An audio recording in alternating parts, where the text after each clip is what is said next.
the United States of America and to the republic for which it stands, one nation, under God, indivisible, with liberty and justice for all. Thank you. It is 9 o'clock, and so we will open our meeting this morning. And I want to thank all of you who are here and are representing interests and concerns for the city as we go through these. On all meetings, that's true, and the commission is grateful for your participation. But we know that we'll have an item in this meeting that has a lot of interest in it, and so we are appreciative of the fact that you have made it possible to provide your perspectives as well. We begin today with an excellent update on presentation from Kevin Cook, our Director of Communications, and the Communications Department's work in helping to provide not only internal communications that are outbound to citizens, but also other ways that they connect. So, Mr. Cook, we're looking forward to your presentation. Well, let me make sure that it's going through. See, this is what would happen if we didn't have good communication. Right. So I have the laptop up here, and it's not cycling through the laptop, so I'm going to ask Andrew up in the control room if he can make it happen.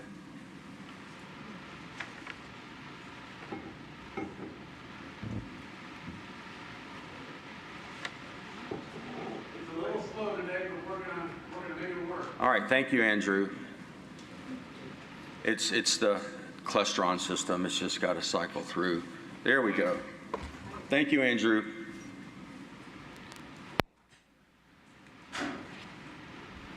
Good morning, Mayor, City Commission, staff, and members of our audience. I'm pretty loud, so I'll step back. That's a hot mic. Thank you for this opportunity to talk about the small but mighty 7-member Communications Department. The Communications Department does a great deal. We oversee public relations, marketing, advertising, social media, government access television, and web content for the city of Lakeland. During this presentation, I'm going to share some of our stats, our outputs. You're going to hear from the communications staff in their own words about what they do on a daily basis and how we work with others in the city to tell the Lakeland story. Andrew, it did it again. There we go. It needs to be on laptop. What's happened is that the buttons are being pressed too often. It will end up on laptop and you stop pressing the button. Okay, I haven't pressed anything. Look at that. There we go. Okay.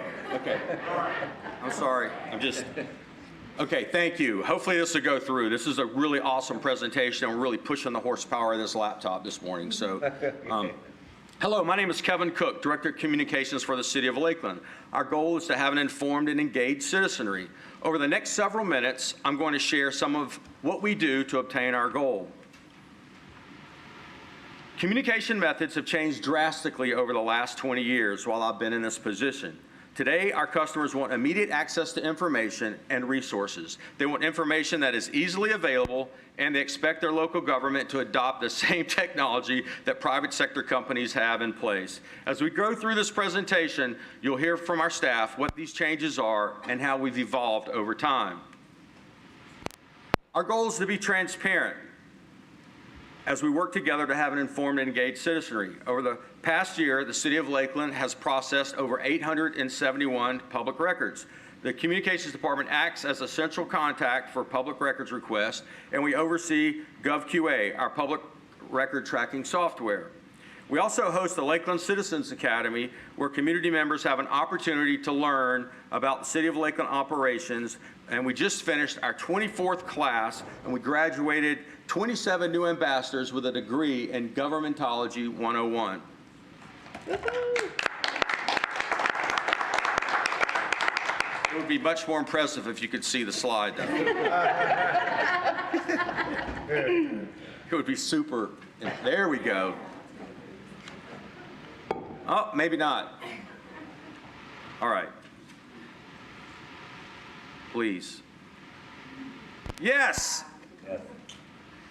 Social media has grown over the years to be a major communications medium for us. On Facebook, we have over 66,000 fans. This past year, Facebook resulted in over 7 million impressions, almost 500,000 engagements, resulting in over 20,000 clicks to our website. We also received 17,500 instant messages, and about 98% of these warrant some type of response.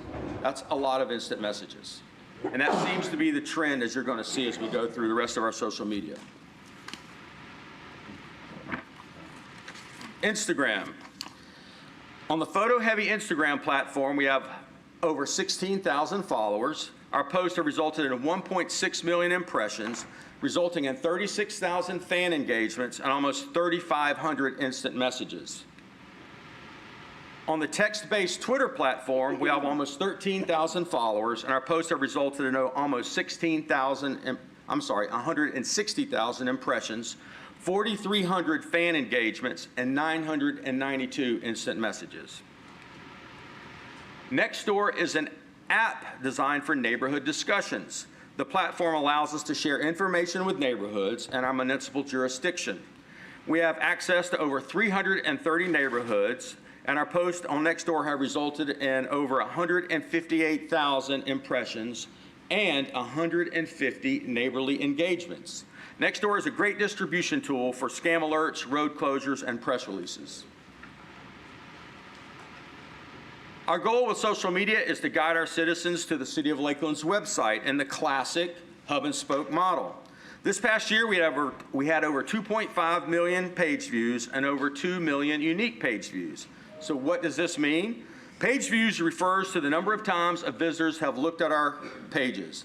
If a single user views a link 5 times, the server will record 5 views and 1 unique view. So that's how that comes about. The average time spent on the page is 1 minute, 41 seconds. According to the 2022 Digital Experience Benchmark, the average time spent on a web page for all industries is 52 seconds. So you can see we're doing a pretty good job.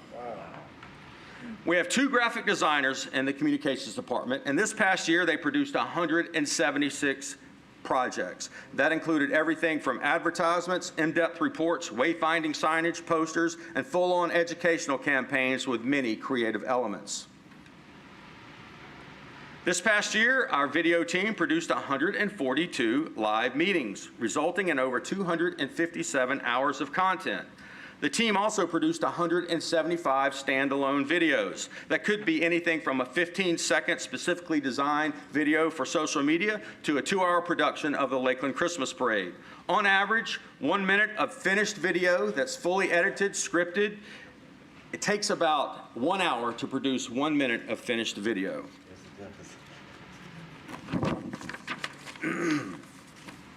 Now the fun part. Now that I've given you a high-level overview of some of our output, I would like to introduce the communications team. First, we get to hear from Christina Camp. She is our administrative assistant, but she also does so much more. Christina is our point person for public records requests. She is on the social media team that responds to all those instant messages, and she is a host of our hands-on videos. I'm the administrative assistant in the communications office. Of course, I do the typical administrative assistant things. I pay the bills, answer customer questions, get people where they need to go, but oh my goodness, there's so many more things that I get to do that I never would have dreamed of when I started. That is no joke. One of the best things that I think I've done since I've been in communications is a video series called City Jobs. If you had told me 8 years ago that I would climb a power pole or be sloshing in wastewater, I would have thought you were nuts. Fast forward to today and I've done those things, and while that's really cool, honestly the best part of City Jobs is getting to show all the different departments and all the special people that work for the city and the different services that we provide, things that you just take for granted every day because you don't know. And it's just been fun to show off those folks, and you can just really tell they enjoy getting to share what they do for Lakeland. All right, so this is the vessel. Every day is different. 1,600. Some days, of course, we're sitting behind a desk all day just answering Facebook private messages. And by the way, I get paid to be on Facebook. Like, what a deal, right, on social media. And I think one of the biggest things for me is I love helping people, but like, it really does, like, it makes my heart happy when that customer says, thank you. I've needed that answer, and you got it for me. But then other days we're out in the field, we're planning events, planning employee celebrations, setting up for a Christmas parade. I mean, it's just amazing to me that with a staff of 7, the variety of things that come out of this office. Moving forward with the communications department, I think it would be amazing for us to have a little bit bigger of a space. We've made it work, but it's definitely a tight squeeze. A lot goes on in here in our studio. We use it for photo taking, for videos. It's our conference room. There's gluing being done on posters, so there's always that nice smell of glue fumes, coming through the office. We definitely need a little more room, and I think that while we are great, I think we could be even better than what we are, which is crazy because we're already good. Thank you, Christina. Jamin is our digital content specialist. Jamin oversees the city's social media and acts as our webmaster. He is also our primary staff photographer, produces videos, and Jamin is quite an accomplished graphic designer. I'm Jamin Smith. I'm the digital content specialist here for the city of Lakeland. I curate content for social media and also the website. I work a lot with different departments. Whatever they need help with as far as getting information out to the masses, I would be the one that they would reach out to. Well, this past year has been quite the transition for me, going from graphic design specialist to digital content specialist. So before I was creative with designing posters and marketing materials, where now I'm looking to capture people's attention through words and wordplay. You really have to have a base understanding of what your audience is looking for, and in order to do that, you have to do research, and that research is based on listening. So social listening is important because there's a number of different issues that may happen in the community that we may not be aware of until somebody posts about it or until we get an email about it. And so we have to keep our ears open to the community so that way we can best adjust and serve them. This summer, we're going to have a summer intern that's going to be helping the department, learning a little bit about what we do and the ins and outs of what it takes to work in communications. The communications department is a very small team that has a huge impact in the community. It's not only just one-sided to where we're just pumping out the information. There's a lot of research that goes into it before it even gets posted. So there's the verifying, there is the meeting with clients. There is so many different components that make this department great, and there's a lot of different hands in it when it comes to making these campaigns successful.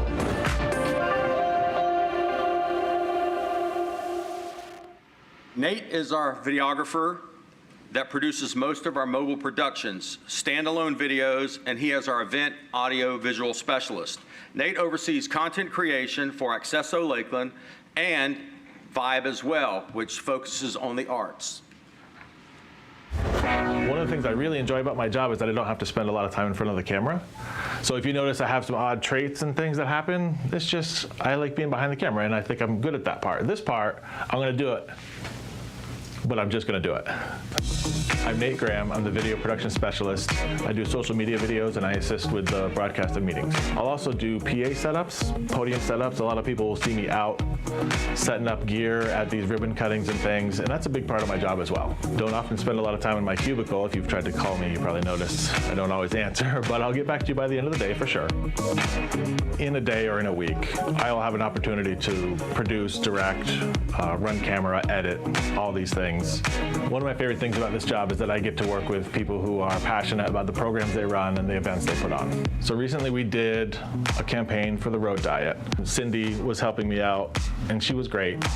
Very well organized. Everybody was really happy to be there and to show what was happening. And I think we got a pretty accurate picture of the conditions of the road through that video.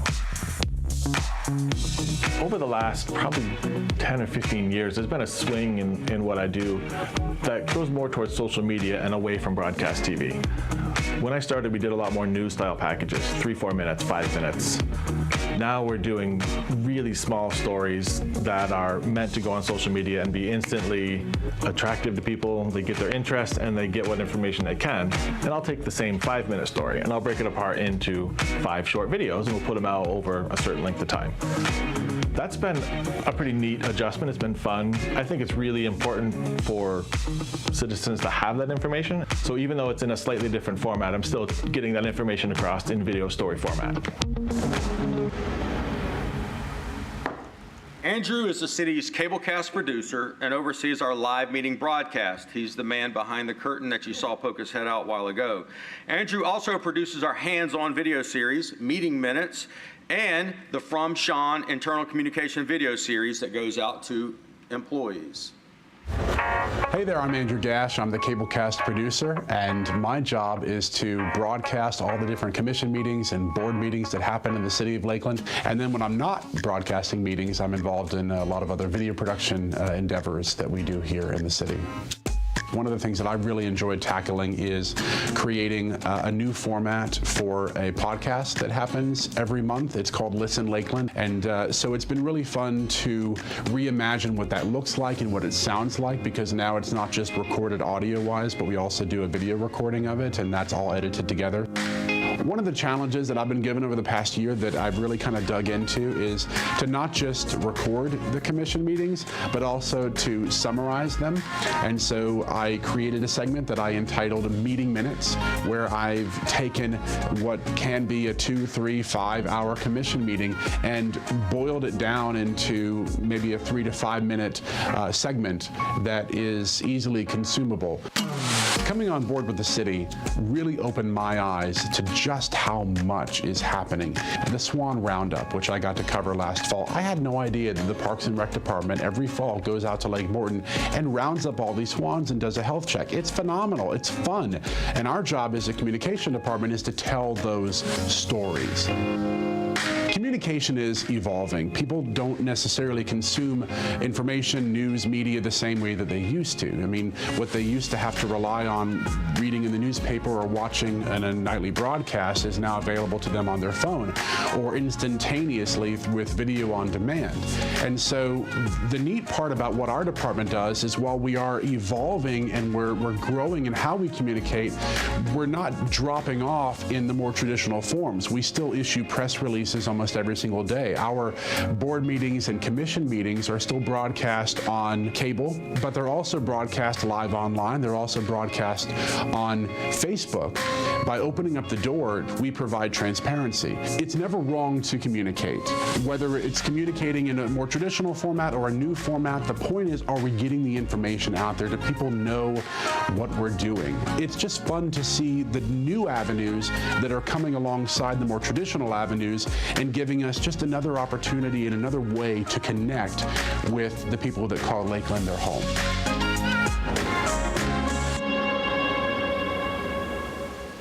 Kelsey is the newest member of our team, but it feels like she's been part of our functional family for some time. She is a graphic designer that specializes in illustration. You can see all these cute icons. Kelsey did those. But she continues to amaze us with her hidden talents. Just recently, we asked Kelsey to put together a storyboard for an upcoming video.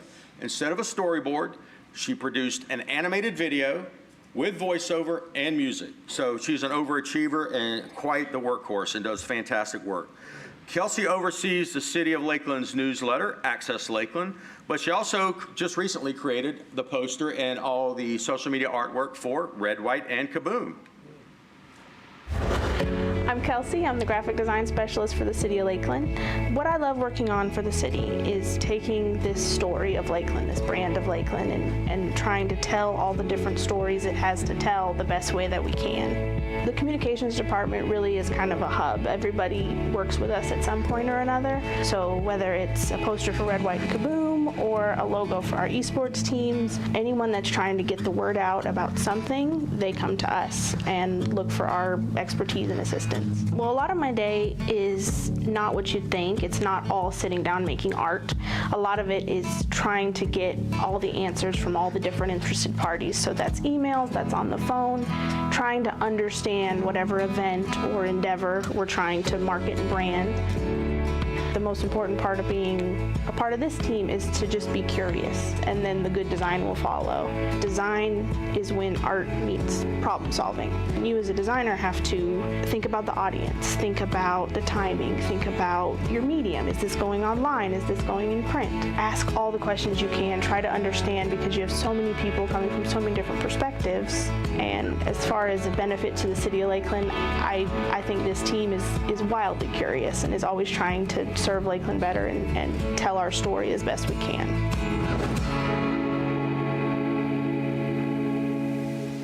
Patrick is the Creative Services Manager for the City of Lakeland, and he's also our Senior Graphic Designer. Patrick works on our larger high-profile projects and sign packages. He also is our brand manager, so he has to be our brand police to make sure the city logo is always used in the correct way.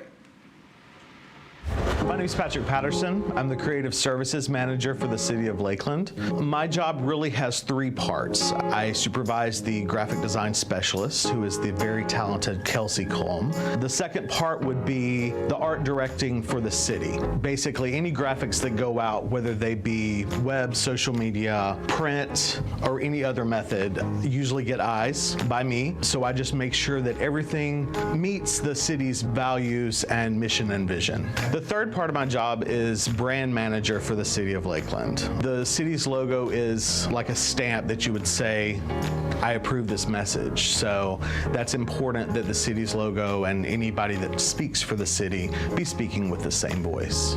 The process of design has always been for me different with every single project. The Cardboard Boat Challenge poster is one of my favorites, actually. You stop and look at it because, wait, is that done on a computer or is it done by hand? It was done by hand, and all three of them have been, and we're looking forward to the next one. I sometimes consider myself to be the boring yet permanent designer. Is this logo going to be trendy, or is it going to be timeless? Dogleg Woods Dog Park, it's a timeless logo. It's very classy, and you get up to that sign and you realize, oh, those letters stand off a little bit. That gives that next level of detail. We couldn't just do a sign package because this was a grand opening. This included advertisements. This included the signage, the rules, the gate signs for each individual dog. It's more complicated than just saying, do this sign. Most of our projects have that element. It's important to create a cohesive brand with every project you do, especially the bigger projects. People may not see every single item you put out. People may see your social media post. People may see a poster at Fresco's downtown. People may see a billboard on the highway. Not that we do a lot of billboards. Being a world-class community requires you to be one on paper, in print, on the road, and throughout the city as a whole. So that's what I'm doing. Now that you've met the team, I'm going to share with you a timeline for an upcoming event, Red, White, and Kaboom, that will take place on July 3rd at the Francis Langford Promenade at Lake Mirror. For this event, every person in the communications department has a task. A lot of planning goes into Red, White, and Kaboom, and this timeline will give you a good idea of just how much work goes into making sure we have a successful community event. You'll notice all of our icons. There's the team. And I'm just going to let this run through, and you'll just see how many of us touched this event. We started planning for it back in February.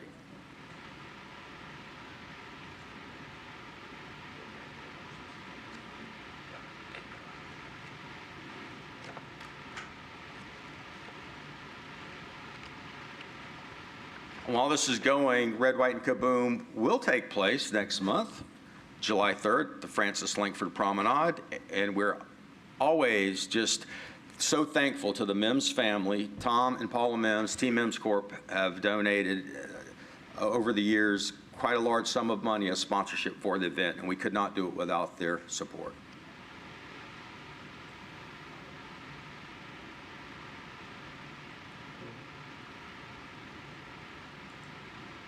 Well, that was just a very high-level overview. I wanted to share with the commission. You don't always get to meet the team. I thought that'd be a creative way for you guys to meet the communications team and also just get an idea of what goes into making a successful community event.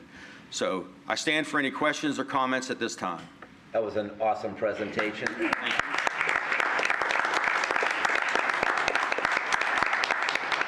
Commissioner McCarley. I get so excited about this. I think Kevin remembers one of my first meetings as commissioner. I'm like, Kevin, what do you need? And do you need support? This is for people who have any kind of communications background at all. They are very lean and mean in that department, and they are very cramped, I think, as well, just from watching the video and remembering being down there. Where is your intern sitting? And does Andrew have space downstairs? Or like, is it, here's my concern, is that the tightness, because you have to, for the public, when they're editing, and I just know that my undergrad was in advertising, and I wasn't creative enough to even to be hired, so I had to go work in nonprofit. But when you're editing and doing all that, I know you have to have sort of a sacred space, because like you said earlier, for 1 minute of video, it takes an hour of editing. So how are y'all on logistics on your space, and do you need some support in that realm of maybe spreading out a little bit? And if is there any place around the city, I'm looking at City Manager Strauss, for them to spread out and maybe have some extra space? Because Commissioner, first of all, you're so great at what you're doing. No, I'm not. They are so great at what they do, and you do so much in with a tight team and a tight space. Thank you for that question. The intern is sitting at the conference table / studio / graphic design table. So that's where she's sitting right now. And Andrew, unfortunately, he stays up here and comes down only for our staff meetings. We don't have the room for that. It's very difficult. Christina would tell you, because Christina sits next to Nate in the cubicles. When Nate's editing, we hear the same thing over and over and over again, because you're trying to edit sound bites. I mean, we all do. So truthfully, we could really use an editing bay and some type of editing space. And we did put in a PMF for this upcoming budget year to look at some space configuration. So I know that space is tight everywhere in the city of Lakeland, and there just really isn't a whole lot of empty available space. So we've put in a PMF for some reconfiguration, if at all possible. We'd love to have the whole team all together, and we'd really like to do something with an editing bay. So thank you for that question. Congratulations to you. It was amazing. Well, I just also want to say I'm blessed to have such an awesome team, and we all work very closely together, and we put in a lot of hours, and I'm truly blessed. This is a great team. It might be the top team we've ever had. Commissioner Madden. And if I may, Mr. Mayor, just to answer Commissioner McCarley's questions as well, we are busting at the seams. We could look at relocating, some divisions or departments to other locations, but there's certainly advantages like communications to have them right here at City Hall. But as Kevin is heading toward retirement, and how much longer, Kevin? 56 weeks. That's not a good sign. He knew that exact number a couple of weeks ago whenever I had a performance review opportunity with Kevin. We talked about the need for him to really identify the needs in terms of resources and staff and space as he prepares toward retirement, so that the next leadership of communications will have that either accomplished or laid out for them as they move in. So we've had all of those conversations and are working on it. Thank you. Commissioner Madden. Thank you, Mayor. Well, first of all, Kevin, I love your bow tie. You look Thank you. so handsome today, and I always am one to love a bow tie. So, and also just to comment, Commissioner McCarley did a beautiful job of just, cheering on your team with the excellence of the production and the art and the beauty and the color that you bring to our city. And I think about a couple of things. One is that if you're not at the table, then you're usually on the platter. And when you think about the things that you do on social media, you think about a giant platter with a lot of people on it being cut and diced every single day, and especially with the COVID pandemic that we've been through. And for you to be able to maintain the level of optimism and hope and beauty and the things that we do well and where we succeed, and to continue on that path and not give in to that negativity is really remarkable and almost miraculous. Because you see the strands on the social media threads, you see all of those comments, and I'd be curious to see how many of those are positive about all of the things that you showed us today, and how many of those things are frustrations and pain points for our citizens. And certainly we have to hear those pain points. It looks like Jamin's busy looking at all those pain points to be able to answer those questions and to be able to realign those with some of the things that we're doing to mitigate some of those frustrations. But I am just so impressed with what your team does to tell our story. And I'm hopeful that like any team, like a family, that when you go to give constructive criticism, you know, in our personal family and personal team at Madden, we like to give 2 positives before we give our negative criticism. And I'm hopeful it would not be because they couldn't find positives in the city of Lakeland. But I'm hopeful that citizens who are watching today and citizens who follow us on our social media channels, before they only give us the constructive criticism, would also think about praising a couple of the wonderful things that we do every day and the things that you celebrate so well on all of our social channels and the videos.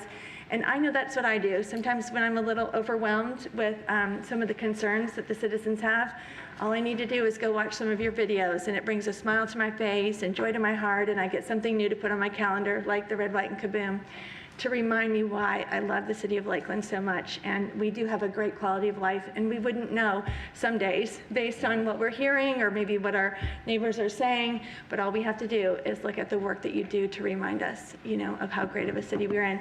So I would like to see, my only question after that long comment was, if we had a trajectory of the followings on our social channels. I'd be curious, you know, because I do that in my other world, is just to see, you know, was there a hyper explosion of followers at a certain point, or has this just been a slow, continual growth? It's been a slow, steady stream. Okay. It felt like, especially with Facebook, it felt like it took us forever to get to 50,000. Then once we hit 50,000, it's just been a steady stream going upward. So I'd be glad to, we look at all analytics. Truthfully, there is a science behind everything. You may ask, there are times when I'll send something to Jamin and say, I need this now. He goes, but if I put it out now, 4 eyes are going to see it. If you let me do it when at the most optimal time, you know, 4,000 will see it. So I listen to his direction. And we follow the analytics, we follow the trends, but social media for us is just, it really has, it's been almost, you could just chart it. It's been a steady stream going upwards. And historically, you've provided that information as we've gone along anyway, so. Yeah. I thought we'd do a little bit different presentation, but I would love to share. I can pull some analytics for the last year, and we can share much more in depth for you. So we can pull those and get it to the commission. Great. Commissioner Reed. Thank you. There again, how many watch the Christmas parade? I wish we could tell, because we broadcast on cable, and we don't have any type of Nelson ratings for cable. I could tell you how many people watch it video on demand. I can pull that for you, and you'd be amazed at how many people download it to watch it as video on demand. So I can pull that for you later as well. What is video on demand? Video on demand is our video. If you go to lakelandgov.net, we have all of our videos there, and you can click on a video. It'll take you to our Vimeo channel, and you can watch the Christmas parade, or you can watch one of the hands-on videos in the comfort of your living room. Excellent. Commissioner McLeod. Thank you, Mayor. Thank you, Kevin. It was great to hear more from your team and hear about their responsibilities and the things that we see, and to see the face behind the things that are coming out from the city. I did want to take a minute to recognize some of the extensions of your team, collaborators in the other departments. So Robin at the police department, Yep. Stephanie at fire, and Catherine, I saw her picture, it made me think of that. At Lakeland Electric, Beth, and Parks and Rec, and I know that you all work together on citywide messaging and the public safety elements and how important those are. So I just thought of that and wanted to recognize them as well. Thank you. Commissioner Walker. Thank you, Mr. Mayor, and thank you, Kevin. You know, I'm glad to hear today from city management what we have been asked for my 13 years almost on this dais, as how well they do what they do, and do it in such, with small staff and such a cramped space. but I'm glad to hear that we're moving toward what has been asked over the years is, do you need more space? Do you need more staff? How are you doing this? And just to see the numbers that was presented to us this morning is mind-boggling. You know, to see how many folk you have to capture as much as you do. And I think, again, I want to make sure I did hear clearly after we've been asked over the years, former commissions that I've sat with, as well as this one, you know, how well you do all this that you are able to do with such limited staff and such cramped space that we're moving, as I'm looking toward my city manager, toward helping and supporting what communications need. And we're in a different world. We're not the hard copy that I'm kind of still used to. You know, we're going so much more with technology, and you need to make sure that those things are done, I think, in the right kind of a way to get it out to our community as a whole. And you do capture all of our community. I can say that for my almost 13 years. You do capture all of the community called Lakeland, and I thank you and thank your staff as well for what you do. Thank you. Thank you, sir. Any other comments at all? All right. Well, thank you again for the opportunity. And again, I'm just going to say we're truly blessed. We not only in the communications department with such a great staff, but many of our departments, you have people with passion that love their jobs and love their community. So way to go, Lakeland. Thank you so much. Yeah, we thank you. And one of the ways you can tell that your effectiveness is the fact that in many surveys, communications is the #1 thing people request. That doesn't happen here because they're well communicated with. And so you have bridged that gap, and we are very, very grateful for it. Thank you. All right. Next, on our second presentation will be from Bill Cohen, who is going to provide the beautification awards for both residential and commercial. We have a selection, and he has one of each. Good morning. First should be the residential award. It's given to Charles and Pamela McDonald, who reside at 2626 Hollingsworth Hill Avenue. And let's wait to get a picture up here.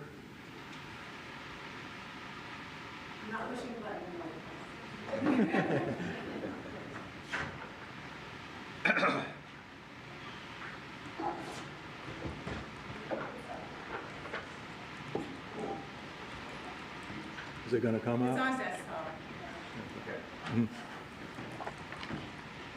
I think it's maybe coming now. Let's see.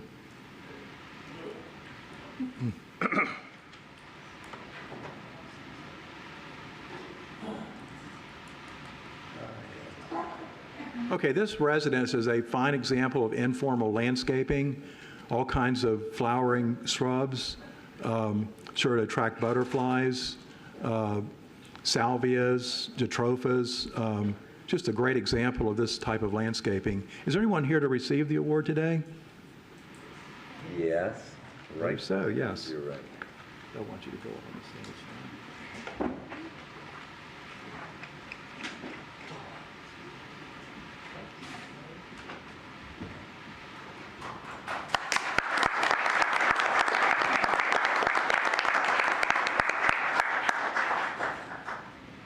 Anything you'd like to say about what you've done? I want to appreciate the team members that help me. We have Mark Griffin, Lawn Service, that help us, and the Nectary.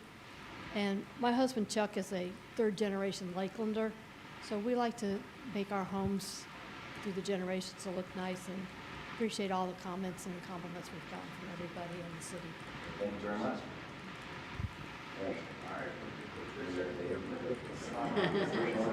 Right there. Perfect. All right. 3, 2, 1. All right. Thank you. Thank you very much. I will say that.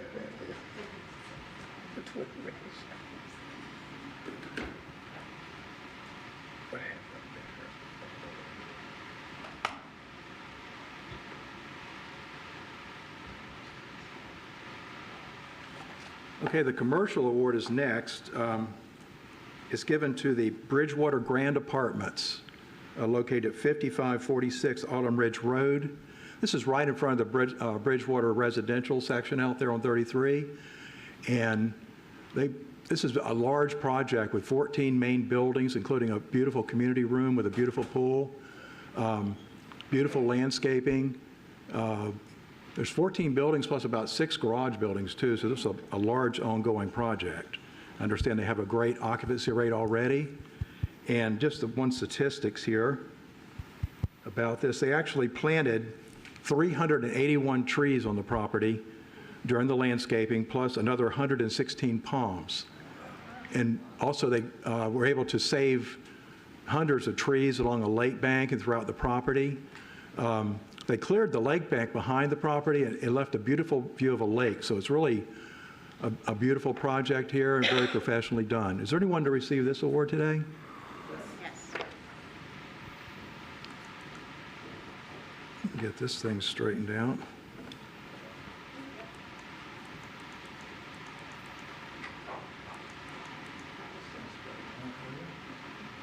Any comments at all? Yes, I work with a really good management group. They're Highland Property Management, and they allow us to do everything of our wildest dreams, so I couldn't do it without them. And Robert Walmsley, Ismael Sanchez, Alexandria Corradino, and Holly Highsmith, they're my team. They do not walk past a piece of trash and look the other way, so really appreciative. Your name is? Catherine Harmer. Catherine, great to have you. Yeah. Thank you. 3, 2, 1. Thank you.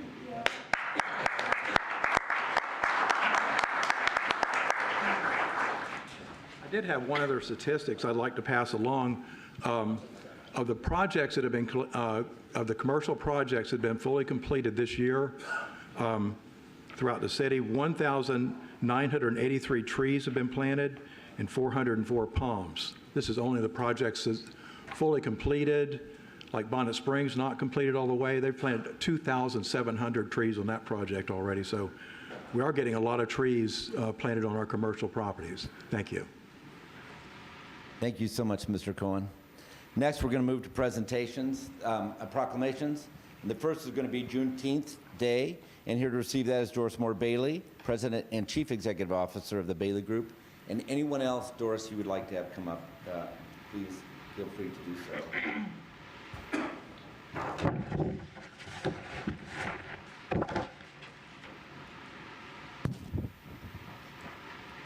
Look at that team. Come across here and I'm going to just read this proclamation to you. We'll make a little half circle here. Just stay close. We're missing. Come on up.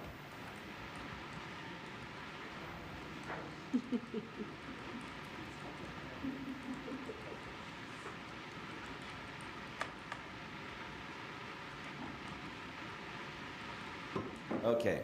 Whereas for 157 years, Juneteenth Day continues to be the most recognized African-American holiday observance in the United States, also known as Emancipation Day, Emancipation Celebration, Freedom Day, Juneteenth Independence Day, and Juneteenth. Juneteenth National Freedom Day commemorates the survival, due to God-given strength and determination, of African Americans who initially came to this country stacked on the bottom of slave ships in a month-long journey across the Atlantic Ocean known as the Middle Passage.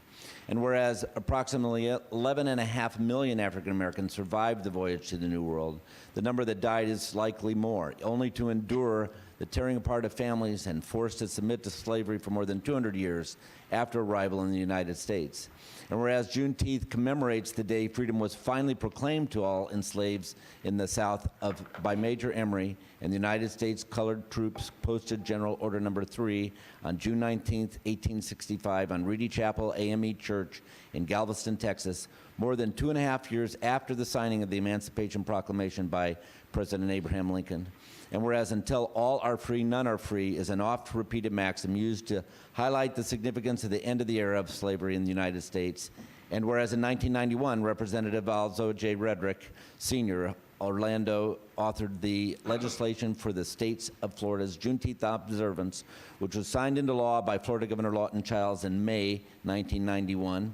And whereas in 1973, as an undergraduate student in Texas, Doris Moore Bailey was introduced to Juneteenth Day during a horseback trail ride. And in June 1992, the Juneteenth Committee, founded by Mrs. Moore Bailey, organized the first Juneteenth observance in Florida. And whereas June 19th, along with the 4th of July, completes the cycle of freedom for America's Independence Day observances. And whereas Juneteenth's committee donated several authors' books to Kathleen School, as well as bicycles at New Bethel AME and Harmony MB churches, provided trips to Zora Neale Hurston's festival in Eatonville for senior citizens, and honored more than 250 people in Lakeland and throughout Polk County with awards and gifts, established Juneteenth book scholarship through Polk Education Foundation, assisted with John Taylor Scholarship, sponsored historical movies, health fairs, political forums, rodeos, partnered with Catholic charities and other organizations to provide services. And whereas the 30th annual Lakeland Juneteenth observance will promote racial healing, reconciliation, restoration, and justice through the National Day of Reconciliation and Healing from the Legacy of Slavery. Now therefore, I, H. William Mutz, Mayor of the City of Lakeland, on behalf of the entire Lakeland Commission, do hereby proclaim June 19th, 2022 as Juneteenth Day in the City of Lakeland, and encourage the citizens everywhere to reflect upon the value of freedom and to join in this celebration. There you go, ma'am. Thank you, sir. Thank you. And any comments? Yes, thank you. Okay. Yes, thank you. So while I'm here, I'd like to invite each of you who would have the time and take the time to come to the Coleman Bush Building on Saturday, June the 18th from 3 to 6 and celebrate with us. There will be many activities going on, and you get to have some good food after the event is over with, and that's going to be prepared by the Elks Lodge. They're going to have ribs and fish and all that good stuff. But inside, we're going to have speakers, Bishop and attorney Joel Brown and his wife, Pastor Tiffany Brown. And of course, we're going to have a lot of activities going on at that time. Vendors are welcome and people are welcome. And the way you get in is to bring a box of cereal. That's what it's going to cost you. And those cereals will be donated to New Bethel AME Church for the children for the summer. So that's what it's going to take. And we look forward to that. And my grandson has a new idea this year. We'll be inviting all the men who have a mustache or a beard. We're going to have a contest, and they're going to have prizes, money prizes. So we invite all of you to come out, hear the singing and the performance and the reenactment of Buffalo Soldier, the only female Buffalo Soldier, and that is Cafe Williams. And we will have a colonel there from Orlando. She will do the reenactment, one-woman reenactment. So please come out, support where you can. We hope to have something really nice. We'd love to get to grow where we have another second kaboom here in Lakeland. We want to do that eventually, and hopefully we'll get there with some support, of course. We know it costs money, it takes money for everything, but we're looking to get there. But at any rate, I'd like to now yield to my grandson, Bryson. Bryson Bailey, the grandson with the idea. Bailey Senior, Jonathan Bailey, husband. Catherine Price from Lake Wales and chair of the Polk County Democratic Party. Karen Friedman, League of Women Voters and Electric Vehicle Show at the Juneteenth event. Yes. Virginia Cummings Lang Bartell, sorority sister and fellow compatriot outdoors. And an honoree this year. Brian Jorgensen, longtime Lakeland resident and president of the Lakeland Democratic Club. Dr. Antoinette Bostick, pastor of Providence Church of God here in Lakeland. Doris wanted me to mention that we will have auctions, or is it raffle off these different things at the event on Juneteenth. I didn't realize this. I was bringing it to give it to her. But this is one of the things, it's handcrafted by me to give to, so that other things will be there as well, but this is one of the items. All right, so we're going to take a picture, sir? Yes. Nice and tight. All right.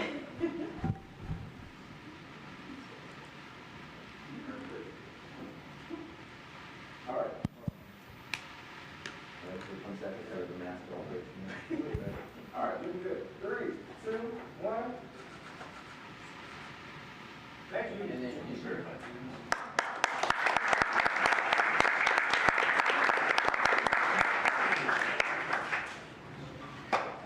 Excellent. Thank you so much for all the work involved in that. Next, we'll have National Garden Week, which is, and here to receive that proclamation is Kathy Lambert, Second Vice President of the Garden Club of Lakeland. Come on up, and Kathy, you can bring a crew with you too, if you would like. Look at this. Can anybody guess which person Kathy is? Bill Cohen is going to like that. Okay. We'll come across right here. You got one at home? I love orchids. Well, whereas gardeners have a passion for nurturing the beauty and resources of God's beautiful earth through the planting of seeds, the care of all plants, and the riches of their effort. And whereas gardeners seek to add beauty, splendor, fragrance, and nutrition to our lives through the growing of herbs, vegetables, foliage, and flowers. And whereas gardeners work to preserve our country's traditional spirit of independence and initiative through innovation and hard work. And whereas gardeners advocate the importance of all creatures, large and small, that share our world and their roles in a balanced and productive ecology, because they have to be there to get these things all blossom, don't they? And whereas gardening furnishes a challenging and productive activity for our citizens, for those just learning, as well as those that have years of experience.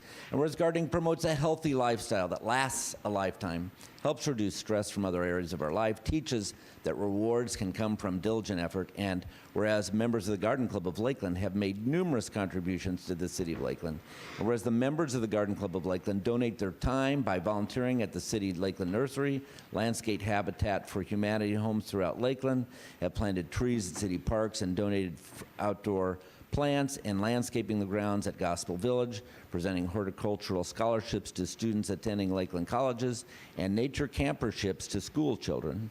And whereas the members of the Garden Club of Lakeland helped with trimming rose bushes at the main branch library in Veterans Park and created over 300 Christmas arrangements for Visti, for volunteers in service to the elderly patrons. And whereas gardening enables members of the garden clubs across the nation and the world to make a difference in the communities where they reside and work, the City of Lakeland recognizes the many significant contributions of the Garden Club of Lakeland to better our society.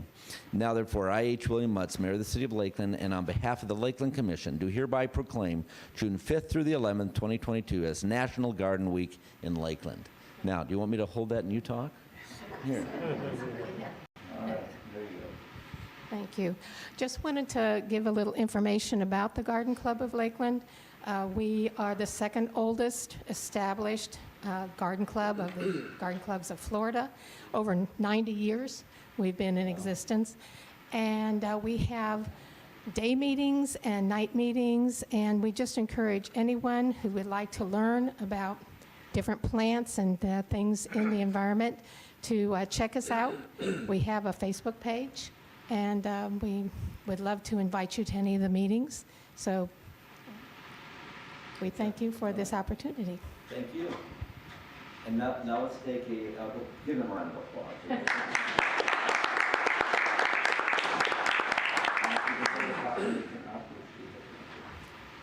it down. That'd be great.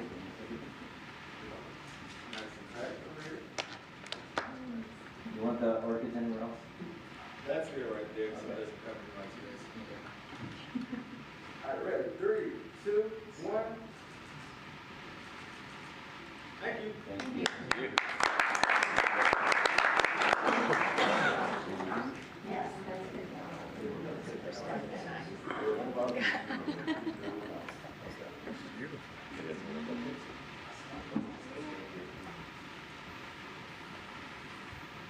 Last, we have the Vitiligo Proclamation, right? Vitiligo Proclamation, and that's my problem. And here to receive this proclamation are the beautifully unblemished team and Tanya Johnson, founder and support group leader of Beautifully Unblemished. So Tanya, are you in the room? Oh, I don't think she came. All right, I'm going to read it nonetheless, and then we'll present this to her later. Whereas vitiligo is an autoimmune skin disorder that causes loss of pigment from areas of the skin, resulting in irregular white spots or patches. And whereas vitiligo affects an estimated 3 million Americans, which is between 0.5% to 1% of the population worldwide, and can appear at any age, affecting people of both genders, races, and ethnicities. And whereas while the condition is not typically associated with physical pain, the psychological and social effects can be significant for many affected individuals, especially children and those with darker skin. And whereas approximately 15 to 25% of the people with vitiligo are also affected by at least one other autoimmune disorder, and whereas researchers and medical professionals are working to understand better and treat vitiligo, although there is no known cure, there are treatments available that can help some individuals with repigmentation. And whereas the City of Lakeland encourages people to increase awareness, understanding, and support for individuals with vitiligo in communities throughout our city. Now therefore, I, H. William Mutz, Mayor of the City of Lakeland, on behalf of the Lakeland Commission, do hereby proclaim June 2022 as Vitiligo Awareness Month in the City of Lakeland. And we commend its observance by all citizens due to the beautifully unblemished Vitiligo Support Group, Inc., which is a mission to increase public awareness and provide support services for those affected by vitiligo through education, healthcare, and outreach. May every individual affected by changes in appearance from vitiligo be inspired, empowered, and encouraged. And I'll just hold this up for them.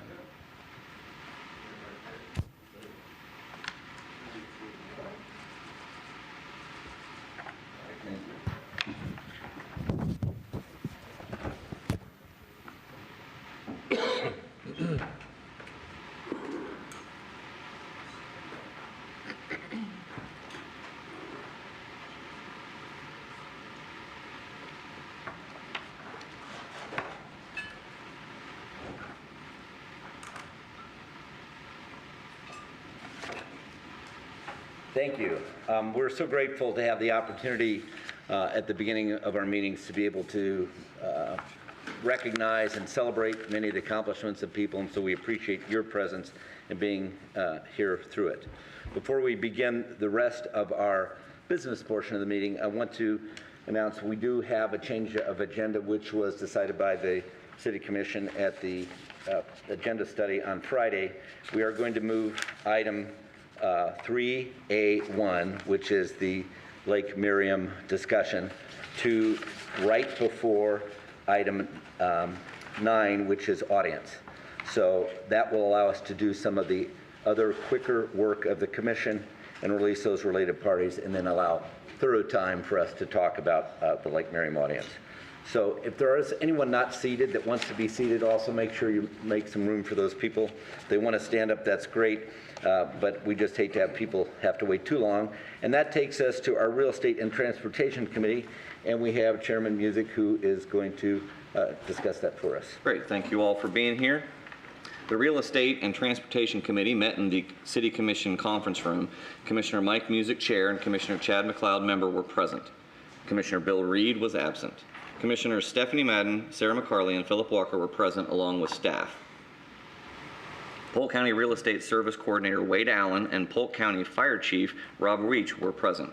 Commissioner Mike Music called the meeting to order at 8:16 a.m. The purpose of that meeting was to discuss the sale of a portion of 802 East Robson Street to Polk County for the future Polk County EMS station.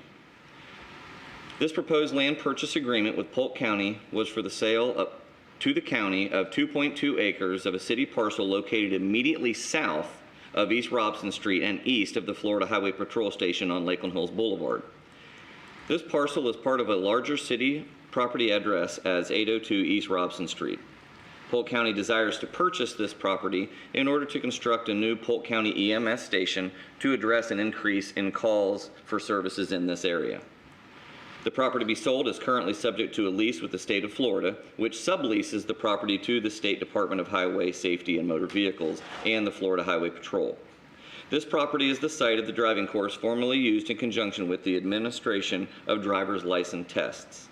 The city originally entered into a 50-year lease with the state in 1971 that includes the subject property and the larger leased area, and recently granted the state a 3-year extension so that the lease with the state now expires on July 1st, 2024, with 2 additional potential 1-year extensions upon the mutual consent of the parties. The state no longer has a need for the subject 2.2 acre site and has consented to the proposed sale to the county, but has requested that the lease terms for the remainder of their leased property be extended for an additional 5 years until July 1st, 2029, with 2 one-year extensions that can be exercised upon the mutual consent of the parties. Under the proposed land purchase agreement, Polk County will pay the city a purchase price of $150,000 for the property, consistent with the appraisal consent conducted in September of 2021. Closing will occur within 90 days of execution of the agreement by both parties. The county will be responsible for the cost of title insurance, recording fees, and document stamps, taxes. The city is responsible for delivering the property free and clear of all encumbrances, including the lease with the state of Florida. All potential affected public and private utilities and the city departments have been consulted and are supportive of the proposed sale to the county. Staff recommends that the City Commission approve the land purchase agreement with Polk County for the sale of 2.2 acres of city property located south of East Robson Street and east of the Florida Highway Patrol Station on Lakeland Hills Boulevard to the county, and that the authorities and the appropriate city officials execute the agreement on behalf of the city.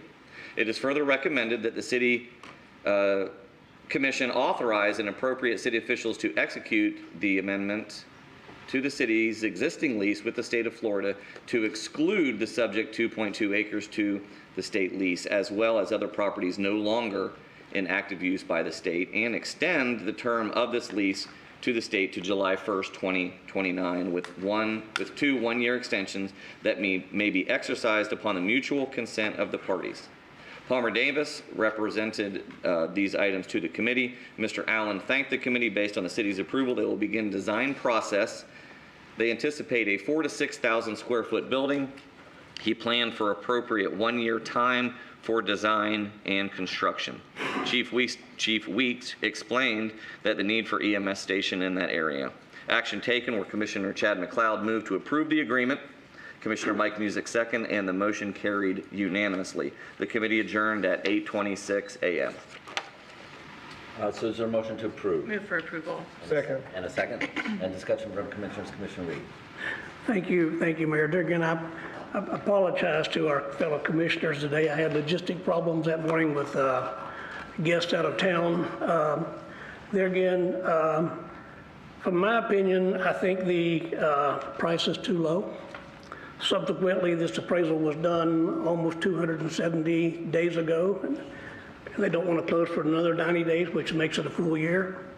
And I don't know what the state lease, that's irrelevant, because I'm not opposed to selling the property to them.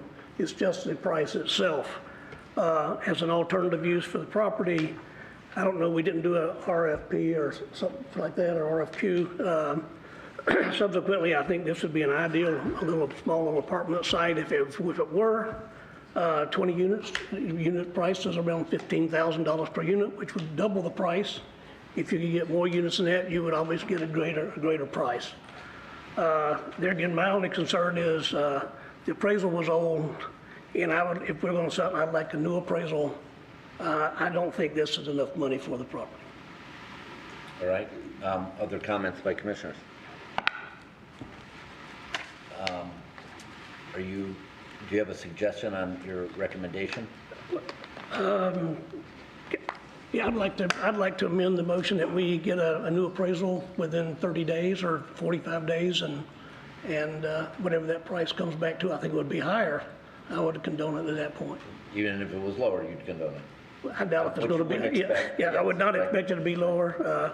If most of everybody here knows the real estate business now is, I would think it'd be at least 20 to 40% higher than it is currently. But I'm not opposed to the sale of the property itself. I'm just opposed to the timing and the price.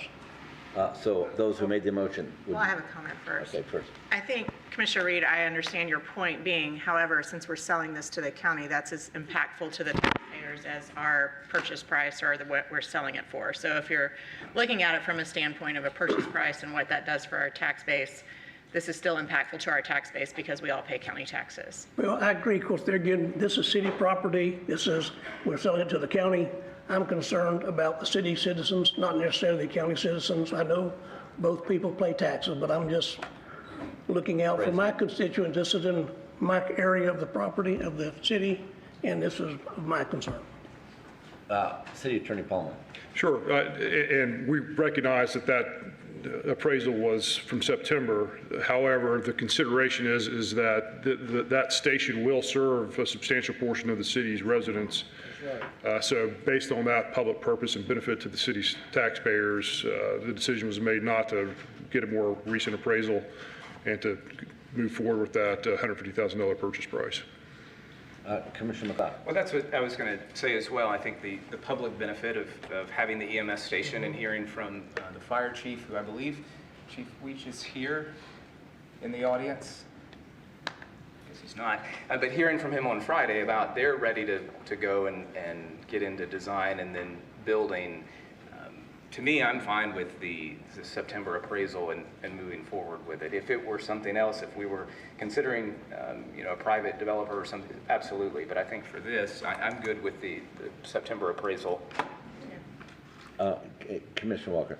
Yes, thank you, Mr. Mayor. And I understood from the discussion even on Friday that we had, majority of the citizenry that, this particular station would have to serve would be our own citizens. The citizens of, in our incorporated area of Lakeland. So that's why I had no problem with the situation as well, with especially putting that particular facility there and the services that we provide to so many of our Lakeland incorporated citizenry. That's why I didn't have a problem with that situation. You're picking a moment to provide a future benefit. Yeah. Right. Is there an appetite to amend the motion? No. Commissioner? Yeah, I'm sorry. Yeah, I just, I agree with Commissioner Reed, right? I mean, if we need to, what is the pain? What is the pain in it requesting another appraisal and evaluating it and then making a decision after that? Because it is an asset that we're getting rid of. And yes, I agree that I think probably what we're gaining is better than the offset of the X number of dollars that we're going to increase. But I just don't know that there's a harm in getting the top dollar that we can get for it. Then we can put my motion down and then they can. Right. So there is not an appetite with the motion to amend. So we could vote it down. If you wanted to amend the motion, we'd make a new motion. So those who are, and any comments from the public, excuse me, before I go forward on this? Seeing none, so you're going to vote in favor if you want to do it at this price, vote it down if you want to consider a second motion. And this is a voice vote. All those in favor signify by saying aye. Aye. Opposed, same? No. Okay, so two nays. All right, so the motion passes. All right, that brings us to, and thank you very much, Commissioner and Chairman Music, for that. I appreciate that presentation. That brings us to our approval of the consent agenda. But before I even get there, I want to mention that today, of course, is the 78th anniversary of D-Day, which is an incredible point in time, flex point in time in our nation's history, in Europe's history, and just something to be reminded of as we go forward and tailing out of Memorial Day weekend as well. So on the consent agenda, we have 4 items, one of which includes the minutes, and then there's 3 other asterisk items, and the consent motion to approve this would include all 4 of those. Move for approval of consent. Second. And a second discussion by commissioners. Any discussion or questions by the audience or comments? Seeing none, all those in favor signify by saying aye. Aye. Opposed, same. Unanimously passes. We cease to meet as a commission and now begin meeting as an equalization board and discuss item 2A, lots cleaning and clearing. Thank you, Mr. Mayor. The city charter requires that the city commission convene as an equalization board prior to imposing a special assessment lien against private property. So if you received a notice to appear at the meeting this morning because the city has mowed your property or otherwise cleared it, this is your opportunity to address the city commission and ask any questions you might have about that process or express an objection to that as well.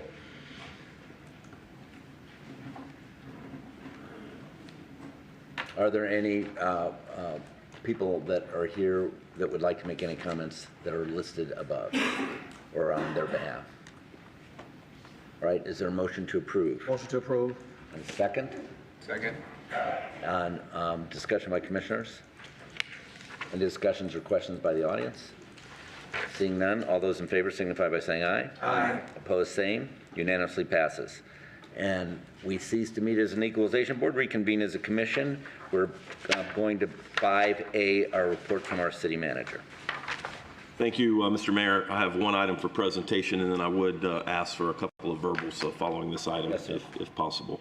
The first item that I have is regarding a recommendation for approval of the standard continuing contracts for professional lakes and watershed management services and authorization to negotiate continuing contracts. In accordance with the Consultants Competitive Negotiations Act, the city recently issued a request for qualifications number 2117 and formed a selection committee to select qualified firms to provide lakes and watershed management services under a continuing contract. We had a total of 7 firms that responded to the city's RFQ. 5 of the 7 firms met the criteria for selection and are recommended for continuing contracts. Those 5 firms include Wood Environment and Infrastructure Solutions, Geosyntec Consultants, Pannoni Associates, Environmental Sciences Associates, Environmental Research and Designs Incorporated.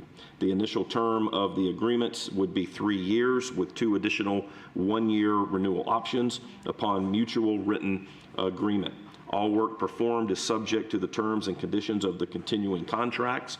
Separate task authorizations would be issued and require city approval based on the overall cost of those future projects. It's recommended that the City Commission approve the standard continuing contracts for lakes and watershed management services and allow city officials to enter into contract negotiations to finalize continuing contracts with each firm. Move to approve. Second. Motion to approve in a second. Discussion by commissioners. Any discussion by the audience at all? And Lori, do you want to make any comment with respect to this at all? Okay. Who Smith manages our lakes and waters excellently. All right. Any other comments from the audience at all? Okay. This is a voice vote. All those in favor signify by saying aye. Aye. Opposed, same. Unanimously passes. Thank you, sir. Thank you, Mr. Mayor. If I may, just a few verbals. First of all, I just want to publicly recognize and congratulate Cologne is in the back of the room back there. It was fun to have that announcement come out while she and I were in Orlando at our annual professional development conference, and there were a lot of accolades there, and she is certainly deserving. And so congratulations, Emily, on your promotion to Deputy City Manager.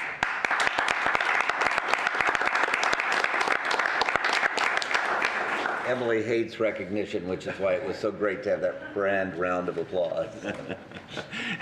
Additionally, I would just like to update the commission and also the public as well. We're going through some transitions in our CRA division, and so Brian Ruiz, our Director of Community and Economic Development, who is also in the back of the room, will be covering the CRA needs in the interim. We have some information that we'll be sharing with the commission sometime next week related to how we intend to move forward with that department and with that division. But in the meantime, any needs of the CRA or communications related to the CRA will be directed through Brian Ruiz, again, our Community and Economic Development Director. Excellent.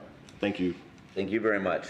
That brings us back to item 6A for our city attorney to read through the first readings of our ordinances. Thank you, Mr. Mayor. We have several ordinances for first reading this morning. These ordinances will be read by title only this morning, and we'll come back for a public hearing where the City Commission will take public comment that will take place on June 20th.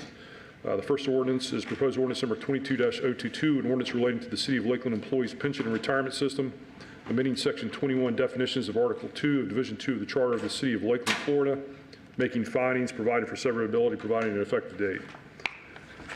Next is proposed ordinance number 22-023, an ordinance of the City of Lakeland amending Chapter 62, Law Enforcement, Article 2, Police Officers Benefits, Division 3, City of Lakeland Police Officers Retirement System of the Code of Ordinances of the City of Lakeland, amending Section 62-55, Contributions, amending Section 62-81, Actuarial Gain Sharing Account, providing for codification, providing for severability provisions, repealing all ordinances in conflict herewith, and providing an effective date. Next is proposed ordinance number 22-024, an ordinance relating to zoning, making findings, approving a conditional use to allow for the conversion of a group home into a two-family residential dwelling on property located at 722 East Myrtle Street, finding conformity with the comprehensive plan, providing for severability, providing an effective date. Next is proposed ordinance number 22-025, an ordinance relating to local government comprehensive planning, making findings, providing for small-scale amendment number LUS 22-001 to a certain portion of the future land use map of the Lakeland Comprehensive Plan, our Community 2030, changing the future land use designation on approximately 2.14 acres located at 1141 East Memorial Boulevard from Mixed Commercial Corridor, MCC, to Community Activity Center, CAC, providing for severability, providing an effective date. Finally, is proposed ordinance number 22-026, an ordinance relating to zoning, making findings, amending ordinance 3524 as amended to provide for a modification to plan unit development zoning to allow for a three-story, 102,648 square foot commercial building consisting of a 99,648 square foot mini warehouse self-storage facility with 3,000 square feet of ground floor retail uses on approximately 2.14 acres located at 1141 East Memorial Boulevard, providing conditions, finding conformity with the comprehensive plan, providing for severability, providing an effective date. Again, these ordinances will come back for a public hearing on June 20th in consideration of adoption at that time. All right, that brings us to B resolutions. All right, these are for action this morning. The first one is proposed resolution number 22-024, a resolution relating to assessments, determining the necessity for having cleaned and cleared certain properties within the city of Lakeland, providing for the assessment of liens against such property for expenses incurred in the cleaning and clearing thereof, providing an effective date. Move to approve. Second. Motion to approve in a second. Had to be fast on this one. Any discussion by commissioners? Any discussion or questions by the audience? Seeing none, all those in favor signify by, oh, excuse me, this is a roll call. So this is Commissioner Walker. Aye. Aye. Aye. Aye. Aye. Yes. Aye. Okay, unanimously passes. Item 2. Item 2 is proposed resolution number 22-025, a resolution of the City Commission of the City of Lakeland, Florida, authorizing execution of a state-funded grant supplemental agreement with the Florida Department of Transportation for the construction of intersection improvements at County Line Road and US 92, adopting findings, providing an effective date. Move approval. Second. Motion to approve in a second. Discussion by commissioners. Any discussion or questions by the audience? This is a roll call vote. Commissioner McLeod? Aye. Yes. Aye. Aye. Aye. Aye. Aye. Okay, unanimously passes. That takes us to the utility portion of the agenda, where we have a resolution and one miscellaneous item. The resolution is proposed resolution number 22-026, a resolution relating to the electric utility, making findings, establishing the full charge for all customer classes for meters read on or after July 1st, 2022, amending time of day fuel charge for applicable rate classes, repealing resolution 5748, providing an effective date. Move approval. Second. So there's a motion to approve in a second for item 8B1. Discussion by commissioners. Any discussion by or questions by the audience? Hearing or seeing none, this is a roll call vote. Commissioner Walker. Aye. Aye. Aye. Aye. Aye. Yes. Aye. And that brings us to item C1. Yes, item C1 is a proposed agreement with Shara LLC for the removal of solids from the processed water ponds at McIntosh Power Plant. With the closure of Unit 3, EPA regulations require that we deactivate these ponds and remove the solids. Those solids are gypsum, fly ash, bottom ash, coal, and contaminated soil from those processes. They will be moved onto the on-site permitted bypass storage area. The city's purchasing department issued RFP number 2083 on February 24th, 2022, seeking firms to provide the requested services, and received two responses, one from Bionomic Services out of Belmont, North Carolina, and then Shara LLC out of Louisville, Kentucky. Upon evaluation by the Lakeland Electric staff, Shara was selected as the most qualified and lowest cost provider of the requested services. Under the proposed contract, they will begin their services on or about June 13th, 2022, and this project is scheduled to be completed by October of 2022. The total cost for the work is $1,082,633, and that is included in Lakeland Electric's FY22 budget. Move for approval. Second. Okay, so motion to approve in a second. Any discussion by commissioners or questions? Any discussion or questions by the audience? This is a voice vote. All those in favor signify by saying aye. Aye. Opposed, same. Unanimously passes.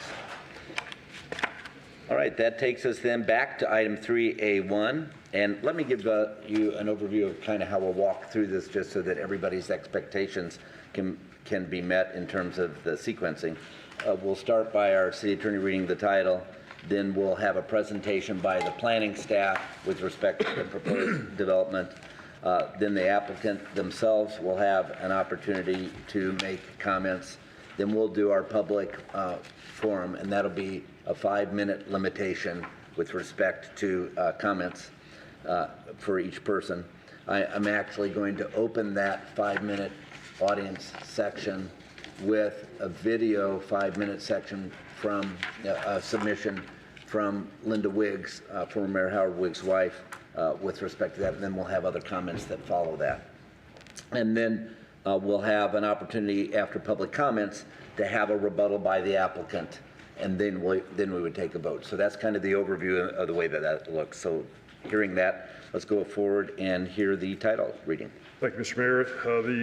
The title of the ordinance is proposed ordinance number 22-013, an ordinance relating to zoning, making findings, amending ordinance 3449 as amended to provide for a modification to plan unit development PUD zoning to allow an apartment complex with a maximum of 211 multifamily dwelling units on approximately 12.07 acres, generally located south of Lake Miriam Square Shopping Center, north of Lake Miriam Drive, east of South Florida Avenue, and west of Lakeland Highlands Middle School, finding conformity with the comprehensive plan, providing for severability, providing an effective date.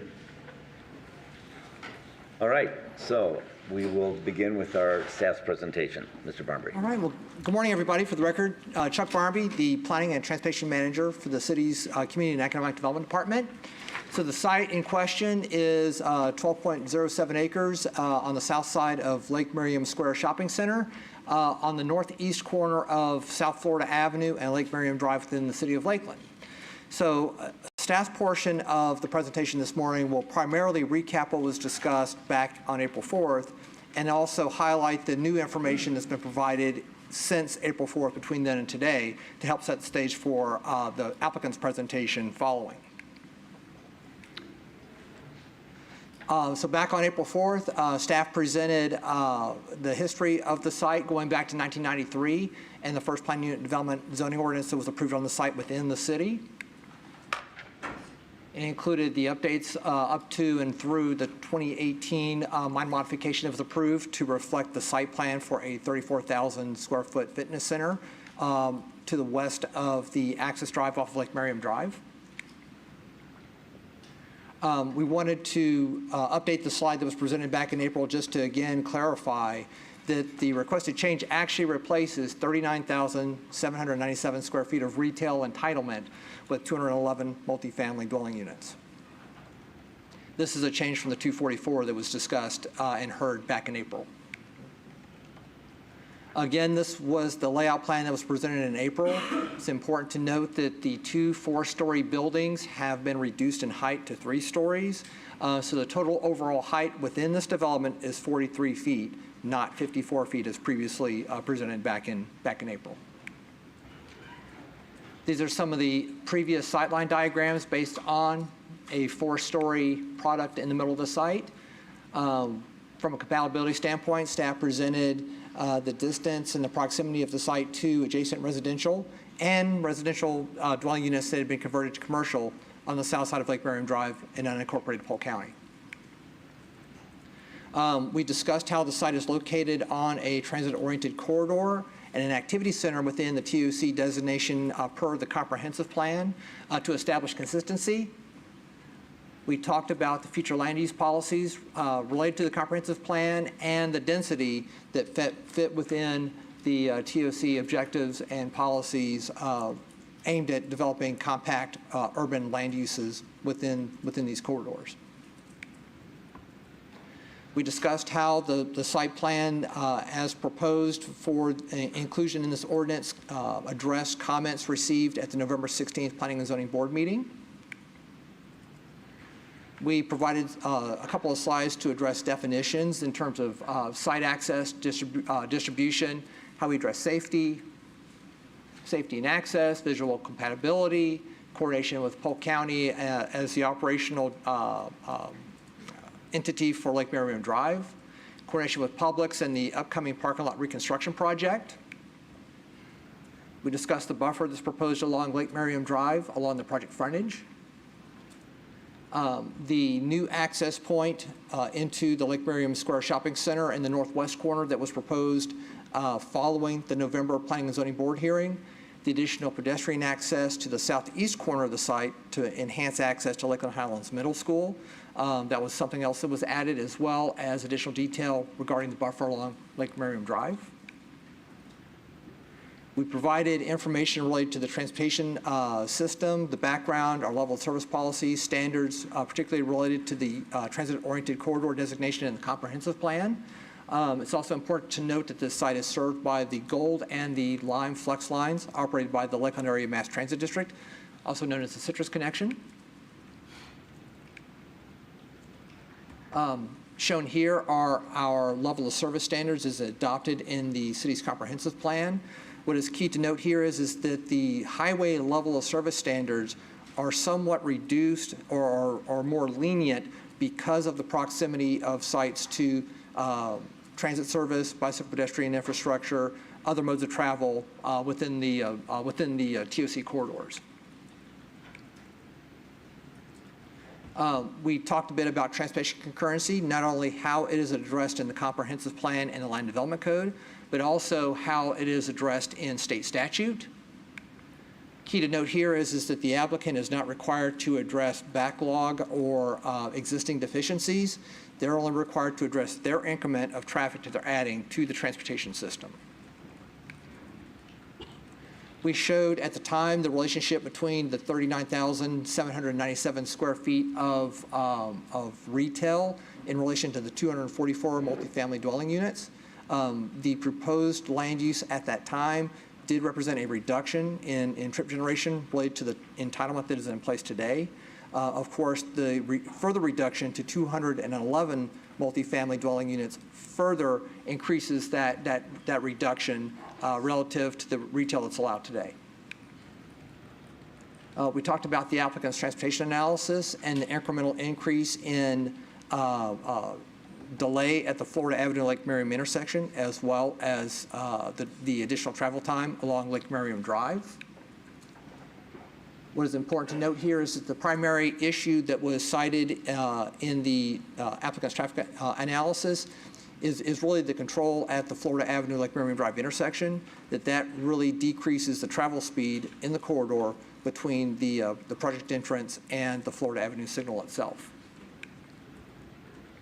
We also showed at the time the relationship in city and county transportation impact fees collected on the existing 39,000 and change square foot retail entitlement relative to the 244 multifamily. We'll show a slide later on that shows that while that increment has been reduced, it is still more than the retail that's entitled today.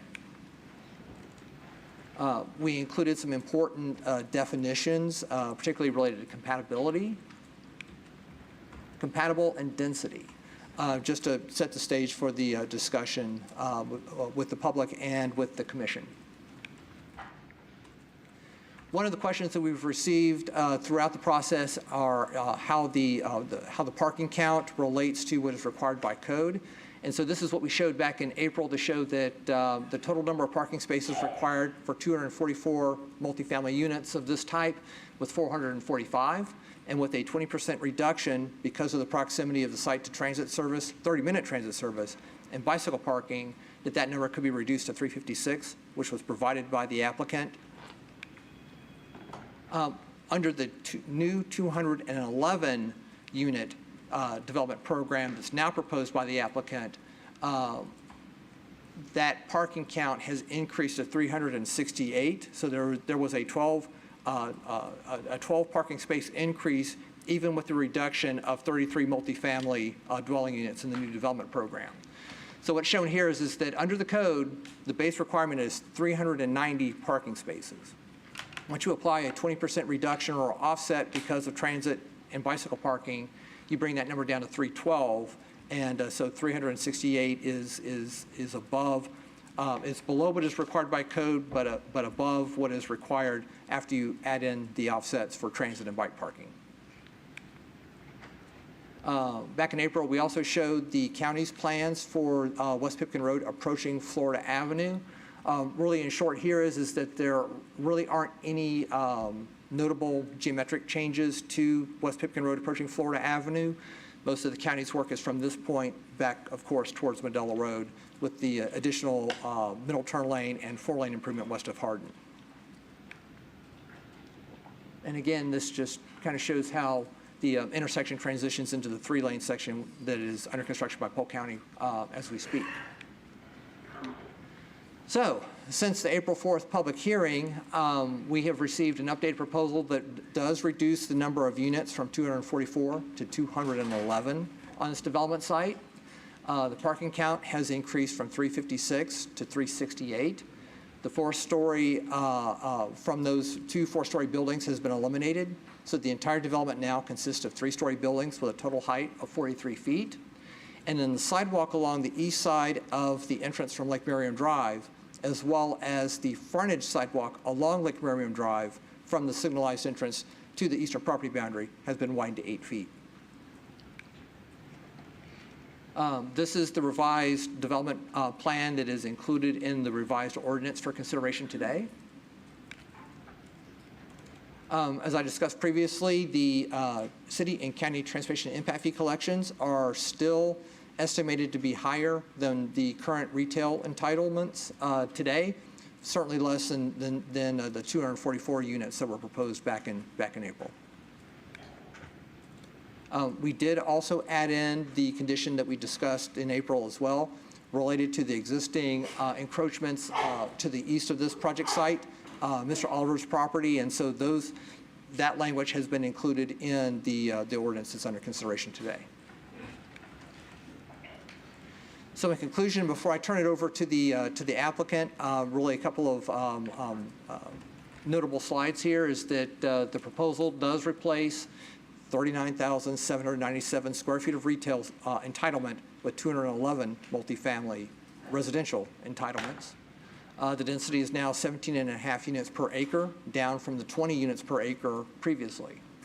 Parking is in excess of the LDC requirements after you take in the offsets related to proximity to transit and bike parking. The building height has been reduced from 54 to 43 feet. The daily and PM peak project trips with this proposal have been reduced further by 28 and 20% respectively. So there has been an additional decrease in the trip generation with the removal of those 33 units. And again, as before, this project does not create any additional failures on Lake Merriam Drive or at the Lake Merriam, Florida intersection that aren't already expected to exist in the background condition in the project build-out here. We have continued to have coordination with Polk County and the school district related to Lake Merriam Drive, specifically in the area around Lakeland Highlands Middle School. This concept, which is on the screen here, was developed by Ryan Lazenby in the Public Works Department, but it shows how a 3-lane section can generally be developed within the Lake Merriam corridor between Cleveland Heights Boulevard and Florida Avenue. This area here is in front of the middle school, and the intent is to get a turn lane, at least initially get a turn lane in the eastbound direction to serve inbound traffic during the AM drop-off and PM pickup periods. We're going to be requesting a subordination agreement from Polk County related to utilities within the corridor. That's something that they'll be developing based on some easements that exist within the right-of-way at this point in time. There do appear to be some right-of-way constraints just west of the middle school and just east of the Publix's property that really prohibit a full 3-lane section at this time. But we believe that if we can get the turning movements for the school out of the travel lane, that will do a lot to help improve the mobility of the corridor during the PM peak. And again, this is some of the additional concepts that Ryan has developed for the Florida Avenue Lake Merriam intersection. This is going to require additional coordination with DOT, of course, additional funding programming in the DOT work program and prioritization. So this is, I would say a longer-term option, but it's certainly an option that we could pursue to improve the operations of Florida Avenue and Lake Merriam Drive. So with that, I will take off staff's presentation here and turn it over to the applicant to deliver theirs. Excellent, thank you, sir.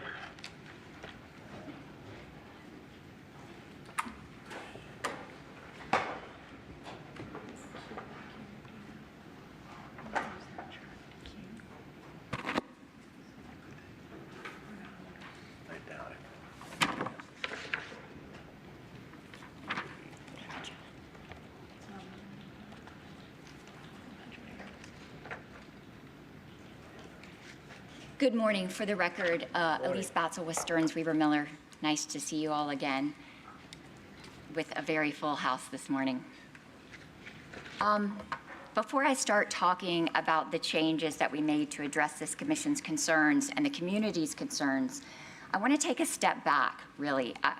I feel like there are many things in the last hearing that I failed to do. And one of those things was to adequately tell you who Preferred Apartments Community is. And with some of the comments that we have seen on social media and also in the public record, I just wanted to take a step back. Preferred Apartments Communities is a real estate investment trust. It's not like many other kinds of multifamily developers. And that is because they build, they own, and manage their own communities. In addition, Preferred Apartments as a company is the joint venture partner for Publix on this particular development. So let's talk ownership. When you build and you own for a long period of time, you tend to build a better quality product because you plan to hold that community and own it and operate it, rather than, let's say, a developer who comes in and flips the property. Let's also talk management. How the property is managed is extremely important. I think it's extremely important, particularly for the community after it's built. Preferred Apartments was actually ranked the #1 REIT in online assessment scores in both 2020 and 2021. Now, this is the national ranking on how companies manage and operate their properties. That means that they did a better job, according to this poll, than any other publicly traded REIT in the industry. So I suspect this is also one of the reasons that Publix chose to choose them as their partner. And you ask how Publix in the last hearing fits into this project. Well, they're in a joint venture in that project. And you haven't heard a lot from Publix on this property because Publix isn't a multifamily developer. They're grocers. They know how to run grocery stores. They don't know how to develop multifamily projects. Publix could have chosen any multifamily developer in this country to partner with, and they chose Preferred Apartment Communities, and I think that says a lot.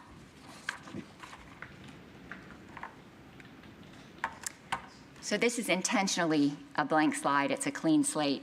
I'm 50 years old, and I've been now doing this for half of my life. And when you do something for a really long time, and you appear before different governmental bodies, you tend to get into these habits, right? You get up and you present the project. You talk about entitlements. You talk about the planning expert and the traffic expert, and it's like a recipe. And I realized that I kind of failed in my job at the last hearing, and I did that because I forgot to tell you that this is not a clean slate. This property is currently entitled with fairly intense commercial uses. There is a wide variety that we'll talk about, but I presented the project as if it was maybe a single family plot, maybe agricultural, that we were upzoning. We are not upzoning this property. We are downzoning this property, and that is critical. And I'm sorry to the community and to this commission and my clients that I didn't do a better job at the last hearing communicating that point.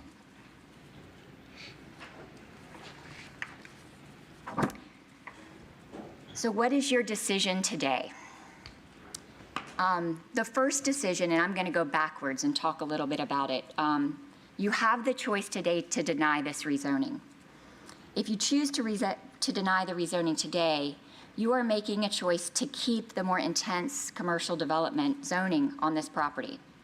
You're choosing more intense development, which means greater noise, greater odors, more lighting issues, and what everyone in this room is worried about, far more traffic will be on this road in the future. Let's just talk about a few of the scenarios. Perhaps it's the 39,000 square foot gym that already has site plan approval. Perhaps it's a retail center and a Wawa. I know you like those, Commissioner Music, but they do generate a lot more traffic and concerns for adjoining adjacent single-family residential uses. Perhaps it's a 24-hour CVS and a 24-hour urgent care facility. Those could also be built today, operating 24 hours with a drive-through. That is permitted under the zoning today.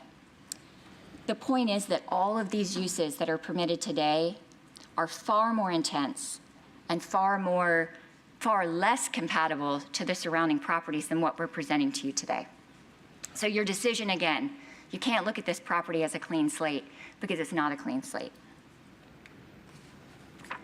So just very quickly, Chuck gave you an overview. I'll go through this really quickly, but this is a Class A multifamily residential project that is a joint venture between Publix and Preferred Apartments.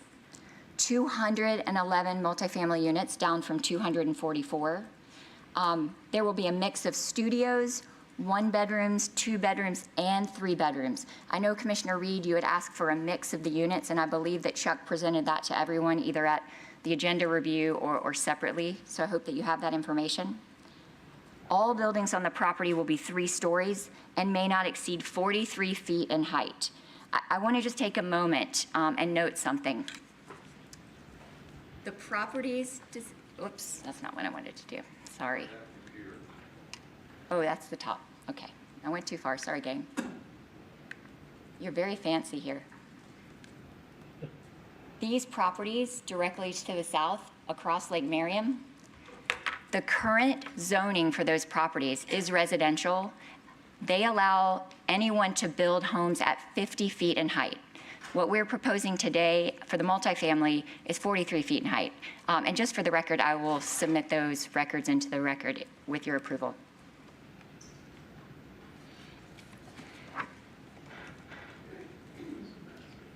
So let's talk about maximizing the density. There were some comments at the last hearing and in correspondence to the commission that spoke about how the developer is trying to maximize density, but this is just simply not accurate. The permitted density under the comprehensive plan is 22 units per acre, or 264 units that would be permitted. Our proposal is 211 units, or 17.5 units per acre. That's 20.5% less than what is allowed under the comprehensive plan, or 53 units less. And that brings up an important point that I want to emphasize to each of you. After the last hearing, Preferred Apartments, David Harry and Jeff Sherman, who are with us today, they really did sit down and try to address each and every comment, not only that they heard from the commission, but also that they heard from the community. And part of what they had to do is to really sharpen their pencils to determine, does this site at 211 units even become, is it even economically viable anymore? They really worked. They really worked really hard to address concerns that they had heard throughout the entire process. So I don't see that a lot with developers. I work for a lot of developers, and I'm really proud of the work that they've done. So let's talk about those revisions. Commissioner Music expressed concerns during the commission discussion that he didn't believe 4 stories was compatible. You've heard that we reduced that to 3 stories. We're going to talk a little bit more about compatibility when I introduce my colleague Tina Ekblad. She's going to go into more specifics with respect to compatibility to address some of the community's concerns. But obviously, we've reduced the height and the stories on all of the buildings, or to all 3-story buildings. Commissioner Reed, you expressed concerns that there wasn't sufficient parking, that even though we were technically meeting code, we weren't providing enough parking spaces on site to really be practical. And so what we did is when we reduced the number of units, we could have also reduced the amount of parking, because from internal studies, the sense was that we didn't quite need that much parking. But instead, we wanted to address your concerns, so we left the parking as it was. In fact, we ended up picking up some spaces in the garage that's where that 12 spaces come from. So really now, under the current code with the offsets, we have 56 extra parking spaces to address that concern. And I don't remember if it was one of the commissioners or a citizen who talked about concerns about pedestrian safety and children walking from this development down to the school to the east. Jeff and David, we got on a phone call and they said, I think we can do something to improve that. They said, I know that isn't our concern. It isn't generated by this development, but we think that we can do something to be a good community citizen and to help our neighbors out here. And so you'll see a graphic when Tina talks a little bit later, but we actually took all of the sidewalks along the eastern boundary of the property and into the project, and we increased those from 5 feet to 8 feet. That was something that we could do to say, hey, if there are school children walking, obviously a larger area to walk is a safer environment. So we did that as well. In addition, some members of the community brought up issues to potential wildlife on the site. Now, we had already done an ecological study back in 2020. We had not submitted that to the record because typically these issues are dealt with at permitting. But we went ahead and we submitted that ecological study for the record so that you could see what we had seen, that there weren't significant wildlife, that those things it didn't appear that those would be on the property when we went to build, because that's when it's important. But then again, we got comments that, hey, that was 2 years old. So we actually went back and got that study updated. That's also part of your record. And Elaine Imbruglia is here. She is our ecological expert in case anyone has any questions or there's any concerns. We'll be able to address those. And finally, the big elephant in the room was traffic. Obviously, we all know the parameters with respect to traffic, but this is one of the areas that I think that I did a poor job in conveying the information. When you have experts and traffic was such a big issue, the thought is, let's go in and let's give them as much information about traffic as possible. And I think, unfortunately, that Chuck, being a transportation engineer, and our transportation engineer might have been the only people in the room that really understood all of the technical information that we presented. This slide is the only thing that's important with respect to traffic on this site.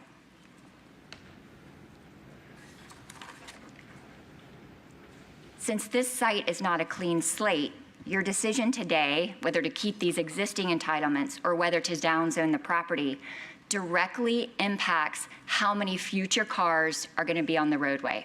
And I'm going to say that again. Your decision directly affects the number of trips and cars that will be generated on this site in the future. So we took a number of scenarios of what could be built under the current zoning, from less intense commercial uses that could be built on that site to more intense commercial uses, and we related those to traffic. Remember, these are permitted today under the current zoning. So what you see on this bar graph in blue represents the number of daily trips that will be on the road if the commercial uses were built. The bars in orange represent the number of trips that are generated from the proposed project. So I'm going to take the least intense commercial use and the most intense. I won't go through all of them. But if you take the gym fitness center that has site plan approval today, our project would reduce the number of trips on the road compared to that project by 36%. That's 540 less trips on the road every single day. If you take the more likely scenario, the Wawa and the retail center, which has more traffic generation, if you compare that project to our project, we would reduce the number of trips on the road by 76%. That's 3,116 less trips on the road every day. Again, we did a really poor job explaining this. I did a poor job because my job is to make sure that we distill that technical information down into something that everybody understands. But it's really important to understand that your decision affects the number of future trips on the roadway on this site. Because this property, again, it's not a clean slate. At this point in time, I want to introduce Tina Ekblad, my colleague. She's going to dive just a little bit deeper into compatibility issues because I know those were a concern with many of the community members. Thank you. If I may, Mr. Mayor, may I submit the regulations into the record that I referred to?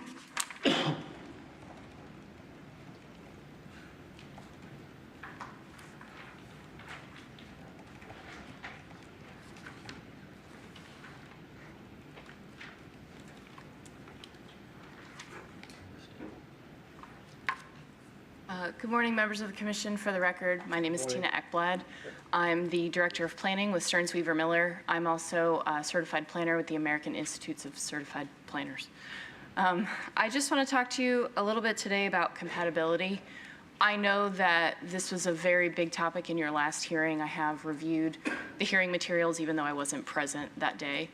I think it's important that when we look at this definition of compatibility from the city's comprehensive plan, that we recognize that it's a very broad definition for an evaluation of all development across the entire city, but it also has to take into account the policy framework of the comprehensive plan. And as you've heard already from Staff Member Barmby, this is a location within the county, within the city that has been identified for more intense development. It's within that transit-oriented corridor, the urban development area, and has a future land use of commercial activity center. And so there is an expectation that the development that will occur will be more dense and intense. That doesn't mean that we ignore things that make neighborhood character. It means those pieces have to work within the policy framework of the comprehensive plan. And so with that consideration, we want to talk a little bit about the surrounding properties. You've heard a lot about the existing commercial development that is a planned unit development. You're all familiar with that plaza to our north as well as our west. And then there is existing single-family residential to the south and east. Some of that single-family has transitioned into commercial. You're all familiar with this area of town. And so what I would really like for you to consider about this property is, as we've mentioned, it's not a clean slate. It is currently vacant and would be appropriately considered an infill parcel. And this is redevelopment of that parcel. This will give you, the residential case before you today will give you a mix of uses in an area that has been designated, again, for that density and intensity, and will, over time, be a single step that the city can take towards reducing that dependency on vehicular traffic and promote the interconnectivity for pedestrians and cyclists through this property. Hopefully, it will be a model for what you are looking for and what your comprehensive plan is seeking to do as its long-term vision, 2030, 2040, et cetera. We've talked a little bit about how Lake Miriam Drive is a constrained road. We have proposed to increase the sidewalk infrastructure through this site plan from the 5 and 6 foot sidewalks that are existing to that 8 foot multi-use path. I want to clarify for the record, wait, down here? Yeah. That 8 foot sidewalk would be on the east side of the internal drive here, and then along the south side of Lake Miriam. You can see, actually, we didn't update this aerial, but there was that pedestrian connection that was spoken about in the staff presentation. And then we also have that vehicular interconnection here. What these things will do is hopefully promote that interconnectivity with the existing commercial. So we're not pushing everyone to Lake Miriam Drive. There is an opportunity for them to go north and access Florida Avenue, should that be within their intended destination. And then again, by promoting the residential, the residents on site and also the members of the community that are cutting through this property will have a safe way to access the commercial plaza and Florida Avenue, promoting that multimodal alternative transportation that your comprehensive plan is looking for. So I want to talk a little bit about the development parameters that are being promoted through this site plan. You've heard a lot about the changes. I'm just going to touch on them generally from the perspective of compatibility. We have oriented the site in a manner that actually promotes less frontage on Lake Miriam Drive. So keep in mind that what anyone will see traveling down Lake Miriam is the side elevation of all of these buildings. What that does is, from a building configuration, automatically promotes a much smaller massing than if the building frontage or the long side were to front on Lake Miriam Drive. So simply by laying the buildings out in this configuration, we are already trying to ensure that there's open air, space, vegetation, and not a wall of architectural features down Lake Miriam Drive.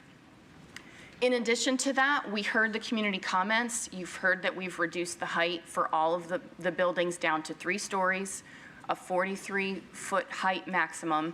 Again, that's going to break up that massing. And then I'll talk a little bit later about the enhanced buffering that is proposed along Lake Miriam Drive.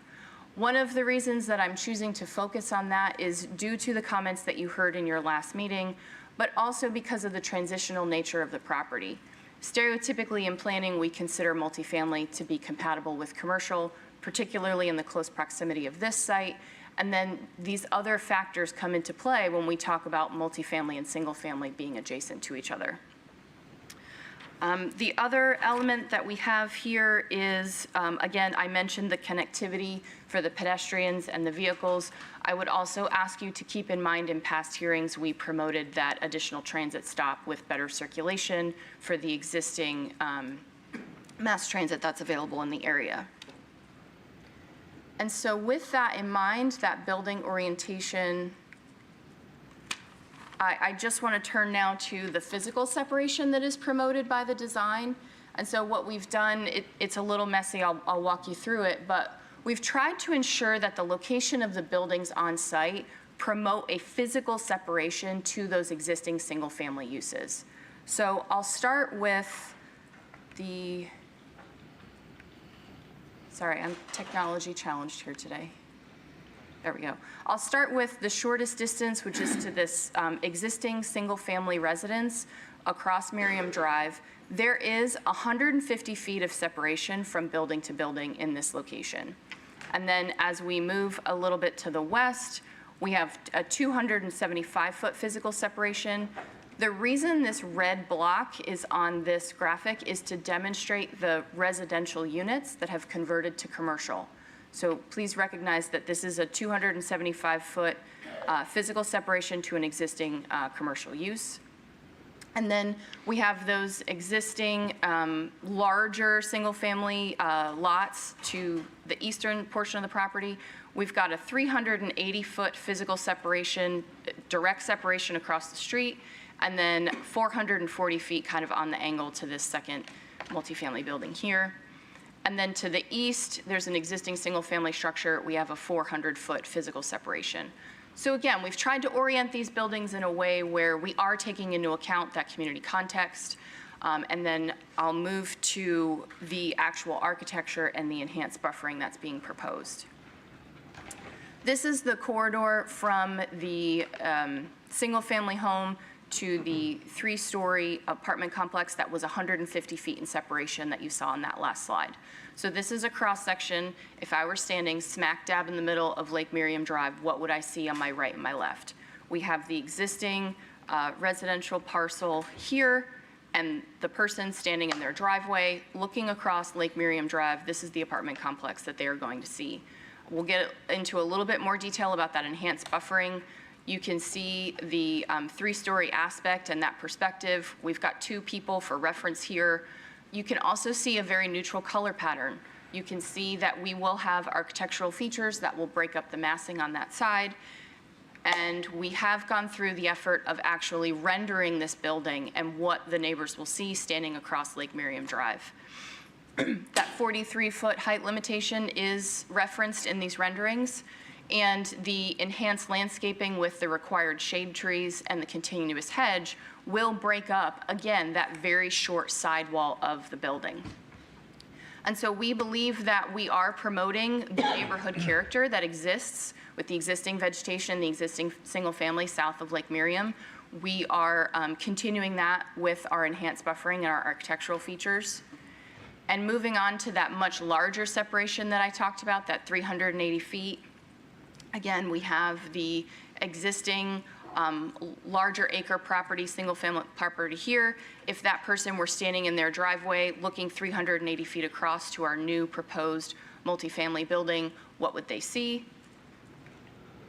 Again, we have the short side of the building, the enhanced buffer, a very neutral tone building with some of the architectural features around the windows, so that as they're looking at the buildings, but also people are driving by on Lake Miriam Drive, they're not going to get that wall of concrete. They're going to get a very broken, open air visual aesthetic.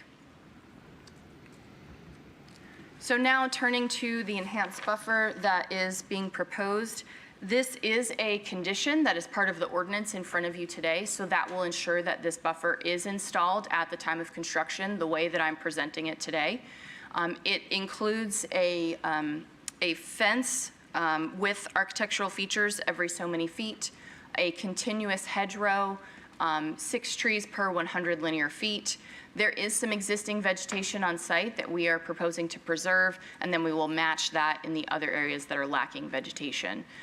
So you can see that we are, again, using this as a feature to promote a visual buffer to the proposed development, and that will benefit the neighbors to the south and also the traveling public along Lake Miriam Drive.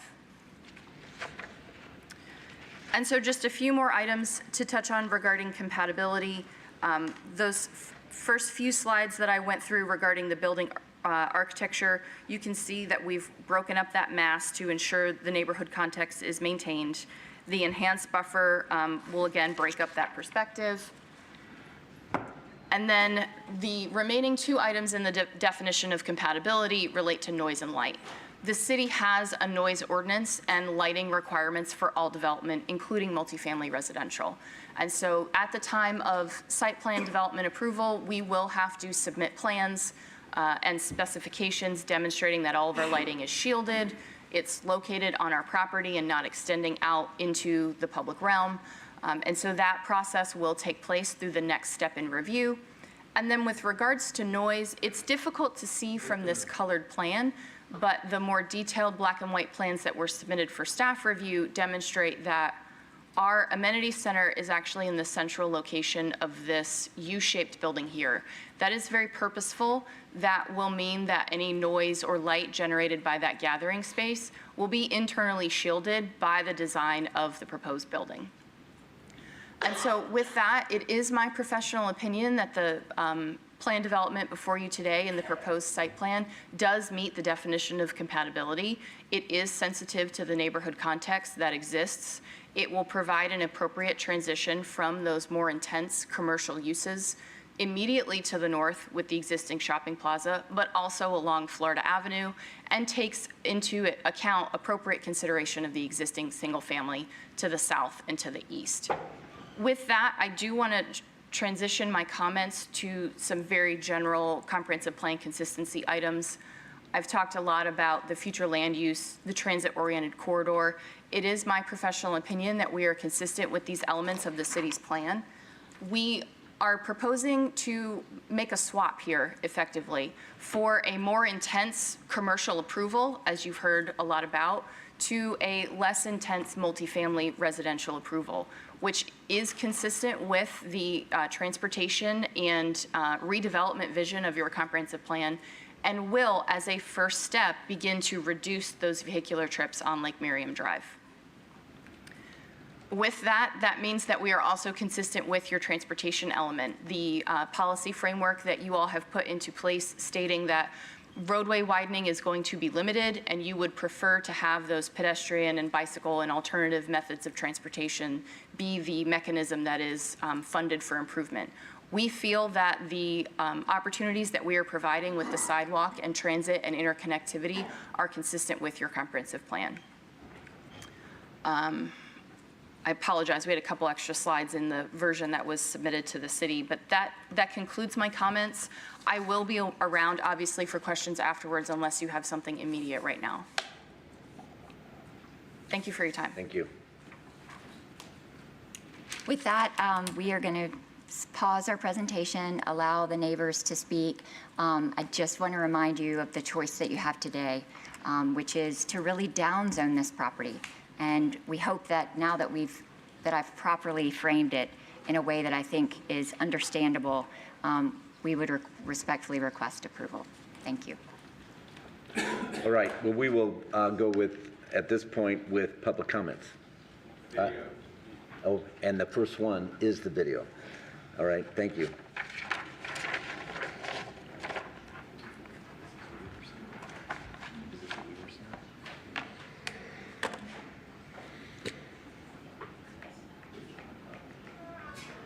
Wiggs. I live at 4602 Highlands Place Drive. about a half a mile as the eagle flies from the location of the high-density apartments that are being proposed.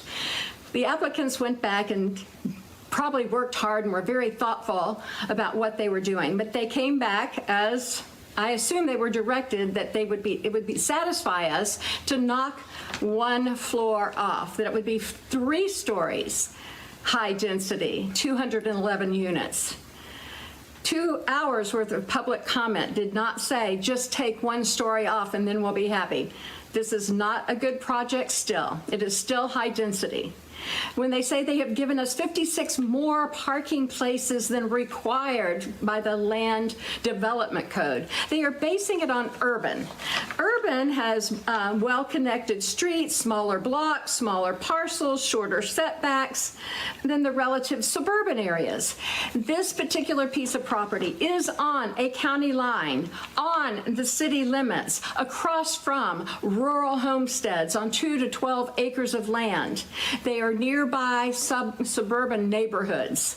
This is not urban. So to say that we get 56 more parking places than required, minimum required, is like comparing it to multifamily housing for the elderly, for group homes, 1 space for 2 beds, institutional residential.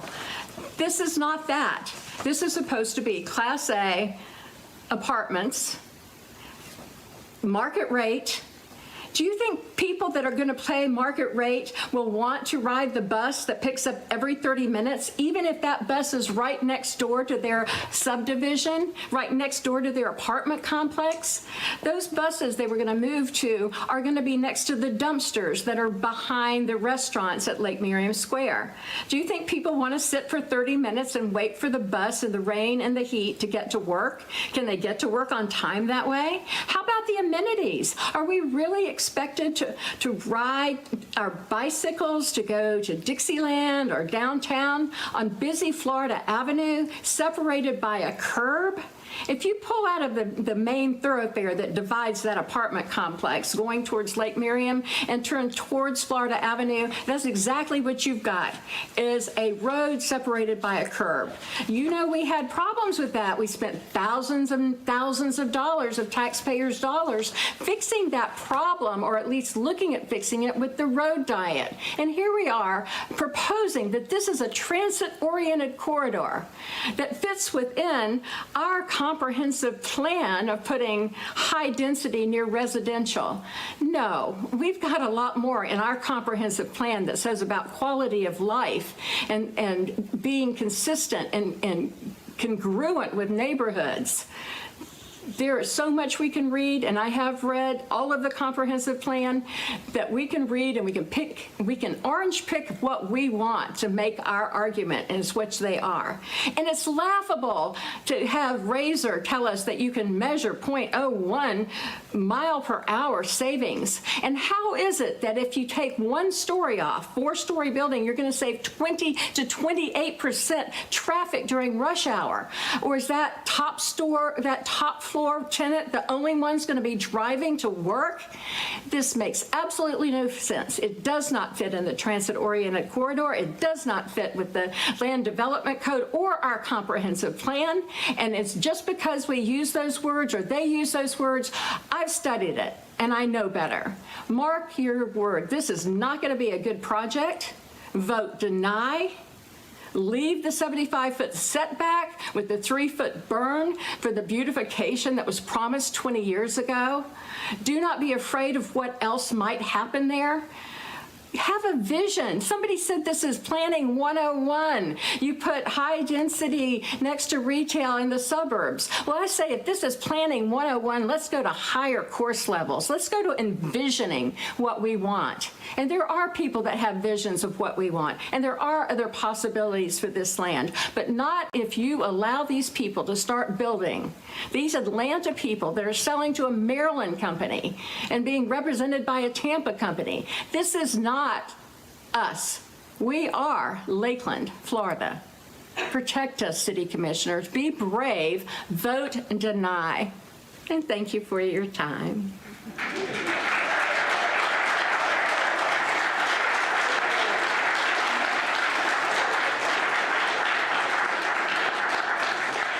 All right, then we will begin with whoever would like to speak. Just go to the podium there and state your name. Name's Ronald Beckton. Once you get to the mic. Okay, but I announced it now. Center podium, I'm sorry. This podium, my poor pointing. They got the seat there. Anyway, Center podium and 5 minutes, sir. not started yet. Need your name and address, please. My name's Ronald W. Beckton, and I live in Lakeland, Florida. I love Lakeland, Florida. Moved here in 1959. The population was 30,000. Anybody remember that? Now it's 100 plus or more, right? In a nice way, I want to say your whole presentation was full of yogurt. I need to have you speak in the mic, sir. Yes, sir. Okay. As I was saying, the presentation was full of yogurt.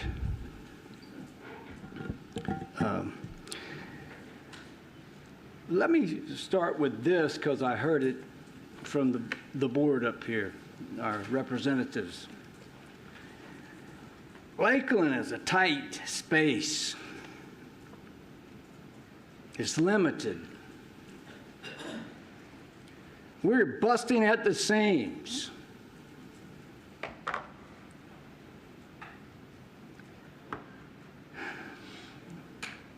I heard quality of life spoken about from representatives sitting right up there on the stage. You live in Lakeland too. What do you think? You don't have to answer that now, but we would like to know what you think, and I guess we'll find out. 4 stories? You couldn't see that wasn't going to work? 4 stories, and then the lady just doing on the video probably made some similar points, but you've done so much to fix all the L's within the proposed project, with all the sidewalk, 3 feet more sidewalk, and then our rapid transit is going to take care of all the parking problems and the traffic, right? What do you think about that? It is laughable, isn't it?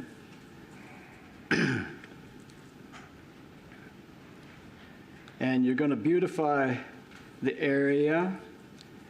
I was just taking notes here, so they're pretty, it's not going to be as, I got 2:30 left though. It's a hot mess. I think you saw that. I was watching some of you listening too. It's not good. And you can disagree, but it's not good.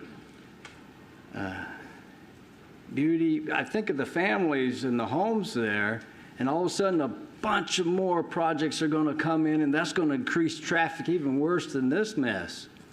You really believe that? Maybe you do. I don't. I don't think it's going to work. Your project will not reduce traffic. There's not a bunch of people who are going to jump on the bus and come over there and shop at Publix. Your commercial investment is actually beneficial for all of Lakeland, right? That's the way you presented it, and you had to go back and think about that because your first presentation wasn't good, was it? You really made a lot of mistakes. And just listening to those mistakes, you're going to make a big mistake if you vote for this too, I think. So I've got 1 minute and 11 seconds left, so maybe the good Lord will give me something to help you convince you that this would be just the worst mistake. Lakeland is tight and space limited. 30,000 when I came from San Bernardino, California. I love Lakeland. All 3 of my boys were born here. My family's here. I live right down the road. I know some are going to be messed up worse than me if this project goes through, but praise the Lord anyway. I just pray that you people up there, it's your decision. We're just the people. I got 26 seconds. Vote the right way for Lakeland. I've seen some other indecisions, but anyway, I just plead with you. It's not worth it. I can picture it now. One hot mess. I got 4 seconds. God be with you. Vote the right way.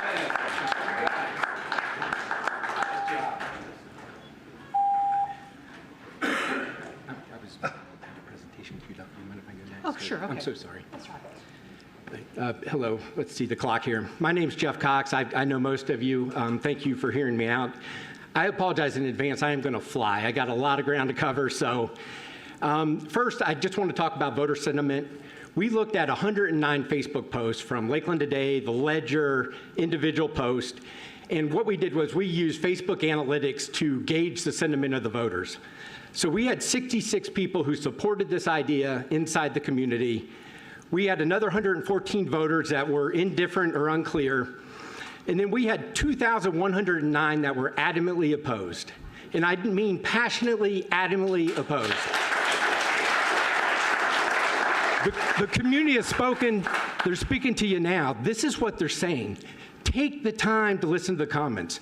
For every one person that can come here and get off work, there's 200 behind them that feel the same way. All of these hearings, you haven't had one Lakelander speak in support of this program. You guys were elected to represent us. It is clear what we want. Please hold the applause. I got to get through this. I've got limited time, but thank you. Preferred apartment communities, it's important you know who you're in bed with. This company was sold to Black State, which is one of the largest real estate investment trusts in the world. They have $300 billion in assets. They manage 80,000 apartment units, and they have a long history of partnerships with Publix. This is not their first joint venture, not only with preferred apartment communities, also with Blackstone themselves. How much do you think a New York-based $300 billion REIT cares about Lakeland, Florida? This is what their true rating is. 3.2 out of 5 stars. This is from their Facebook page. When you go in and you take the time to read the reviews, there is a common theme here. Not enough parking. The staff does not care, and the dog and pet waste is everywhere. They say again and again, even though there's designated doggy areas, the people don't care, they don't stop, they don't pick it up.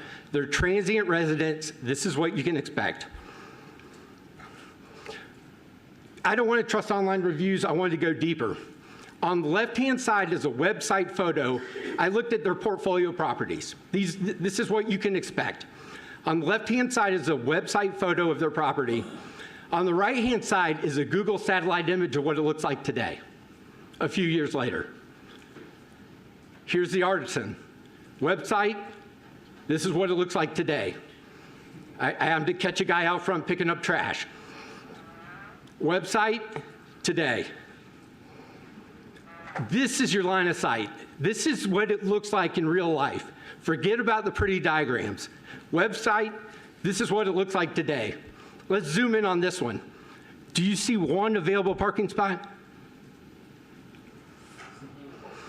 Parking at Lake Miriam, we know 1.75 spots is completely inadequate.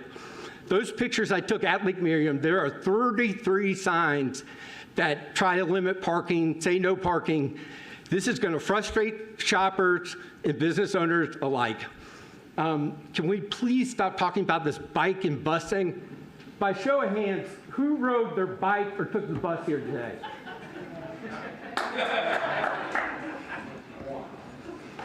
Multifamily is the worst case scenario from a parking standpoint. If their whole argument is that it reduces the net number of trips, well, by definition, it increases the number of parking places they're going to take up over a longer period. They're saying there's going to be less trips. They're going to be at home. They're going to walk to the grocery store. They're going to bike. Parking's already an issue, and it hasn't been highlighted enough. The environmental concerns, I live on this lake, red-tailed fox, osprey, gators, owls.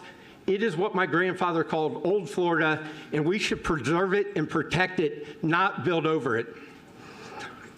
So I also operate the Facebook page on this cause. And I have consolidated a list of questions that have come in and things that just really don't add up. So why are the traffic counters put down during non-peak hours? Why are they ignoring the setbacks? Why are they using outdated wetland surveys? If the project was reduced by only 13%, why did they claim it will reduce traffic by 28%? You know, how can they say that only 11 new students will go to the middle school if they haven't rented these yet? I mean, how can you make that assessment? Does, you know, the biking thing I addressed, why does traffic study ignore the timing and trip flow? I'm going to say more about that, but really people want to know is what is going on? Why are we kicking this down the road? Can I claim some of Dennis Ross's time, who is... No. You're done. Thank you, sir. Appreciate it.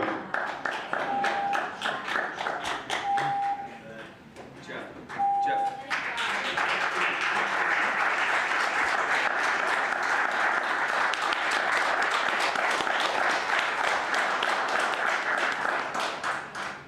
Thank you, Jeff.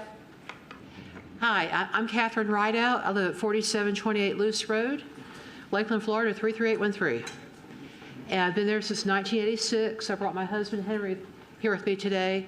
Everybody's talking about traffic. Let's talk about property value.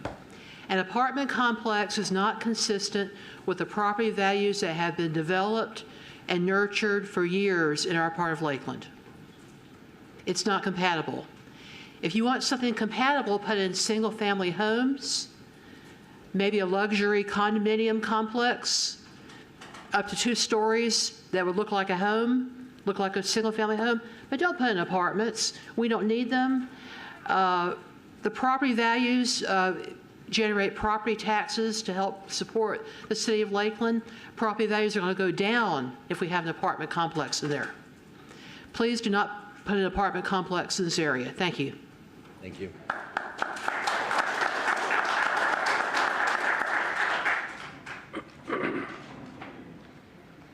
Good morning, Alexandria Davis. So I'm not going to beat a dead horse too bad. We talked about a whole lot about the public transportation thing, but one thing I did want to point out is I don't know if you know the median income, household income for that area is $121,000.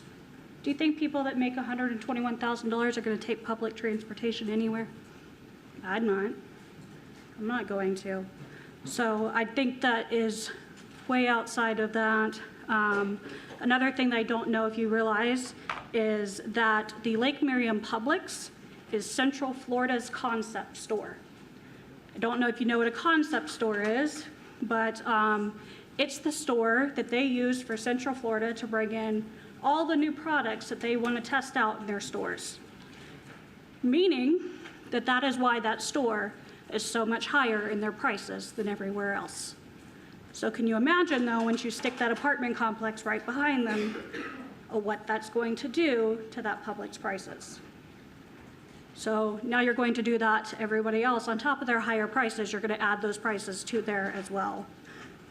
My most important point for today that no one else has seemed to point out is that Lakeland Highlands Middle School is rated for 1,117 students. It is rated for 71 teachers. That is a 15.73 to 1 ratio. Currently, for 2021 to 2022 school year, they had enrolled 1,242 students to 66 teachers. That is a 19 to 1 ratio. Their math proficiency scores were 59%. Their language arts proficiency scores were 57%. So add that lovely condo, whatever you want to call them, apartment complexes there, add all those extra students that you're going to put on there to the already taxing teacher to student ratio, and imagine what those scores are going to be like. Do we want our futures to look like that? Obviously, you want that schools rates to increase so that our students have a brighter future. But putting that extra tax on that school is not going to be a benefit. So that was my point for today. Thank you. Thank you.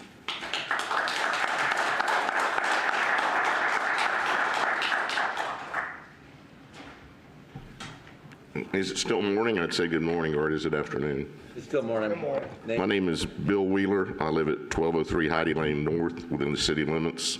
I was born and raised in Lakeland. My family settled in the Lakeland area in the late 1890s, so I kind of consider myself a Lakeland expert. Mr. Cox did a great job pointing out a lot of pertinent factors with this case. Compatibility, in all the discussion, they mentioned the people that be affected be those right there by the apartments on Lake Miriam.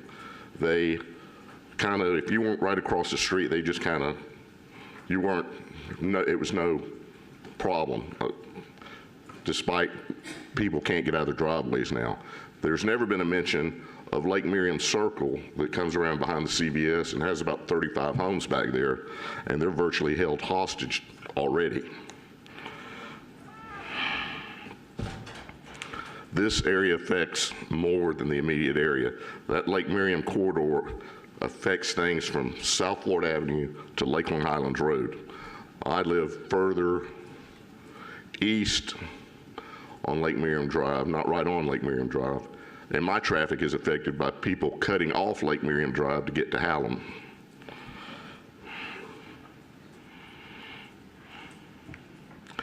I'd like to point out that no one that I've talked to or seen on Facebook or social media has been in favor of it, other than those that stand to make money or are not affected by the area.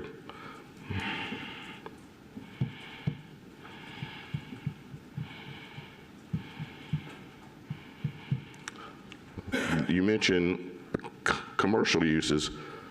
Typically, commercial uses throttle their store hours where they're open certain areas. For instance, Watson Clinic would open at 9 o'clock and be closed at 9 and schedule appointments during the day. There wouldn't be a steady flow of traffic in and out of Watson Clinic, where now you just have, there'll be a constant flow with these apartments. And again, I'm a skeptic. I don't believe you can figure these rates by using social factors or manuals or whatever. You need to get in the car and drive on the road and be stuck there and count 7.6 seconds, and you're there a lot longer than that. I appreciate your time. I urge you to listen to the citizens in this matter and not outside developers, planners, and so forth. We need you to support the citizens. Thank you for your time. Thank you.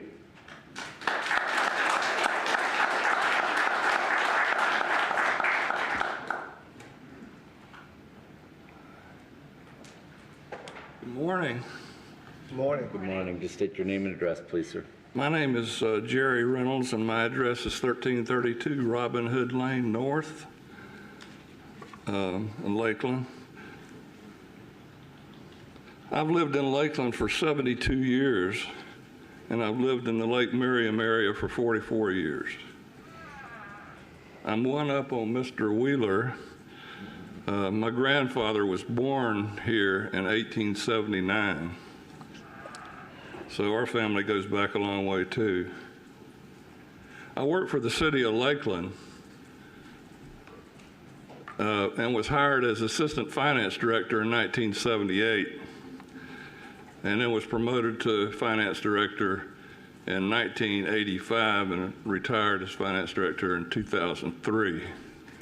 When I worked here with Palmer and Kevin, they were mere teenagers. But now I don't even hardly recognize them. They've aged so much. They could probably say the same thing about me. When I was finance director in the 80s, the number one priority of the city commission was growth. This was a time when downtown was dead. Businesses were closing. We went through the recession of the 70s. Businesses were moving out into the malls, and downtown was like a ghost town. And so a huge priority of the city was to redevelop Lakeland, redevelop the community. And it came to the point where it was almost growth was good at any cost. You know, we just have to build this city because things are drying up. Well, along came the LDDA and the Economic Development Council. They did such a good job in growing the city until today, it's a booming city. Everybody wants to live in Lakeland.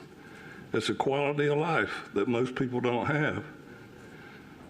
But I would say that today, Lakeland no longer needs growth at any cost.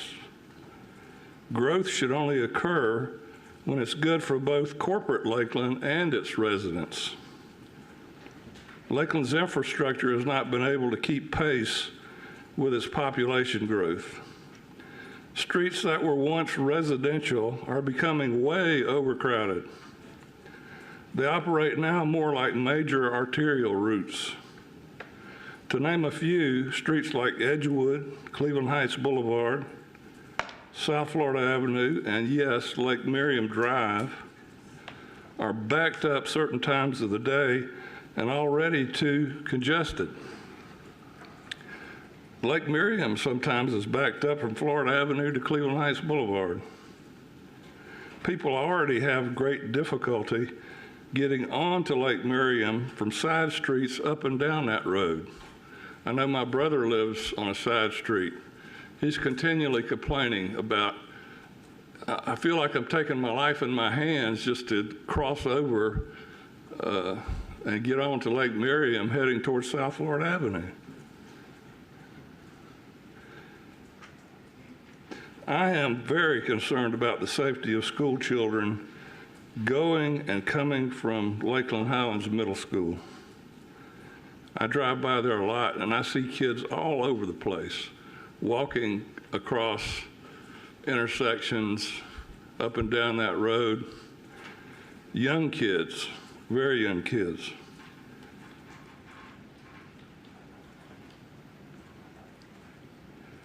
And I think we need to consider the kids that actually live in those neighborhoods and play in those neighborhoods and what the impact of this traffic is going to do to them and what a danger it's going to present.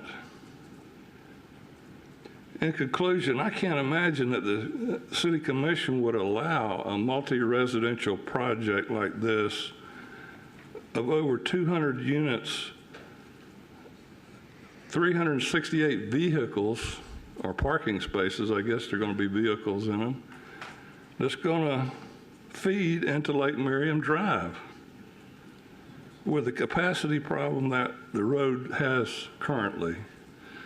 I also can't believe that we're saying, and I thought I heard our planning department and the investor say that there would be zero impact on the level of service for Lake Miriam Drive. Thank you, sir. Appreciate it very much. Sorry. But I would like to have an answer to that.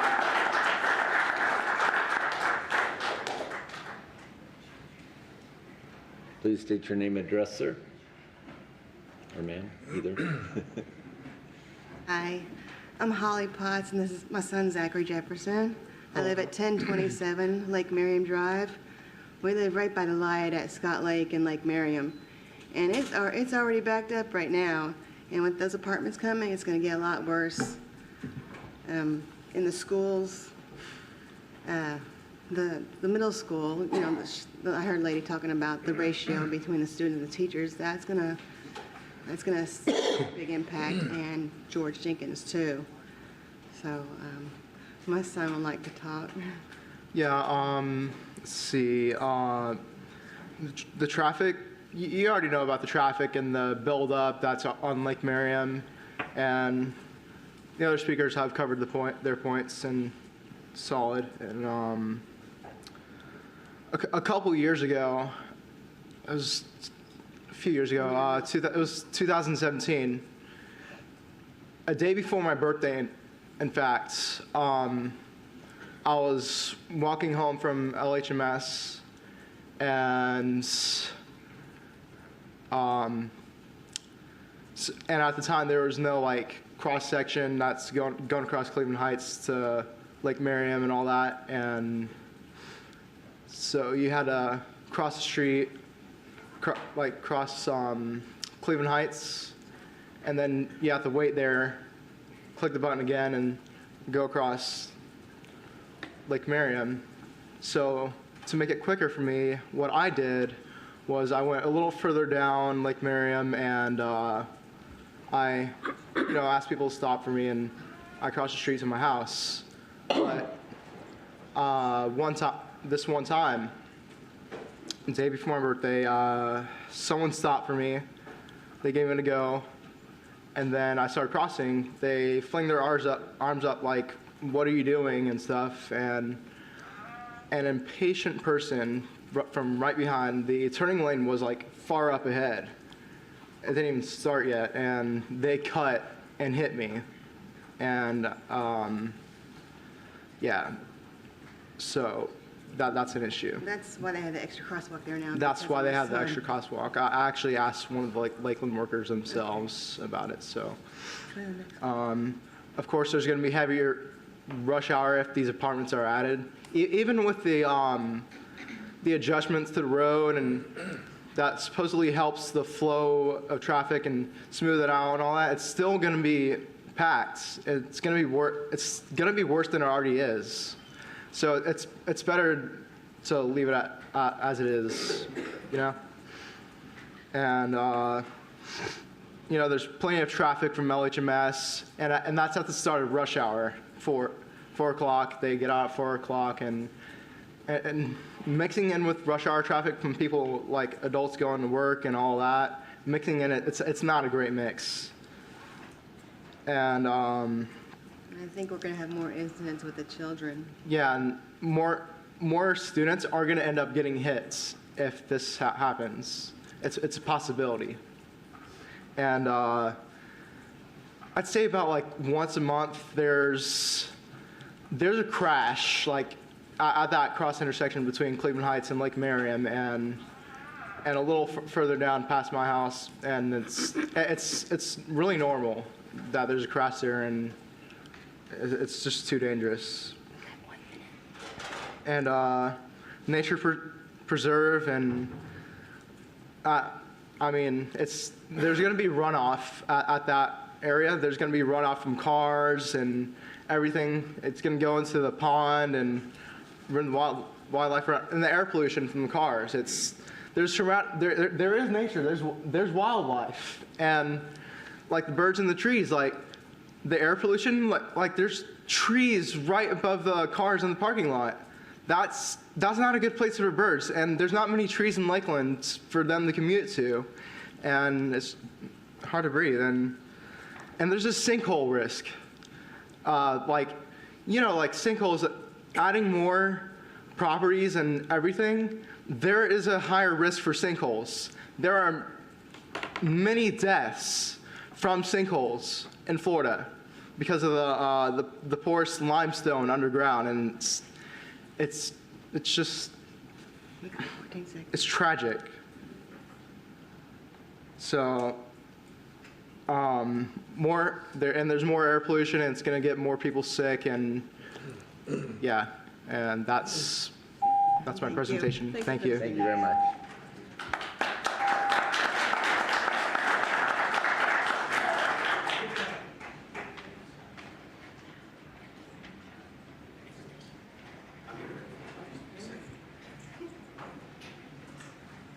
Please don't start the timer yet. State your name and address, please. Okay. My name is Sue Nelson. I live at 2920 Cruise Lake Drive. I'm a former Polk County Planning Commissioner. I served from 2006 to 2011. I'm also a member of the American Planning Association. This latest proposal before you today is still not consistent with your comprehensive plan or your land development code. This proposal is not compatible with the surrounding properties. What is compatibility? A condition in which two land uses can coexist in close proximity to each other so that no one land use is negatively impacted by the other. Your comprehensive plan defines the criteria for compatibility. In addition to density, height and scale of buildings, mass of structures, traffic, vehicular or pedestrian, lighting, etc. You only need to say one word to address all of those elements. This project is incompatible.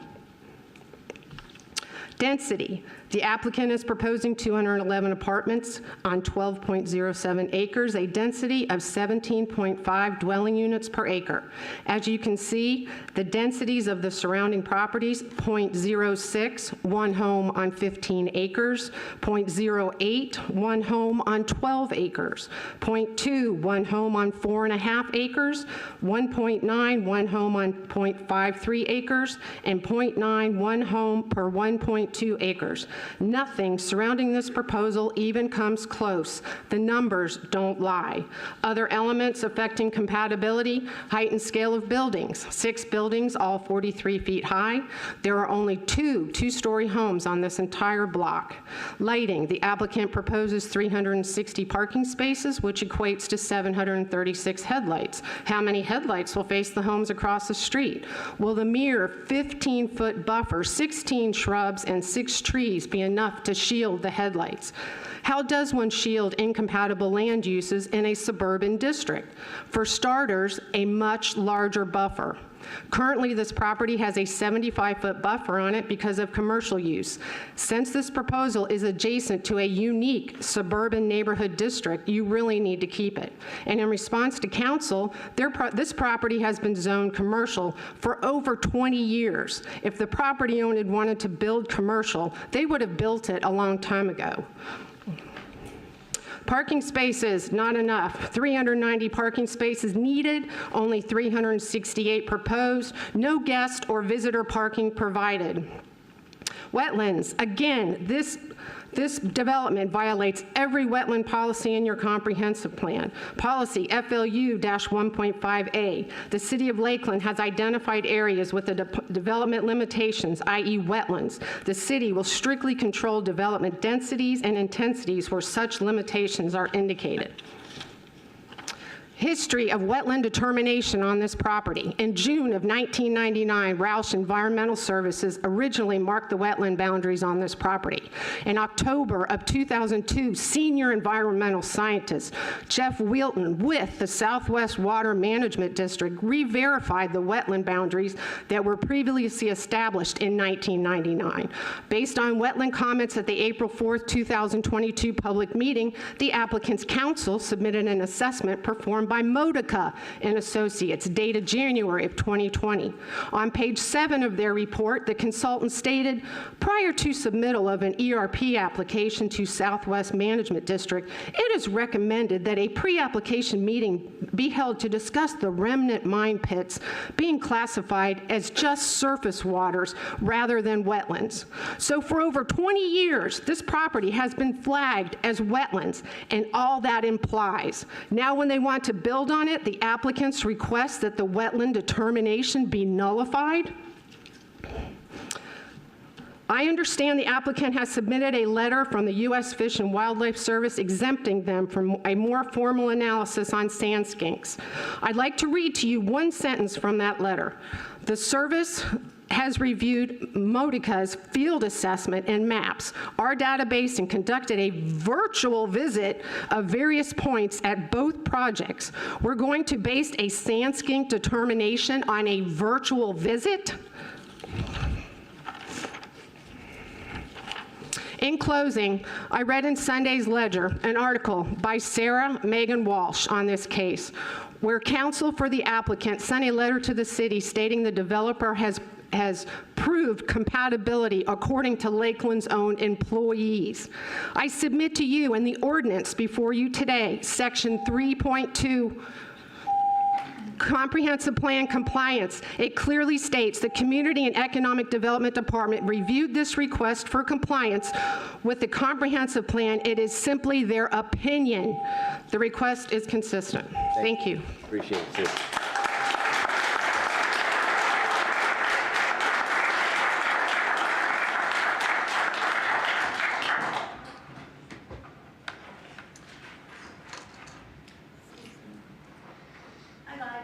Aye. Just please state your name and address, please. Deborah Walker, 4910 Liberty Lane, Lakeland, 33813. Our Liberty Hill subdivision is right next door to the school. We have problems, and we've had them for quite a while. I've lived there for 30 years. And more people are coming in our neighborhood to pick up kids. And then they will call and report it, and then it'll slow down. And then again, they'll come back and pick up the kids. People start lining up at Lakeland Highlands Middle School at 3 o'clock to get in the car line. They sit there for an hour before their kids get out of school. Now, one thing I talked about the last time was accidents. You know, we were told by the presenters that there was only 11 accidents in the prior 3 years. Well, we got information from the city, and for 2017, there was 67, 18, 65, 2019, 68, 2020, 42, and 2021, January through October, there was 45. And so, with this meeting continuing, we requested to get what the accidents were up to present date. Well, we got an order and everything, got the number right here.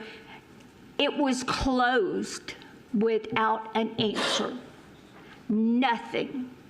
So we presented what we had received to you guys, and I'm not saying it's your fault, but we presented it to you, and then all of a sudden we asked for records again. We get a number, and then go to check it, and it's closed out. Why? Why can't we get the accident reports now? People run into the back of each other, seems like every other day. Dennis Ross's house, his brick columns in the front was took out one time by an accident. Down at Scott Lake, the houses down there, that brick wall has been took out 2 times. At where my daughter lives, at Lake Miriam Circle, that wall was just taken out last year by a lady that ran over the bench and hit the guardrail and took out the brick fence right there on Lake Miriam Drive. I know the traffic is bad, everybody brings that up, but the road is, I would like to know, when was the last improvements, except for the crosswalk at Cleveland Heights and Lake Miriam, when is the last time that road has been improved? When has it been paved?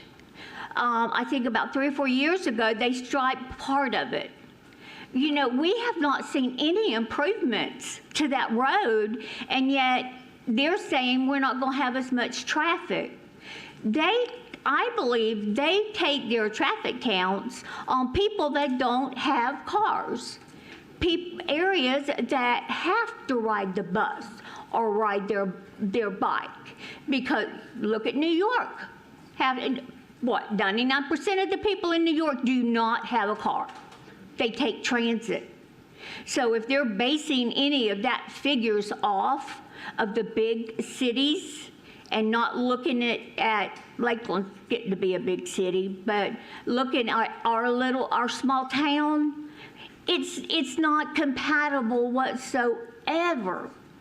We're looking at these numbers, and to add them parking space, to add the traffic, it's going to add more. Now, they keep saying we're going to put a little thing to where on the west side of the apartments, on the site plan, they're going to be able to get out to go to Florida Avenue that way. You know, there's a right in and right out right there. they can do that anyway. You can go back behind the restaurants and do it now. All they're going to do is put up a fence, I guess, to let the people in and out. That is not new. And they're making it sound like it's new. Thank you, ma'am. Thank you. Any other comments? Okay, yes, sir. Please come on down. State your name and address, please. Hi, I'm back up here. Brian Jorgensen. I live on Kings Point Court off Hallam. I was here and we moved here in '91, and we liked it off Hallam Drive because if you didn't have a house on Hallam Drive or off one of the side streets, there was nobody driving. I mean, it was you could roll up that street at 9 o'clock at night and it was really quiet. They put in the village at Lake Highlands over there behind the school. And if you want to get over to now the much more developed South Florida Avenue, those food places and such over there, most of those people end up driving up Hallam. And Hallam now has a much, much greater traffic than it used to have. If you put these apartments in where they want to go, that's going to it's already bad on Lake Miriam, and it's going to just get that much worse. So your traffic situation, I can tell you from experience, once they put that in, our traffic went up exponentially. I mean, it was rare you saw traffic that much on Hallam, and now there's lots of traffic on Hallam. So it's going to be worse on Lake Miriam. Thanks. Thank you. Any other comments from the public? Yes. Come on down, sir. Just state your name and address, please. My name's Hal Porter, and I live in the village of Scott Lake, but I actually own the property probably closest to the construction of these apartments. I own 202 Lake Miriam Drive, which is a 32,000 square foot office/doctor's building. I've only owned the property for 2.5 years, and there's been 3 really, really bad wrecks right there where my tenants are just trying to get in and out of the property that I own. And, you know, what they're planning would just no more than just make it totally worse. But more than that, it seems like I've tried to get information from different parts of the government regarding how truly unsafe it is to get in and out of the property that I own.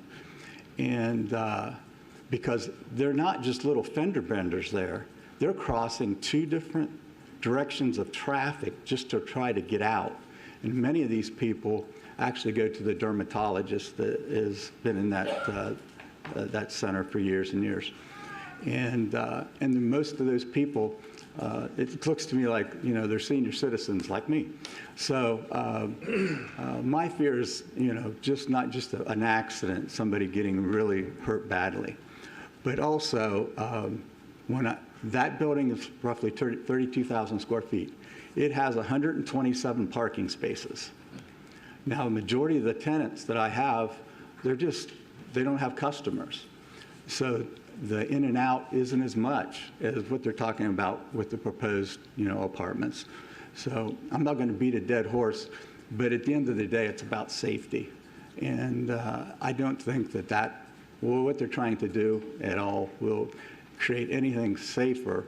And then again, with the students that are leaving the schools and their parents go to pick them up, there's always 10 to 12 cars in my parking lot. They're right around the fence, you know, waiting for their kids to get, you know, they walk down there and pick them up. So at the end of the day, it just isn't a safe scenario for the city, the area, the building that I own, but still, it really is safety and safety of the kids. So, thank you. Thank you very much. Are there any other comments from anyone else from the public? Yes. Thanks. Mr. Mayor, Commissioners, Mike, your dad taught my wife how to run. Thanks a lot, because she drugged me around Lake Hollingsworth like a million times. In fact, I just came from there. I really like to walk around the lake and look at all the birds and all the things, animals it has. Did you state your name and address on? My name is David Ligon, address 6027 Creekwater Drive, live out by the airport. I've lived in Lakeland probably most of my life now. My kids were born here. I've married here. Went to school here. My kids got married here. And I've had a good chance to look at Lakeland and just, get to know it really well. And I love this place. I really do. I've been a lot of other places. I used to live overseas even. But what I'm seeing lately has been kind of disappointing. I'm seeing more and more parts of Lakeland that, were green, just being covered up, parking lots, housing developments. Where I used to live, or where I live now, out near the airport, there was a humongous farm, and watermelon trucks would run down my street. They bulldozed the entire thing and turned it into this giant, housing community. And I had chickens, and all the predators came out of that wood, panthers, bobcats, foxes, possums, raccoons, they all came through my yard, finished off my chickens, which, it's understandable, but I just, every time I look around Lakeland, I see another piece of it disappearing and turning into a complex of some kind or a parking lot. And, I was reading this book called Land Remembered. It's a great book about Florida a long time ago. And in that book, it talks about how people came into Florida and just trashed the place. They just trashed it. There used to be giant, cypress trees here. There's none now. And I just don't want to see that happen to Lakeland. I don't want to see Lakeland become, a place remembered, what it used to be. And, it's like I'm seeing nowadays the commissioners or whoever's in charge of building permits, sees every green patch of Lakeland and they're the hammer and it's a nail and they just want to put something on it. And it's disappointing. I don't think the residents care for it. There's such a thing as beautification of a city, and that doesn't mean putting up a new building. I'm not real happy with what happened to Lake Mirror, that giant eyesore that took away part of the skyline. I don't like it at all. I proposed my wife down there, it's changed. I'm not against change, but sometimes just because you can do something doesn't mean you should. And you should think about it. You think about the long-term consequences, because the people coming after you and after me are the ones going to have to live with this mess we're making. Just like in that Land Remembered book, we're living now with the mess that people made. And I would ask you to vote no on any new developments. In fact, I would ask you to have a moratorium on all building in Lakeland right now. What I'm seeing is just nasty, and I hate it. I see trees getting cut down everywhere. I see pavement being, put up where there's nothing before. It's making me sick, and I love this town. I really do. So I pray you'll do the right thing. Think about what you're doing. Think about Lakeland. Think about the people who live here.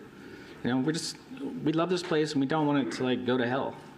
So before you start thinking, hey, maybe we can do something, maybe you should think about whether or not you should, okay? Thank you.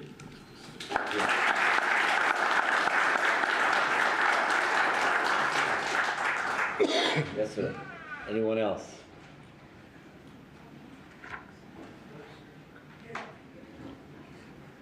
I think you're up, sir. Name and address, please. My name and address? Yes, please. My name is Steve Sheets. I live at 4859 Fox Run Circle, Lakeland, Florida, 33813. Thank you for having me.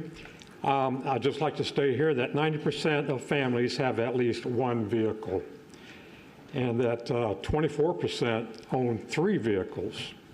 9% don't have vehicles at all. So 50% of families have 2 or more vehicles. So that wipes out your theory on how many vehicles are going to be on the road. There's going to be a lot more vehicles on the road. Also, I noticed that they like to use the same business, the gym, as their catalyst of why they should not put a business there instead of a housing project. They can put something else there. Detroit. They have taken a lot of abandoned property and made farms out of them and make money. They take the crop, they give it to the needy, and they sell it to the store. So you don't have to put a building there. You can make farmland out of it and make crops.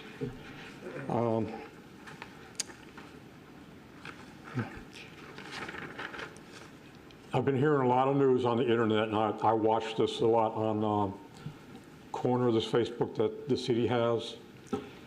Next door, a lot of people are upset. Apparently they lost a case in the city here of an apartment going up, and they feel abandoned. They feel distraught, and they're angry, very angry. So what I would suggest is that if you don't look at this internet site, I would. It's got a lot of good feelings in there. What I'd like to bring up next is something totally a little bit different. I found this called the preamble. Is that we, the people of the United States, in order to form a more perfect union, establish justice, ensure domestic tranquility, provide for the common defense, promote for the general welfare, and secure and the blessings of liberty to ourselves and to posterity. What is that? That's the fundamental basics of what we work for this country. And I think we have forgotten what that is. The most important 3 words of the preamble of the Constitution, we the people. And that's what we have here, we the people. A lot of stuff has been going on in the United States, a lot of division. Corporations are trying to take hold and be the boss. Facebook, Twitter are censoring people of their First Amendment rights. Why? Because they want to control the narrative, take our we the people rights away from us. They're not having it. So to make a long story short, ladies and gentlemen, this apartment's not a bad idea. It's a lousy idea, though. Common sense tells you that. I got the age for common sense, and I know beyond a reasonable doubt that this is not a good project. So the bottom line is the stated purpose of the Constitution. The stated goal is to create a government that will meet the needs of the people. So I'm asking you to think real hard and don't listen to them. They can change mathematics and make anything possible by mathematics. Don't listen. And if you want a second opinion, don't go to the same doctor. Thank you.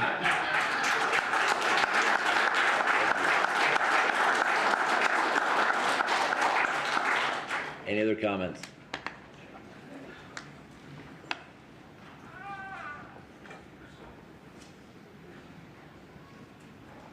All right, any other comments from the public at all? All right, that gives us an opportunity then to have the rebuttal comment from the applicant. Oh, no, you've already spoken, but thank you for asking that question.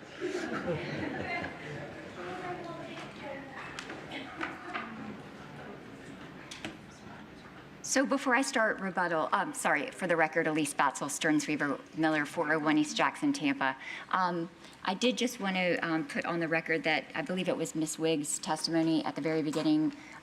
Typically, due process would require that anybody testifying in a quasi-judicial hearing would be physically present, so we'd have the opportunity to cross-examine them. I just did want to note that in the record we would, put on the record that we object to her testimony being considered. Thank you.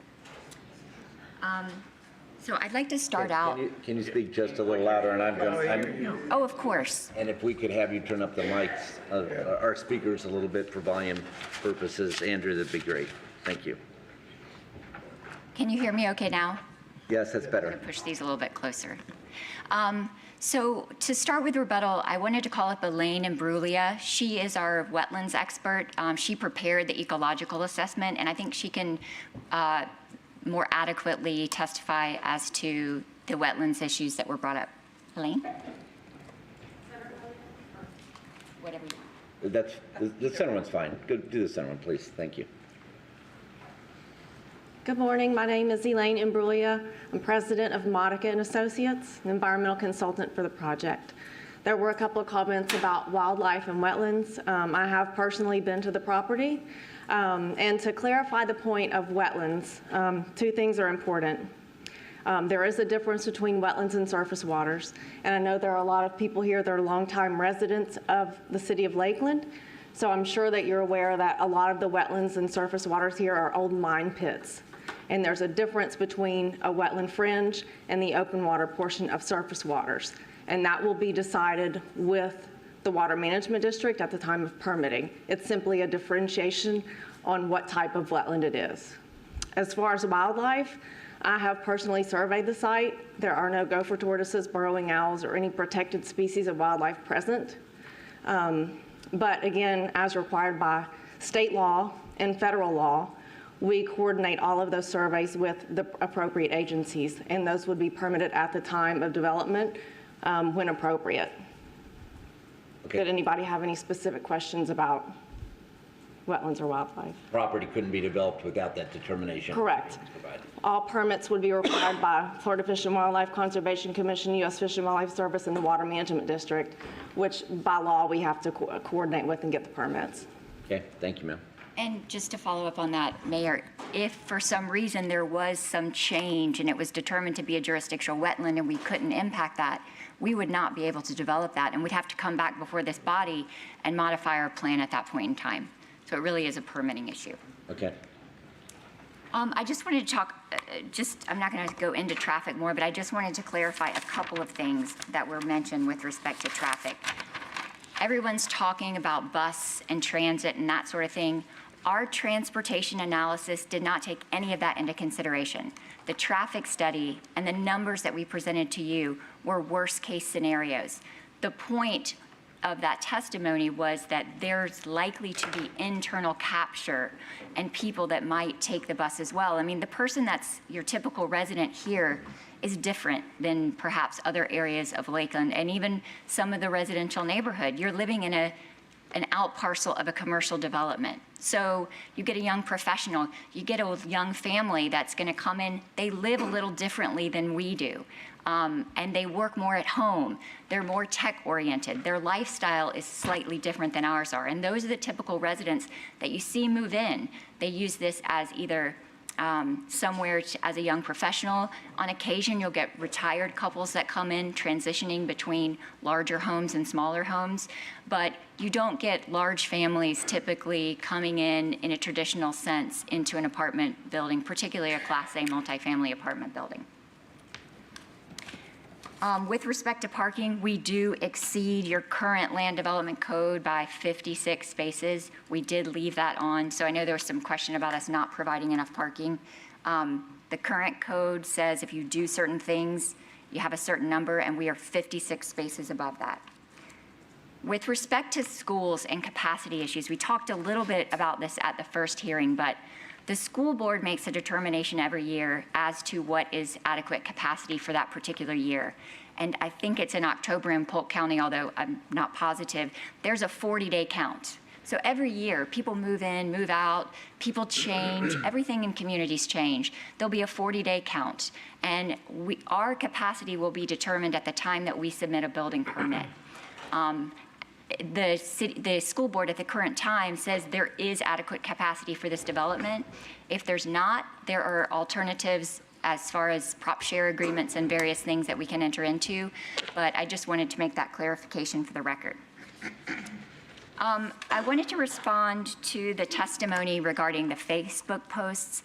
The award that I spoke about that Preferred Apartments Communities received as the leading REIT for online, that is done by JT Powers. They are an independent third party. They go out and they look at all of the online data and posts, and they won that award. So it's not just taking bits and pieces from Facebook. It's an independent third party that comes in and says, who's doing the best job in their industry, and Preferred Apartments won that the last 2 years in a row.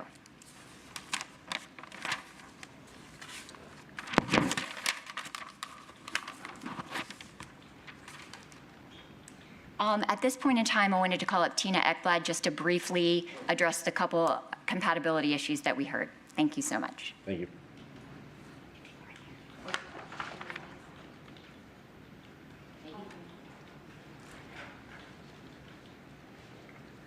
Good morning again, Commissioners. For the record, Tina Ekblad, Director of Planning with Stearns Weaver Miller.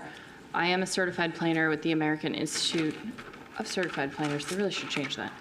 I just wanted to touch on a few elements that I heard throughout public comment today. I think you know the theme here is transportation and traffic. I think it's important to remember that the city has thought about this issue. You and commissions before you have given this issue a lot of thought. You've taken the steps of making Miriam Drive a constrained road because you gave it so much thought. And you've identified where you want the improvements to be made, not just from a public funding perspective, but also in your partnerships with private development. And that is that, yes, there might be some improvements that are made for vehicular transportation, but there are going to be more improvements that are prioritized for pedestrians and cyclists and mass transit. And that is the vision of this city. And yes, that may mean that there is a more, what I would describe as suburban urban footprint or development proposed, like what you're seeing today. It does not mean that this site should be single family, because you need more heads in beds to make mass transit work on a lower turnaround time. You all know that. That's why you have a transit-oriented corridor. That's why you have an urban development area in your comprehensive plan. We've talked about how consistent we are with those themes from the perspective of the improvements that we're making. We are consistent and compatible with those elements with the development that is being put before you today. The other theme that you heard was the orientation of the buildings and the site itself. And I want to talk about some of what you just heard. The property used to be mined. This is not a greenfield development. It's been part of a commercial plaza since the early 70s, from what I understand. Yes. This has current commercial approvals. What we are looking to do today is put residential in an area where it would provide some of the most benefit to the city. Up and down Florida Avenue is other existing commercial development that these residential units can take advantage of. You might not see this interconnectivity work next month, but by taking these steps over the long-term vision of the comprehensive plan, it will make changes.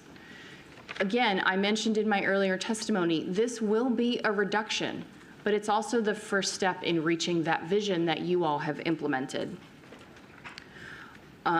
We are providing an appropriate transition between these existing commercial uses that are occurring and the single-family residential to the south.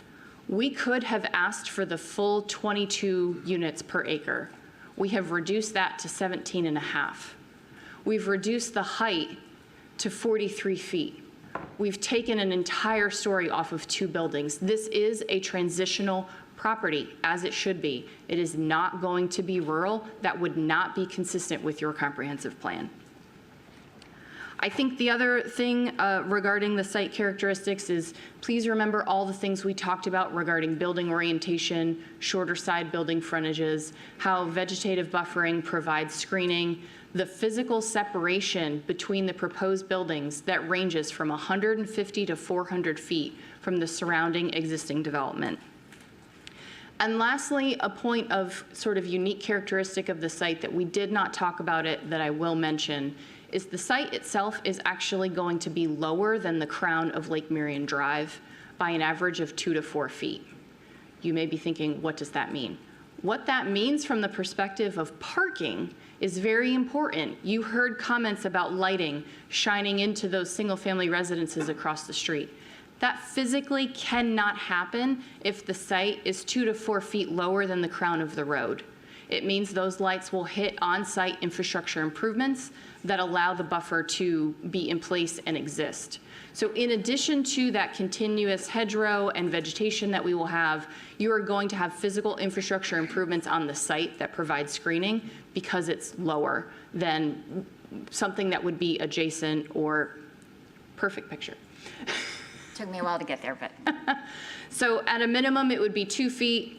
At a maximum, it will be 4 feet. So at 4 feet, the entire frontage of that car will be shielded by that concrete head wall that's on the left side of the buffer.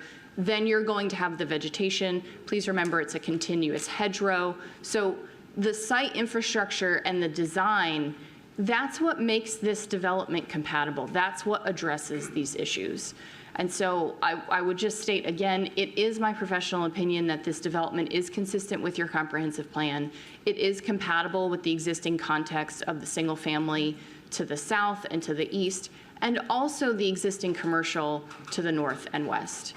Again, I'm happy to answer any questions that you may have. Tina, can you address for the commission whether you think that the proposed project is more compatible than the existing commercial with respect to the single family to the south? Yes, I personally think that the multifamily option is more compatible than the commercial option that is currently permitted. Is that your professional opinion? Yes. Thank you. Thank you very much, Tina. I wanted to just piggyback on what Tina said, because I'm not a professional planner, but you have other instances in the city where you've approved apartment complexes right next to single-family development. I've done it again. Chuck, you're in charge of driving. There's a couple, it's up several slides, but I just wanted to note those for you. Keep going. It's all past the transportation stuff, right there. Thanks. So this is just an example of one apartment complex that you have that was found compatible. As you can see, there is single family immediately adjacent to this apartment complex. This is the park at Palazzo. This is very similarly situated to what we have, where you have single family directly across from an apartment complex. I show you that just to emphasize that this isn't the first time that the city of Lakeland has seen a multifamily development adjacent to single family. You have found in the past that those uses can be compatible. And finally, I want to talk about something that I think brings all of this together. And that is, you are in a stage of growth. Whether you like it or not, people are coming to the city of Lakeland. And you have significant housing needs from what I understand. The state comprehensive plan directs you to plan for those housing needs. And it directs you to plan for that growth. And so when we come in as developers and development teams, we look at your comprehensive plan and we say, where does Lakeland want us to go with this development? This is exactly the kind of site that your comprehensive plan directs us to. This is where you told us to go, so to speak. The comprehensive plan gives us a guide. The problem, if you don't meet those housing needs, is of course you have affordability problems because your supply is significantly less than your demand. Again, this is a really good project. The developer has worked really hard and really consistently to address every concern that you had. And I want to go back to that one slide. I'm not going to put it up, but really says, what is your decision today?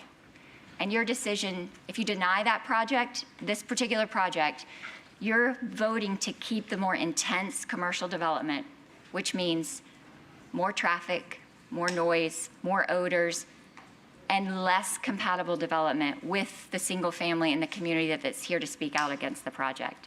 If you vote to approve this project, you're voting for a less intense project, but you're also voting for a project that your comprehensive plan should go exactly where we're proposing.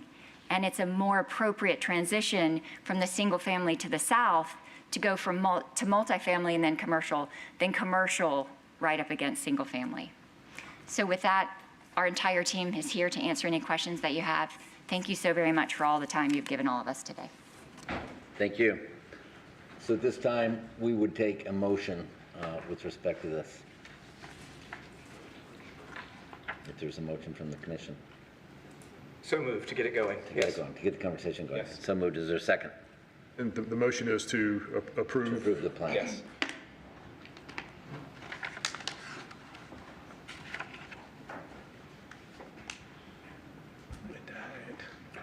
Hearing no second, we're done.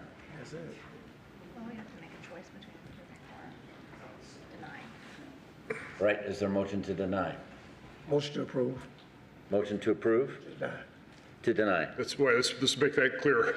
And you're on what basis? It's a motion, yeah, and we'll have to go through that exercise as well. The motion is to deny the application.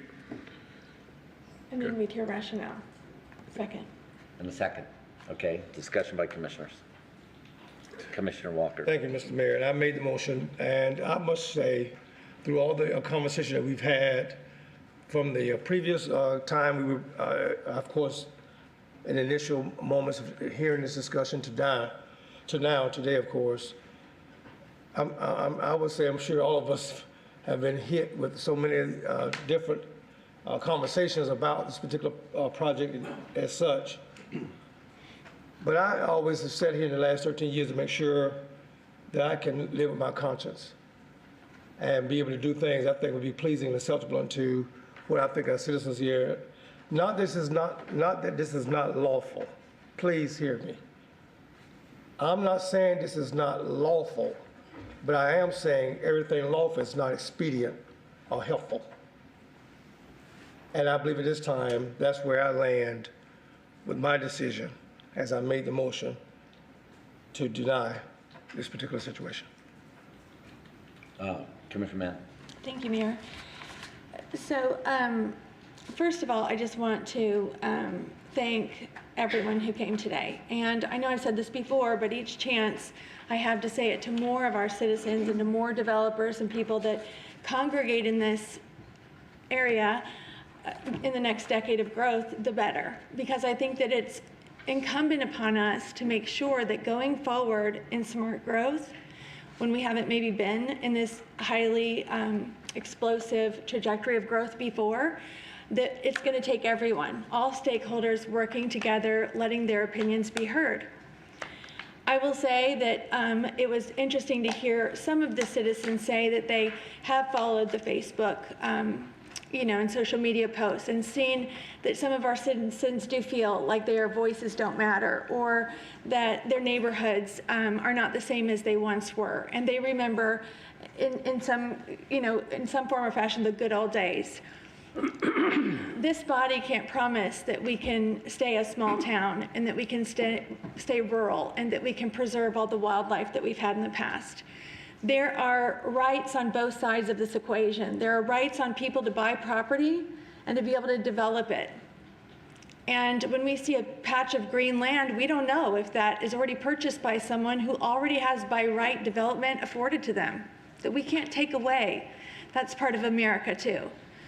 But at the same time, we can't not ignore the residents who've lived here for decades and take away their quality of life one action at a time by allowing that development. So our wonderful city attorney here has been very good to us these past several developments that we've had that had a lot of neighborhood showing up, and it was more on a zoning change. And so then our role changes, right? So I know a lot of people when they follow politics think, I'm going to vote for my elected official and I want them to be my voice and I want them to vote this way because this is how we feel. And often we can make those kind of votes based on just an overflowing sentiment from a neighborhood. But in days like today, we are restricted legally on how we can vote. It's not just on sentiment or opinion or how our voters feel. It is a quasi-judicial role, and it has ramifications, and we can be legally sued as a city, which costs our taxpayers money, if we don't keep our comments and our rationale within the law. And so we've asked our city attorney, what are the guardrails for this decision? And we take it seriously. I had a lady come up to me this morning. I appreciated her saying, we watch your agenda studies. We know this is more difficult than we often give you credit on the social media feeds. That this is not just, we like you or we hate you, we're going to vote you out if you don't vote how we want you to vote. This is serious, and how we decide means something, and it'll have to be upheld in a court of law. So we want to hear every single citizen, even if you are just mad. And you hate how we've done this and why we're in this predicament and the traffic is driving you crazy and you hate that you don't have the wildlife. We want to hear those things. Now I can't use that as my rationale on how I vote today. So I'm also thankful for experts who show up or people who make competent, substantial evidence that I can use to form my opinion. So I heard some people just frustrated, feeling left behind. They mentioned other apartments that were not denied. Well, maybe those apartments did not go onto a failing road system. Not only a failing road system, but a road system where there are single-family homes where their driveways only emergency egress is onto that failing road. And that cul-de-sac's only emergency egress is onto that road. So the reason we have a public hearing is because our experts and our staff, they are going to look at our code and they're going to look at our comprehensive plan. And to me, this developer listened to the neighbors. They made modifications. They did what we hope good developers will do. Even so, somehow we got to this place in 2022 that even though their development, the best they can make it, might not contribute more harm to our traffic, we right now are in a situation where we have a failing road. Why would anyone want to build more residences so more residences could have more concerns about the traffic and the safety onto this road that's failing? So how did we get here? What are the mistakes we have made? I know our developer was able to articulate very humbly and very kindly and succinctly mistakes she felt she made. What are the mistakes we've made collectively as a city commission, as city staff, as a county, as a school board, to get ourselves in a predicament where Lake Merriam is a failing road and Lake Merriam in South Florida is a failing intersection? When we have by right development afforded to people who purchase land, who should be able to develop on it, but can't now because of these constraints that are not their fault. So the state law prohibits us from making them mitigate that. They shouldn't. They should not have to mitigate our problem. But that doesn't mean it's not directly under our purview. And that doesn't mean that we don't want to hear from our citizens to say, how did we get ourselves into this mess? And why we have a public hearing is because each little neighborhood and nuance of that neighborhood is unique. Not every road is, half the road is city and half the road's county. Not every road has a middle school on it where some middle schools bus more kids in, some middle schools have more of a carpool line because they have parents taking their kids to school. Those are unique things that I think constitute competent rationale that we can use in a court of law to say why this should pass or fail today. And I'm spending a little extra time because of that requirement, because my words will be held against me in a court of law potentially if the developer decided that they met their responsibility and sued the city and now we have to meet ours. And I'd love to say I can make a decision because I love the neighbors in Lakeland, Florida, and I want to do what makes them happy, and I want them to vote for me again. God forbid that'd be the least part of my rationale today. I mean, I live in this city too, and I drive on these roads. I'd rather be voted out than not be able to vote according to my conscience and according to my law, what's legally acceptable.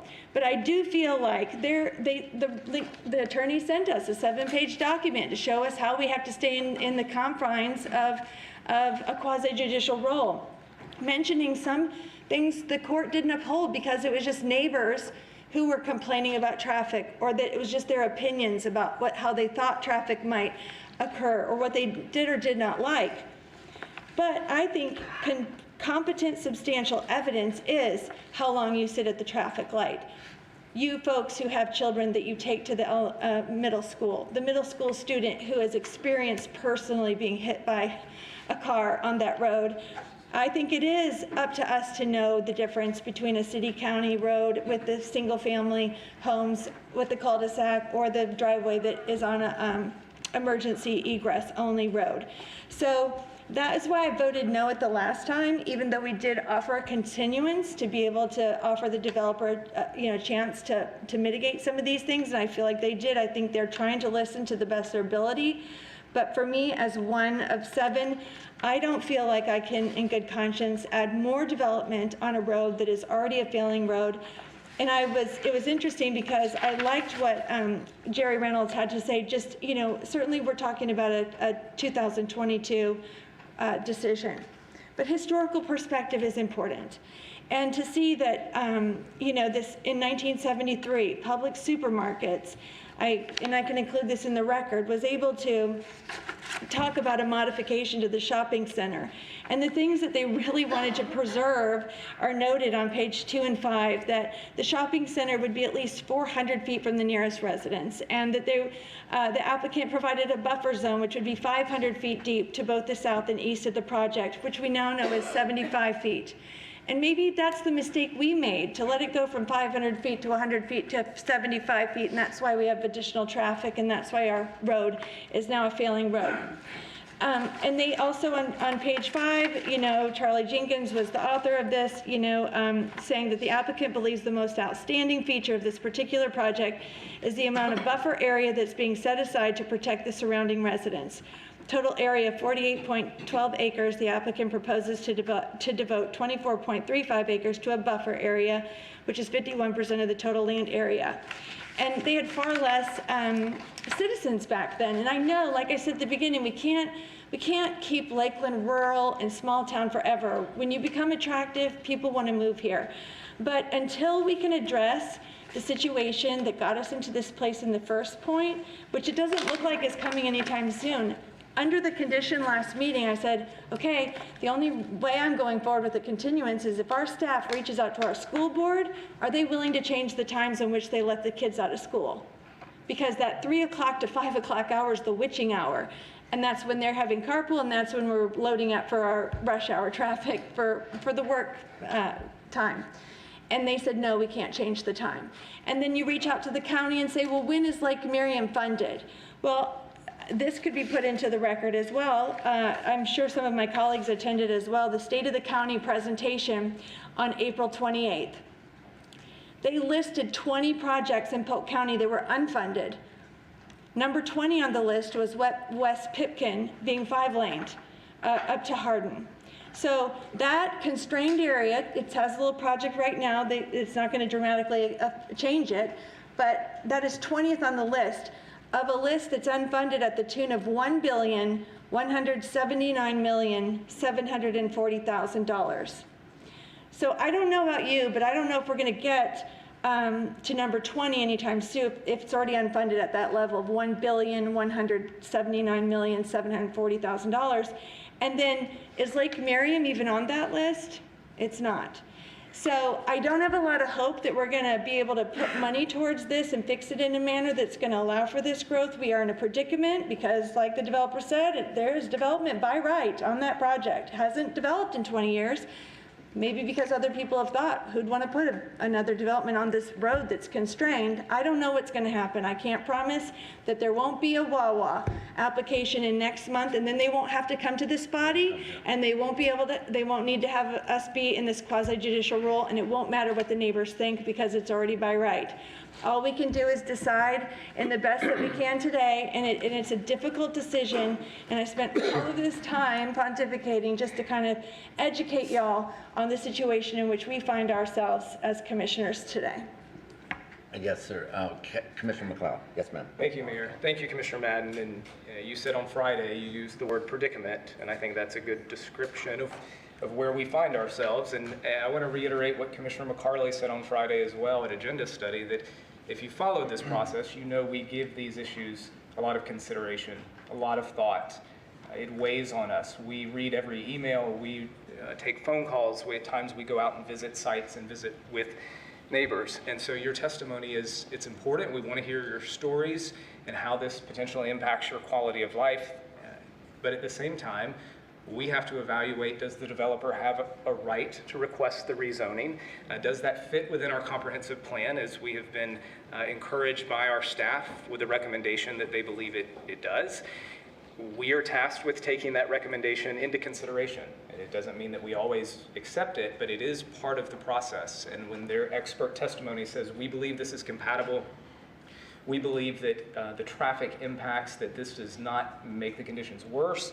We can't hold the developer responsible for the current failure of the road. We have to take all of that into account. And it's not easy. It's not easy when there are people in the audience who you know and friends with who are opposed to something. I don't think any of us want to walk out and disappoint the neighbors and residents, and so that's part of the deliberations here today. I think for me, and I may be in the minority here, but I think looking at this, the current zoning that is on the property right now, and you mentioned, Commissioner Madden, we may not, we wouldn't be able to have a voice in what is currently approved. And so as I'm looking at that, is there a compelling public reason to keep that commercial zoning on the property today? It makes me hesitant to vote no and to deny this project, because I think there are many uses that would be more intense.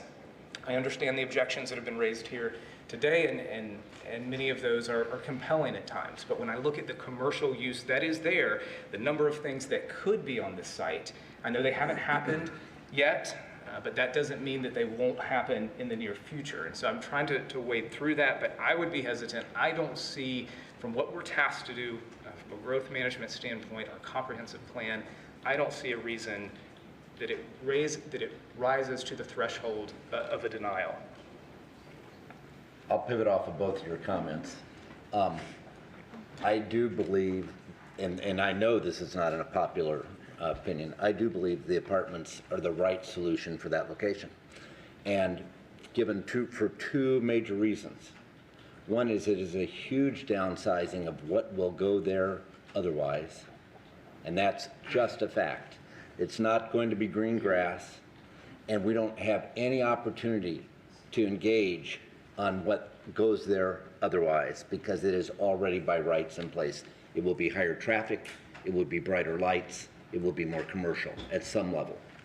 The other reason is I don't believe that the developer has missed any of their criterion in the process of this, for both consistent use, for compatibility, for widening sidewalks for safety. And so if we're putting something in, I'd much rather put in something that provides for both additional people to be able to have places to live in Lakeland, which we must do as a city. We have to continue to grow.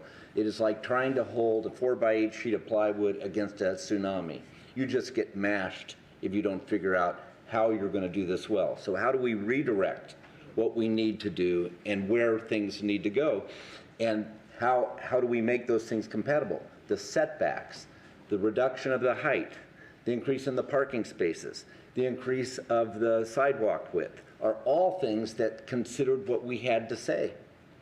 And I look at the fact that we could have residences there with lower traffic impacts, while we also accept separately the responsibilities of the city to figure out how we improve Lake Miriam. Because I'd ride my bike through there several times weekly. I drive through there virtually every day. I live down there, okay?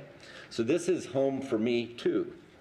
But for us to be able to have a low traffic impact, nicely built, and will be maintained, they're going to be in the city of Lakeland. I don't worry about the pictures of things that may be bad pictures in some areas.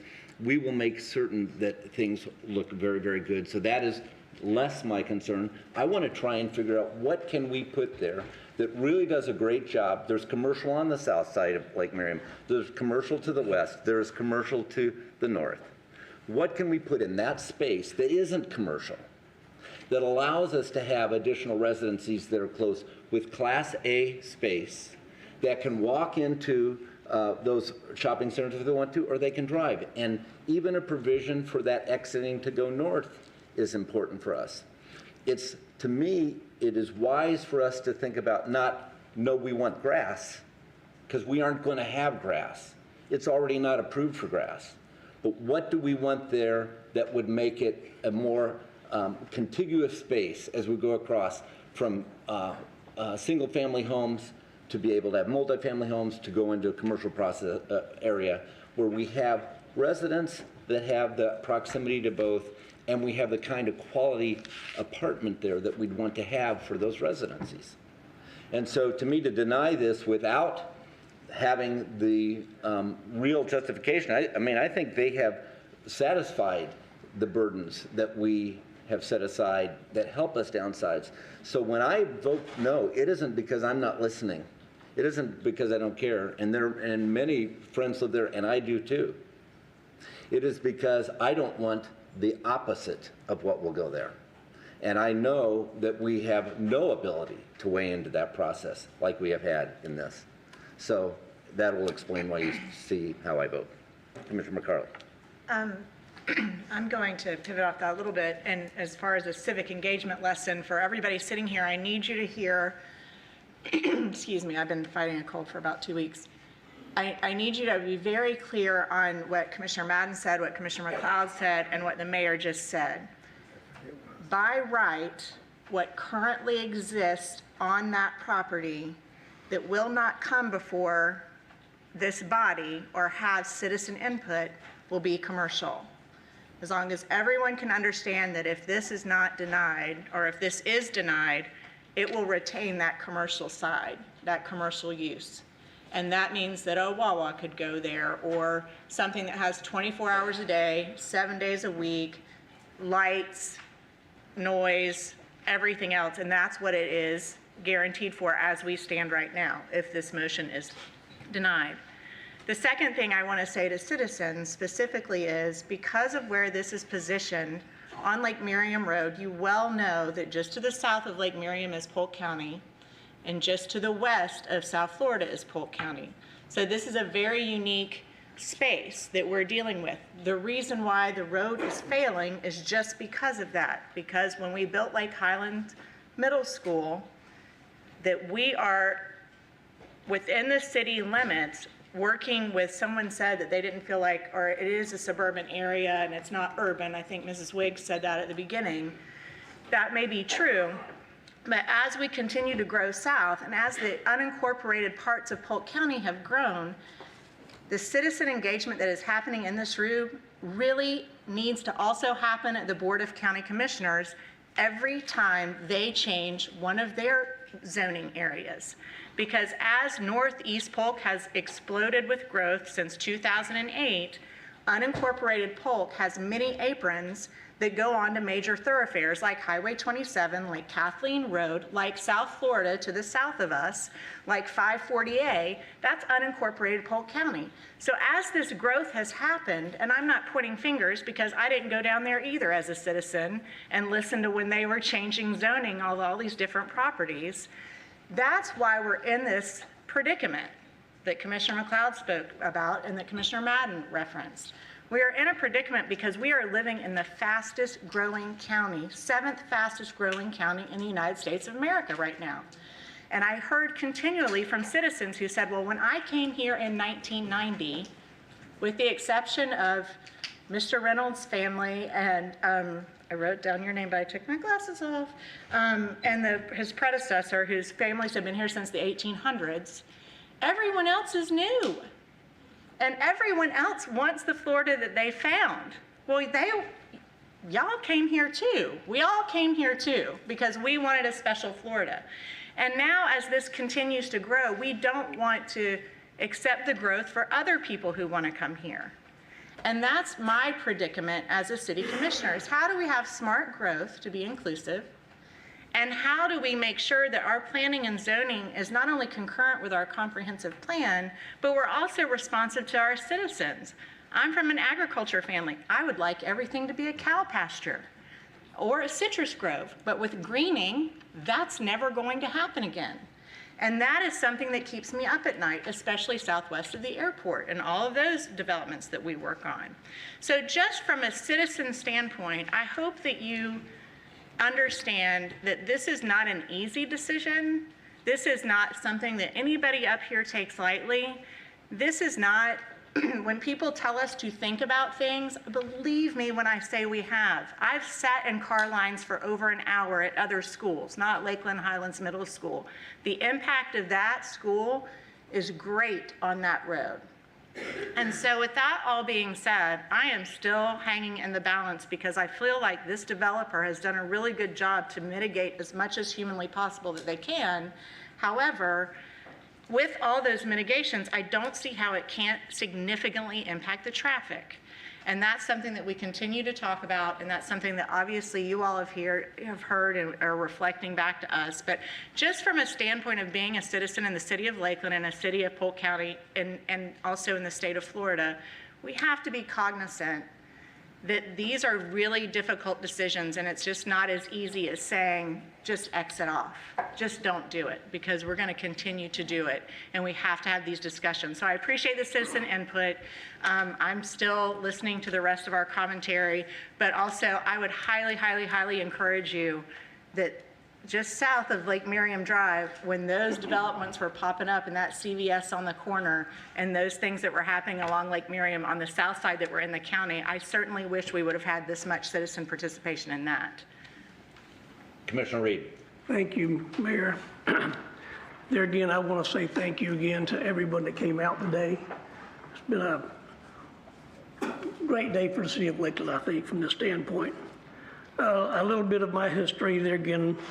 I came here in 1959. I remember when Florida Avenue stopped at Drainfield Road. I was on the Planning Commission when we adopted the comprehensive plan. It took us a long time. A lot of people from countywide did that in depth, and we took that job very seriously. I was also on the Polk County Planning Commission. So we've been charged with different components of what you can and cannot do, and whether you get into a legal battle later on or not.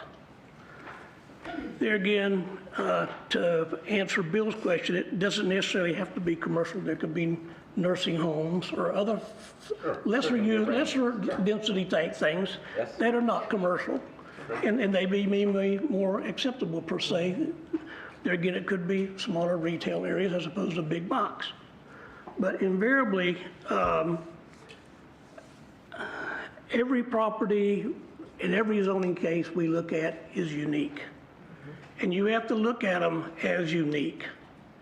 And when the county is a big county, I used to go look at every property and talk to the property owners, and people appreciate you being concerned and watching what's going on.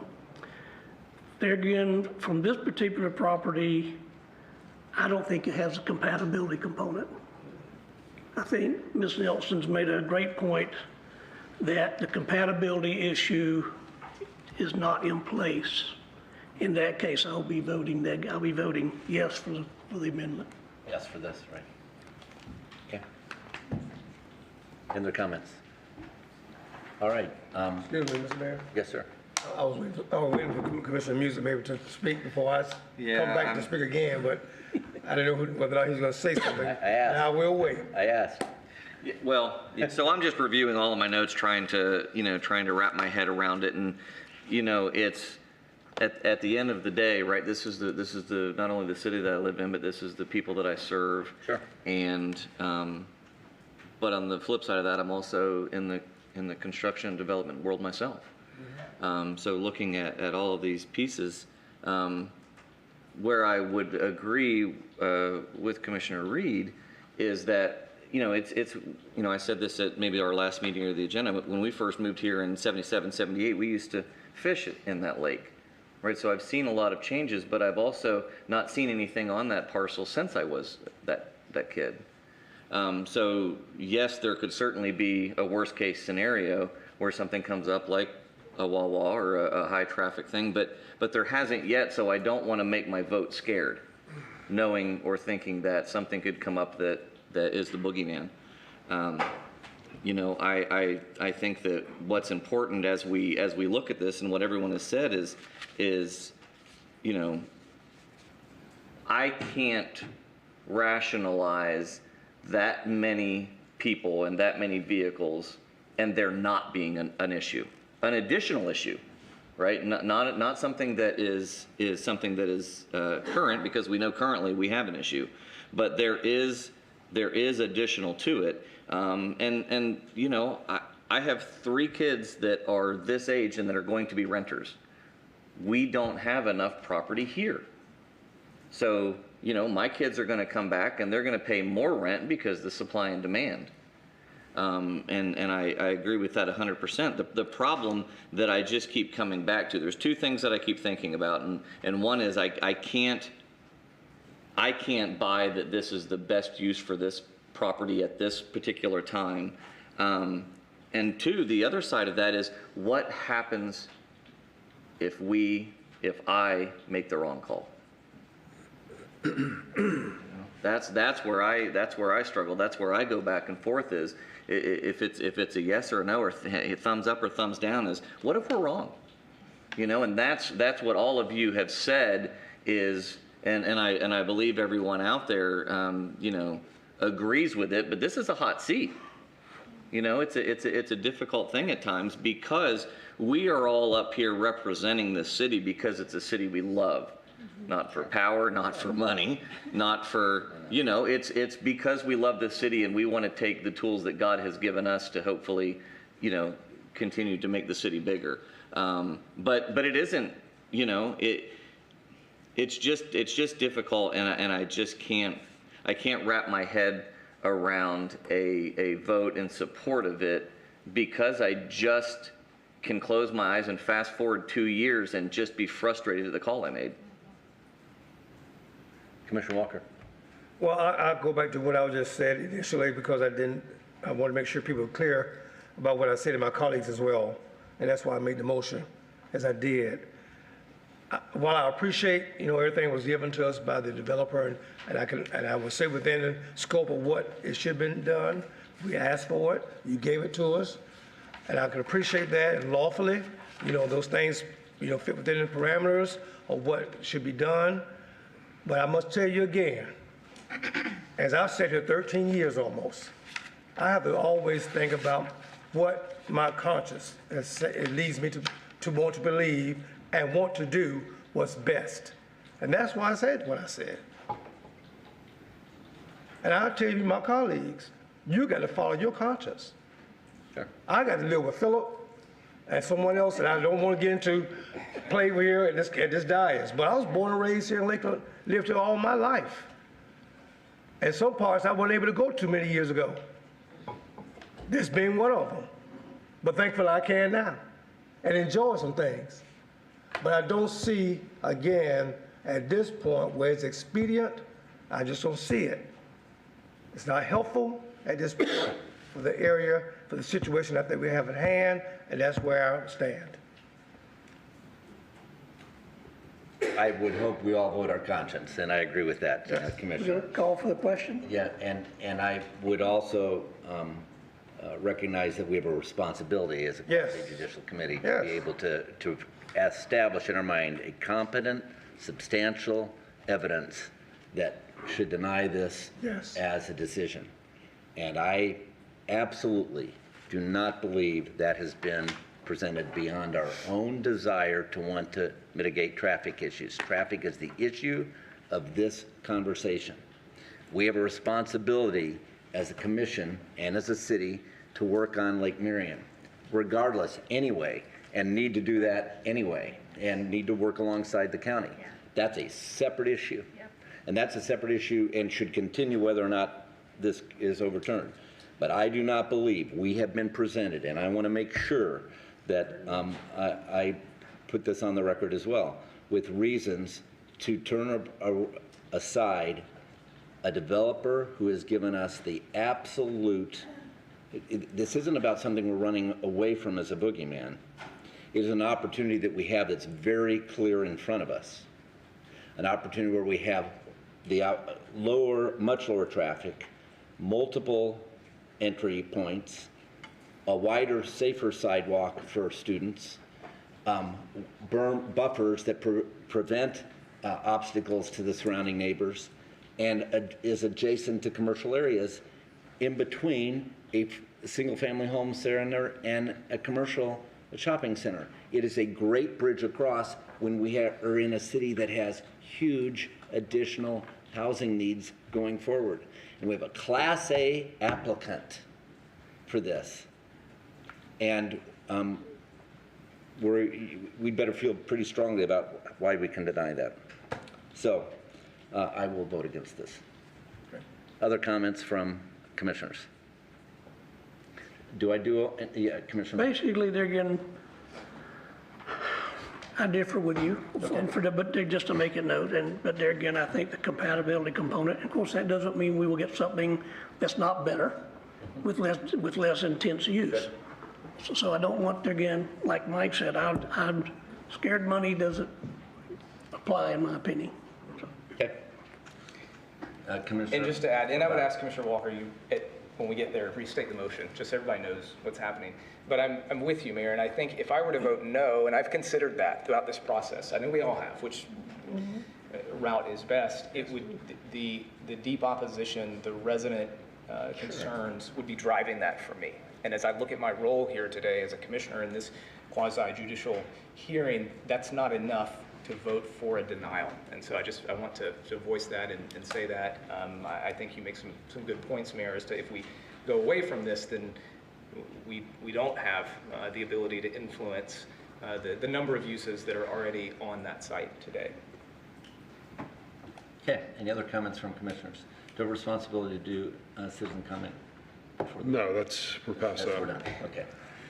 All right, so our vote is to deny the approval of this recommendation by staff. So it's a roll call vote. Commissioner McLeod? No. Yes. Yes. No. Yes. Yes. Yes. All right, so that survives. It's Okay, that's the denied. first part of the process. So the motion was to deny the application. That motion passed, so the application is denied. By Florida statutes, you now have to adopt written findings of fact that we forward to the applicant to support the denial. So I guess as part of that, I would like to just bring out, I mean, it's an awkward process, but statutes require that we do this. Yeah, okay. The first thing, we need to bring out a couple of things that were in the record. Teresa, if you could, what is the total square footage of the, I know it's on the site plan, but what is the total square footage of the buildings in the development?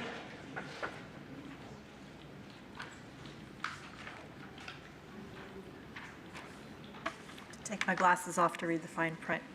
For the record, Teresa Mayo with Community and Economic Development. I'm the Assistant Director of Community Development. The total square footage is 83,307 square feet. And how much is currently allowed, or what is allowed by right currently? The approved site plan for the LA Fitness is plus or minus 34,000 square feet, but in the zoning conditions, that is 39,797 square feet. Okay. Then one other thing, and I apologize, but could you put up the impact fee calculation?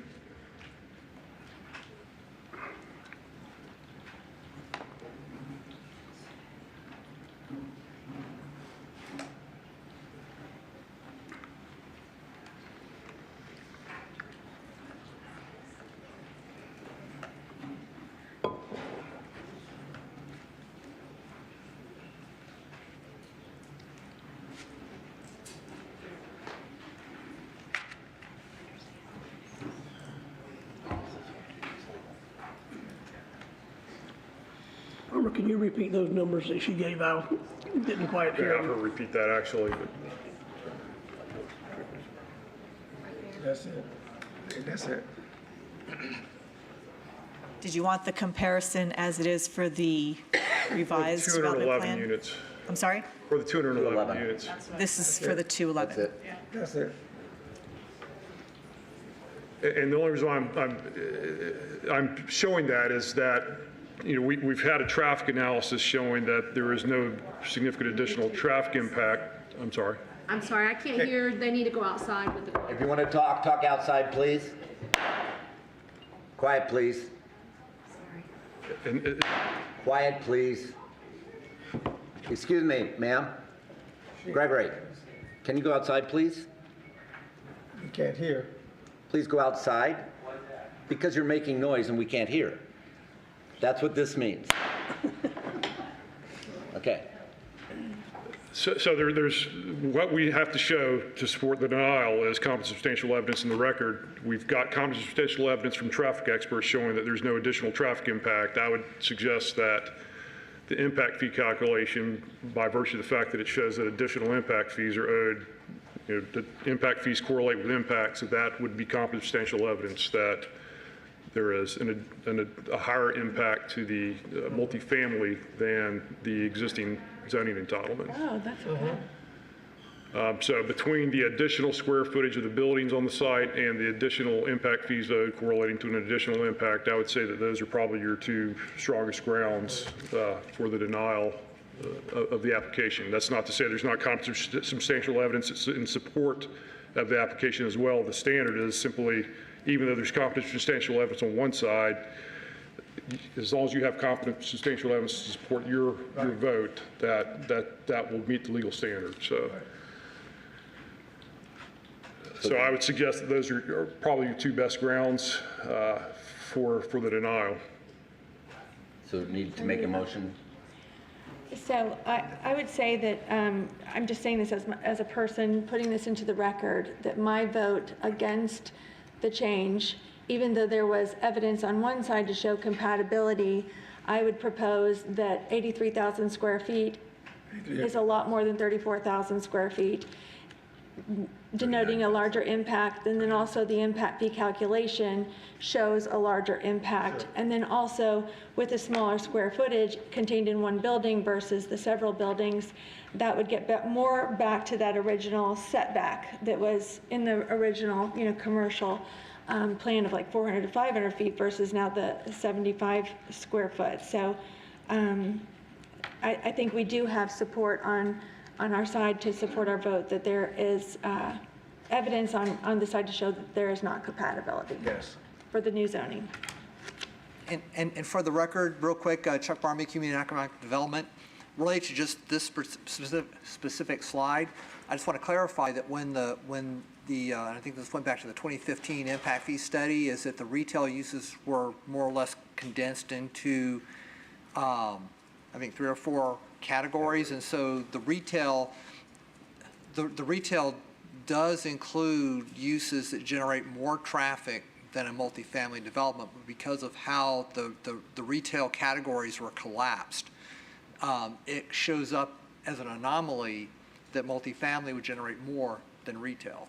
So depending on the retail use, and a standard shopping center use as evaluated in the traffic study does generate more traffic than multifamily at this scale.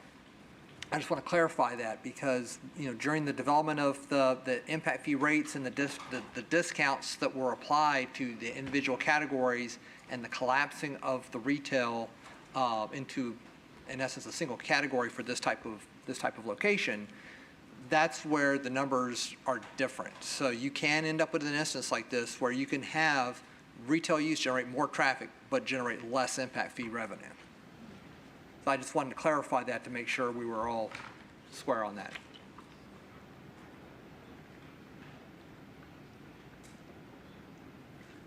Any comment? You're saying that's under one scenario or all scenarios? Or for a shopping center, for retail development within a shopping center development with controlled access and a master plan development, this would be classified as a standard shopping center. Okay, I mean, so you're saying that under no circumstance would there be more impact from the 211 multifamily units? In terms of retail, I don't see it. I think with you don't see it, but is it a possibility? With a C4 use, if we ended up with standard, what used to be called specialty retail, I think there is an instance where you could have retail that generates less traffic than multifamily. But that's not the generic category upon which that was based for impact fee purposes. But that's one scenario. You're saying that under all scenarios? Not under all scenarios. Okay.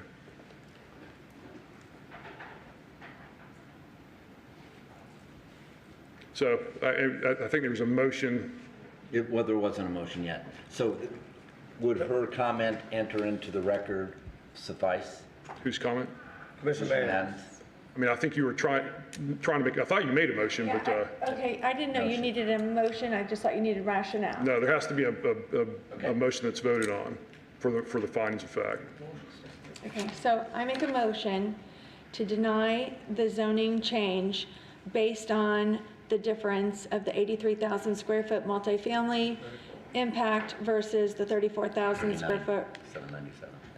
Can she change the numbers if they're wrong? Or that's impact, you talking about square footage? Yeah, square footage. Teresa, could you please just go ahead and restate the total square footage. Should have written it down after I looked at it. I thought you said 83,000 to 34,000. That's what she said. It is 83,307 square feet. Compared to, Compared to 39,797. okay. I heard wrong too, guys. And the additional impact fee calculation denoting a larger impact as rationale to deny the zoning change. Second. Discussion by commissioners. Any discussion? I thought she seconded it. Didn't she? She seconded it. So did Commissioner Walker with it. I think compatibility may have an issue, and of course Chuck made a very good point. We're having more traffic with less impact fee credit money. So I think that would be a very entailing component. Any other discussion by commissioners? Any discussion or question by the audience? Comments? Seeing none, this is a roll call vote. Commissioner Walker? Aye. Before. Yes. Yes. Yes? Yes. Yes.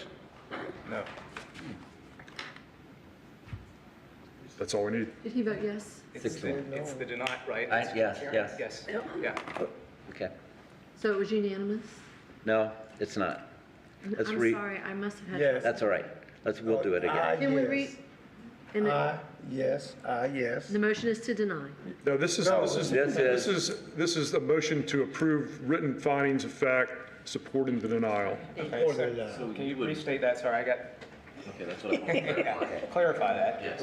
So this would be the rationale that to deny economically or for whatever reasons that the commission would determine is the reason to why we had the earlier vote. So you're approving the rationale. Approving the rationale. Okay. Okay, can you vote again? Aye. Yes. Aye. Aye. Aye. Yes. No. Okay, Thank you. we were consistent. Yeah, I was making sure I was still consistent. You had me Sure. questioning. And I understand. Okay. Any other comments or questions on this? Any discussion from city attorney on this?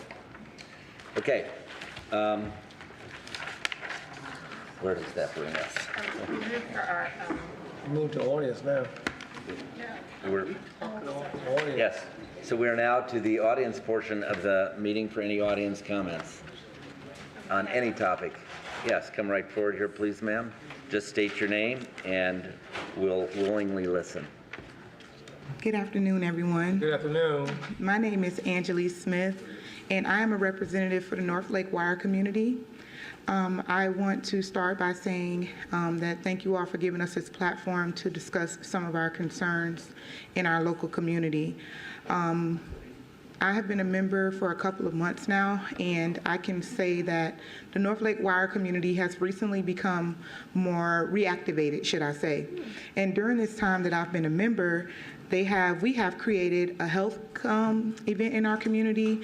We have had several meetings with different agencies of the government of Lakeland, including the Lakeland Police Department, several members of the management of Lakeland, as well as some of the other members of government here. And one of our meetings we just had more recently, we have concerns, and I think we've been addressing our concerns in the wrong forums. So we're looking for results that we're not able to get because the agencies that we're speaking to don't have any power to address our issues. And I want to start by saying that some of the things that we have spoken on have been starting to be addressed. The 3 points that I want to talk about today are all correlated. The first point is in our neighborhood, we have a very high count of drug activity in our neighborhood. It's no secret, you know. Prostitution as a result of the drug problem is a byproduct, and it's very impactful to me personally as well as the other members of our neighborhood. And one of the other things that's taking place, we have very poor lighting in our neighborhood. I am a business owner in the neighborhood as well as a resident, and when I leave out of my business, even at maybe 8 p.m., there's no lighting on Florida Avenue and that is the corridor between Memorial and Parker, all the way up to George Jenkins. On either side of the road, especially the right-hand side, like headed southbound, there's no lighting there.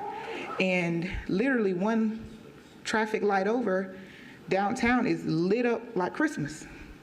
And I feel that is a safety issue for me as a business owner who operates a cash business coming out. There's a very high population of homeless community in that area, and we don't have the lighting that we're paying taxes for. As a result of that, the way our neighborhood is designed is divided by Martin Luther King. So on the west side of Martin Luther King, a lot of the drugs are procured and the women are gathered. And then on the left side or the east side of Martin Luther King, a lot of the activity then takes place because of the lack of lighting. So there are Johns parked in some of those terraces and those alleyways, and they're doing illegal activity. I have contacted the police before. Of course, I didn't leave my name because I don't want no problems in my neighborhood, but the police response time is very slow. So by the time the police get there, the Johns are gone, the women are back in rotation again on the other side, so we still don't get a resolve. I want to take the time while I'm here to acknowledge that there is a task force of detectives that is dedicated to our community that have really put a program in place. But when we met with him, he did explain that they didn't have the funding, that they're underpowered, under manpower. They don't have enough people to patrol the area, and I think that's just an issue all around. We are understanding to some of the issues that we all can't help, right? But at the same time, as a resident and a business owner, and I'm speaking on behalf of my community, we all have our own experience.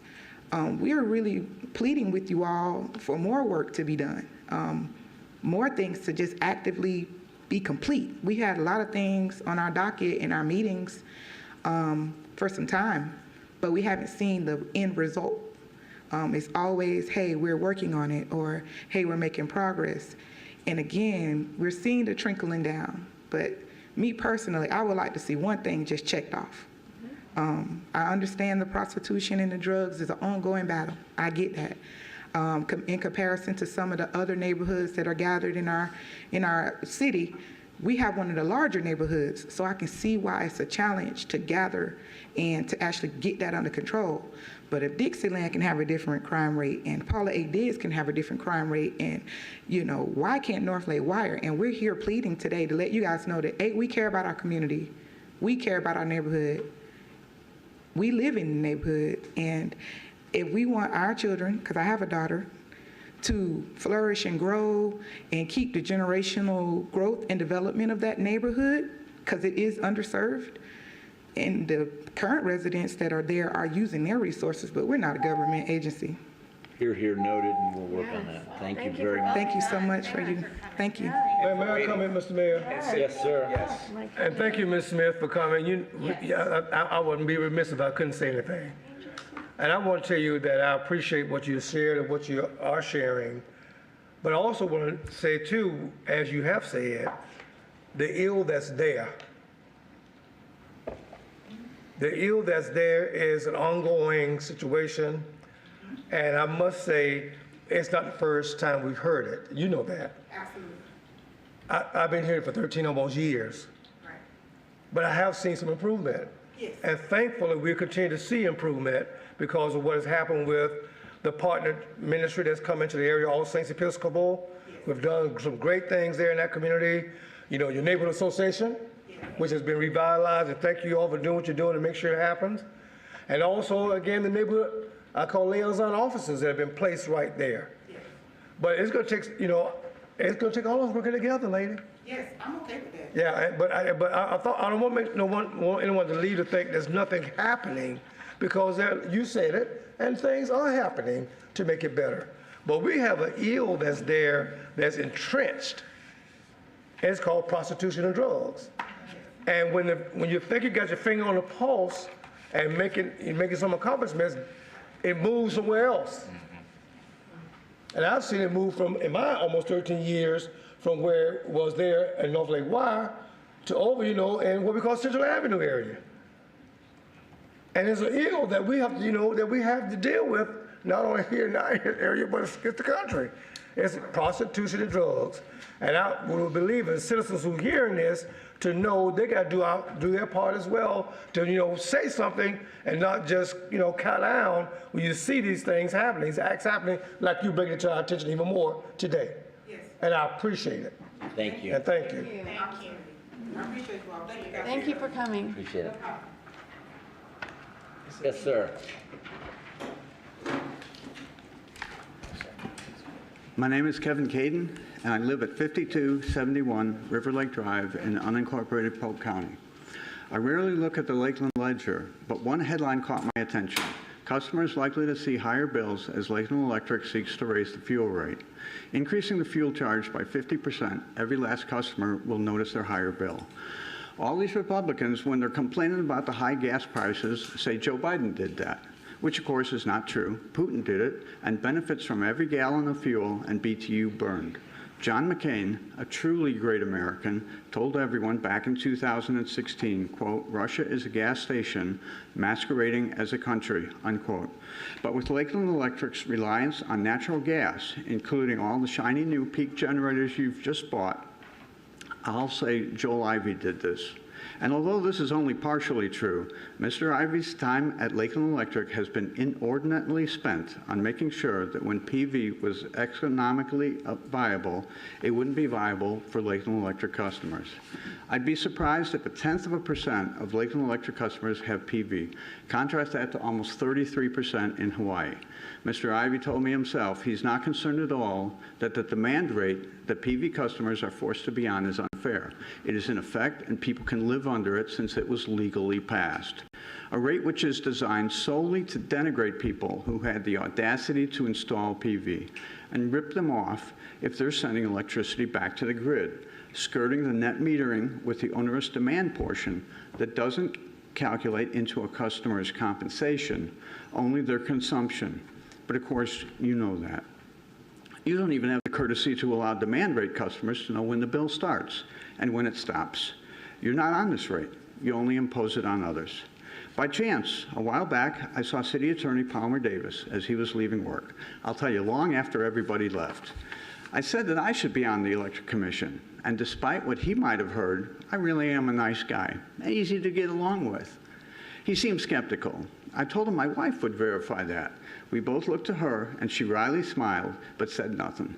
That's because she knows if somebody acts improperly or treats me or others unfairly, I'm going to speak. And I won't be too polite to say I told you so, which I'll say here, as I've been saying to others for a decade. Now, just as you don't see guys driving Corvettes to the Ford plant, nor people driving F-150s to the Chevrolet plant, here in Lakeland, when you had the chance to upgrade your fleet to PHEVs or EVs, you didn't bother. So now you're paying huge gasoline costs when you own the electric company. That's irony. There's only one guy I know of over at Lakeland Electric. He bought a Tesla, and he's the guy you ought to have running the whole place. We live it, while you people here merely observe and impose. Commissioner Reed said the rate should go up to 65, but Lakeland Electric said that's too much. Well, I'll also tell you 60 or even 65 isn't enough. It's basic math. Burning through $27 million a month is just the beginning. Just wait till you're over $1 million or $1.2 million a day, which you will be soon enough. Lakeland Electric doesn't want people to feel the true impact of their and your wrong decisions for all this time. But you know they will, as will Lakeland's businesses, because the fuel cost for PV is zero and won't go up. You've got a solar and water heating program that's economically unfeasible to join, and a battery rebate program in name only that no batteries qualify for. Typical chicanery from Lakeland Electric. I paid $15 for a public records question. When did you run your peak generators in 2020? The reply was, we run them when we need to. I can withstand the repercussions of your mistakes, but there's a lot of people who can't. Of course, Joel Ivey has left Lakeland and won't be coming back anytime soon. If you hit $1.2 million a day, I'll stop back here, and maybe that'll be incentive enough for you to get things under control. But really, you're a decade behind now, and it doesn't appear you'll be catching up anytime soon. Thank you. Any other comments from the audience?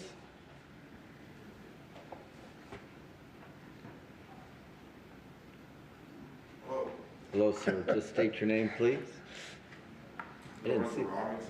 President of the Paul A. Diggs Neighborhood Association. I'm the president of the Paul A. Diggs Neighborhood Association, but if one neighborhood is affected adversely, then all the neighborhoods are affected adversely. That's how we look at it. And we, a while back, we ran the prostitution pretty much out of our neighborhood, but then it went into our neighbor's neighborhood, which means that, just like you were saying, it moves from one neighborhood to the other neighborhood. And I appreciate you guys doing that, running the police officers, running them out of the neighborhoods. And we're not going to end that business. That business is pretty much ingrained. Yeah. So therefore, we don't want it to be run out of one neighborhood to another neighborhood. If it's any way possible, could we, some kind of way, have these ladies and gentlemen in some kind of treatment facility for a few months to see if we can minimize some of the prostitution. I know we're not going to eliminate it completely, but if they're out there because the only way they can make money is in that frame, maybe if we can kind of like deal with their psychic, maybe we can get them out of that frame of mind, and maybe they might get another type job. I don't know, but that's a thought. I was pretty much put back when we just had a meeting, just like the young lady just said. We just had a meeting at the Como Bush building about maybe 4 weeks ago, and the police officer says something to the fact that we, as neighbors, need to catch these people in the act and then report it.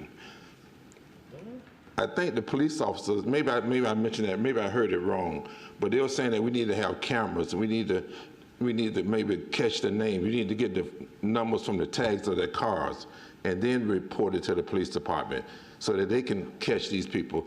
When I would drive through Florida Avenue, Memorial Boulevard, if I drive and pass run a red light, I'm caught immediately because of the cameras. Why can't the city do the same thing rather than having the clients or having the resident put their lives on the line in reporting these people? Why can't we have the cameras out there? I don't understand that. Why do we pay for these things? We pay for this stuff to be taken care of, but yet it's put back on us, just like Commissioner Walker said. And I guess you said it too. This is not the first time we've been up here with this. This has been going on for years. We run out of one black neighborhood, running right into another black neighborhood, instead of eliminating it. No, you're not going to eliminate it, but have some kind of way of catching them. And maybe once they go to jail, wherever you guys have to go, prison, wherever, when they come out, they have to have so many hours of behavioral health or some kind of psychological workup before they're even released back into the system. I'll take any questions. Going once. Lorenzo, thank you for being here. There again, we're going to have body cameras before long, yes, and we're going to have some cameras in the cars, and so maybe we can figure out a way to put them in some of the neighborhoods at different times, and that might catch us some, yes, help assist you in some manner. Yes, because right now, in one of the meetings we went to, like I said, about 2 or 3 weeks ago, the children that goes to school in that area has to walk to the corner to catch the bus. We got the what do we call them, Johns and the Marys, or the Marys and the Susies, out there on the street in front of these children, in front of our children. And when they get off the bus in the evening, these people are out there. I think it's really deplorable. Well, and your point is good, that we don't want to put the risk and the threat on citizens. Right. I think probably on LPD's behalf, when it's possible, that's great, but not the responsibility to get it done. And I don't know if, Chief, you'd want to weigh into this at all, or if that's adequate. It might be nice to have a statement, sir. Wait a minute, he's taking my minutes? Yeah. No, we're going to give that to you.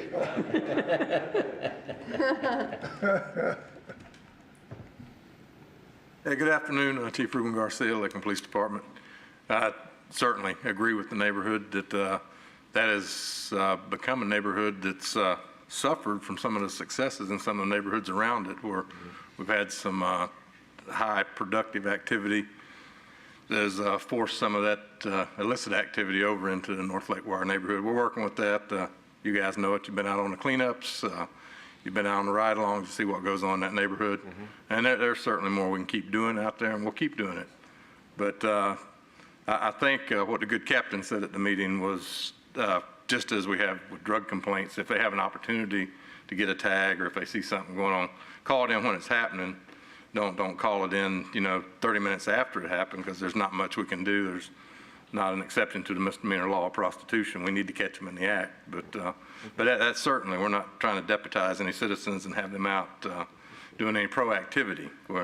That was just from an observation standpoint. Well, I agree with that, except that when I run a red light, you guys are not, the police officers are not at the red light to catch me. You got cameras up. That's all we're asking for. That's all she's asking for. Right. Could we put some kind of mechanism up there to catch them?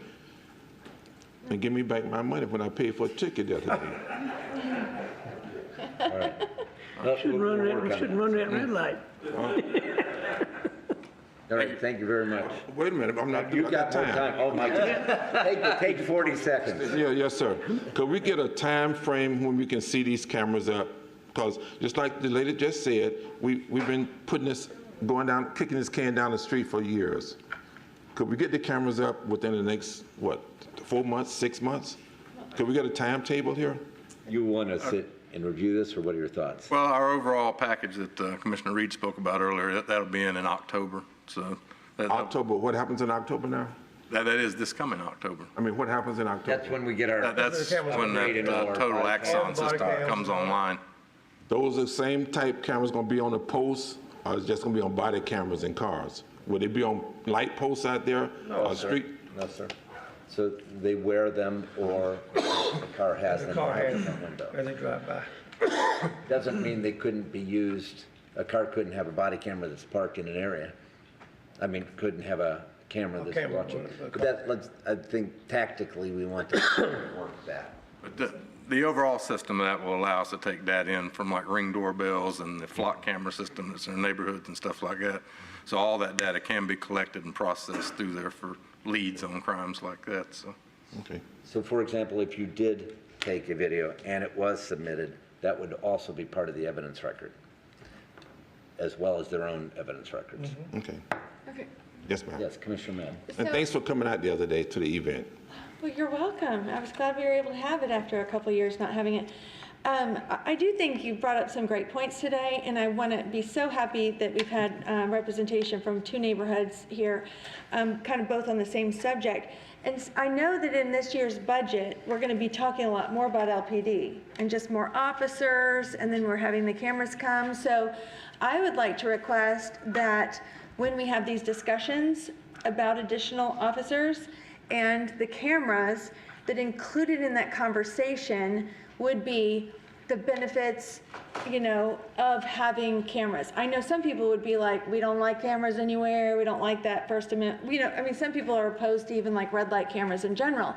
But I think it would be good to have a discussion, about cameras in general, what people feel about cameras, if there were more red light cameras in that area, does that suffice? Or could a neighborhood say we want to save up for cameras? Maybe that neighborhood doesn't have Nest cameras on all their houses because they can't afford it, or they don't want them, but maybe they invest in some kind of camera on a certain corner. I don't even know if that's lawful, is what I'm saying. So I would like to know if something that we could incorporate or not when we have the discussion about LPD. Could we add that?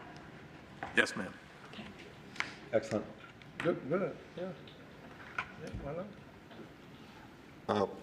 I got a few more minutes. All right. I'd rather see a camera from the city, on the city property, than on the residents' property, and ask the residents to submit photos. It's already hard enough to live in the area, and now we're going to burden them even more so. Yes, sir. Did we cover everything? You got 13 more minutes, man. Second. Yeah, 30 seconds, excuse me. Second. I'm done, because it's on record that in October, we're going to see a change. So it's on record. So we're going to go with that being The footnote. My optimistic friend. Mr. Mayor, I want to make sure, because I know Mr. Robinson. Yes, I know him too well. October. October is I heard when the it. body cams and the car cameras that we're talking about, the Right. program that we voted for so many months ago, come alive. I want to make sure you understand that one now, right? Right. That's what's going on, He October. didn't miss it. He just I wanna make tried to sure. convert it. I want to make sure I got it straight too. Thank you. Just didn't like the answer. You're both done. Overtime. Any other comments from audience members?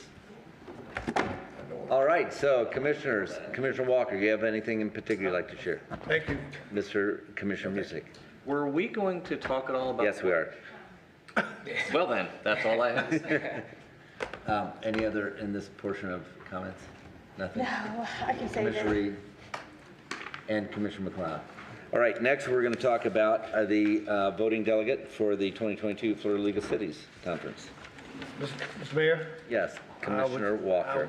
What would you should do, the formal motion, or should we make? Yes, sure, please. I motion that we have Commissioner Stephanie Madden be our voting delegate for 2022. I think she had already said she was looking forward to being there. I was thinking about Commissioner McLeod, but I thought he said his schedule, he didn't know right now, so. So our anniversary weekend falls right there. So So you before I can commit go. to the Florida League of Cities voting Yes. delegate, That's what I thought you said. You're a wise man. I thought that's what you maybe. said. All right, so there's a second, a resounding second. Okay. Discussion by the commissioners Excellent choice. and any discussion or questions by the audience? Seeing none, all those in favor signify by saying aye. Aye. Opposed, same. Thank you so much, Delegate Madden. All right. We had some discussion on the 360s as part of this, and if you don't mind, if we can pick that conversation up.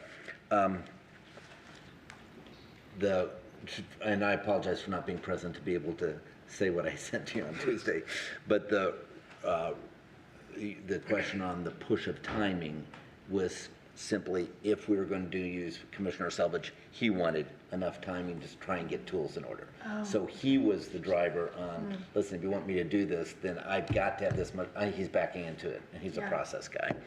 So if in fact, so I will look at this in layers. First of all, what do we do with respect to maintaining the benchmark of what we've done in examining in the past for both our city attorney and city manager, as well as and giving us some time to convert to the future so that he could, as a former commissioner, also look at the mechanism in place, tweak it a little bit, and help us to pitch either to himself or someone else in the future. And then secondly, the 360, which is wonderful. I loved Commissioner McLeod's comment about it would be nice to see what other jurisdictions do with respect to 360s to make it work. And I know there has been some hesitancy on the HR side sometimes about that, but that would be another piece we could also do. In other words, there wouldn't be any reason to restrict that, and then maybe solicit and see if we have some other pieces, other parties that would be willing or interested in doing it. That's certainly something Emily Rogers could do, and as well as other people that might raise their hand. And she would do it wonderfully competently. So we'd have the decision of maintaining for continuity purposes a 360 as an additional consideration. And then I also know that we have talked a little bit on the budgeting side for the next year about some of the things you're wanting to measure. Do you want to do that on one-on-ones? You want to talk about that? No, I'd like to speak to that now, Mr. Mayor, if that's Okay, okay. great. Yeah, Yes, and what the yes. mayor's referring to there is based on a conversation that he and I recently had, and it's some information that I will be sharing with the commission, but it needs to be developed. You know, I've been, since our strategic planning session, I've been developing a baseline of where I think, you know, we need to go. What is the morale of the organization? What things might we be able to do to improve? So I've had multiple different meetings with various work groups throughout the organization. There are more of those planned. I've also at the same time been doing quite a bit of research on employee engagement surveys, which is different than a satisfaction survey. And I just had an opportunity while I was away at conference to meet with Dan Biles, who's the county administrator in Pasco County, to see the improvements and how Pasco went about doing that. Because Pasco's story, when you talk to Mr. Biles, is that back around 2017, they had some uncertainties. And they went through this employee engagement process, which has proven itself to be very beneficial. They were just recently announced by, I believe it's the Tampa Bay Business Journal as one of the best places to work, in the region. And so I think there's a lot of effectiveness that can come from that. So what the mayor is referring to is I'm hopeful that in this upcoming budget, we can budget for an employee engagement type of survey, which will be used in a different way because of what it brings. And instead of where a satisfaction survey is really, it's based upon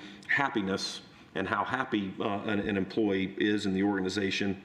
Engagement, on the other hand, really kind of fosters the emotional commitment to the organization. And what things can we do as an organization to create that sort of emotion and commitment to the functions that we serve as municipal government. So I would like to institute that process and would hope that it could run alongside or compatible with the discussions that you all had on Friday in terms of a coaching type of scenario, which I see as very positive. And I appreciate the support of the commission in any type of opportunity that would provide feedback and coaching opportunities so that myself and our leadership team and the organization as a whole can continue to incrementally improve. And so that could be even a third layer, as we would go forward, if we approve it and all that kind of thing, and be an additional tool. So the real question is there enough value in the continuity with former Commissioner Salvage and him doing this to kind of take us from the Larry Ross role to go forward and get him going, and then also work on RFPing or however we want to do the 360 separately? What are your thoughts? Yes, Commissioner Walker. Well, I thought still there was some conversation, and we had on Friday about having other vendors that may be able to be of support as well for our process. We could do that. I just want to make sure I'm hearing correctly. Are we not saying that at all? Because that was said even on Friday, if I'm not mistaken, was it not? It's true, because we had some. We have a timing thing too. It's I know we had a like, timing how long does situation, that yes. take? And then do we miss a? Well, and I even think you also have a unique opportunity because you have a guy who's been a commissioner's. And that was brought out. That was brought out. Has the continuity, knows Larry Ross's things, have sat through them, provided input, so that he could kind of take that and pancake it for what it ought to look like going forward. Yeah, but I want to make sure we did not just dismiss what was discussed about having, if you had another vendor that might want to do the same, can do the same kind of a situation, do we just ignore that fact and just move on as we're saying right now? That's the reason why. That's my question. I think the consensus was that day that we would like to have some input of other people that would do it.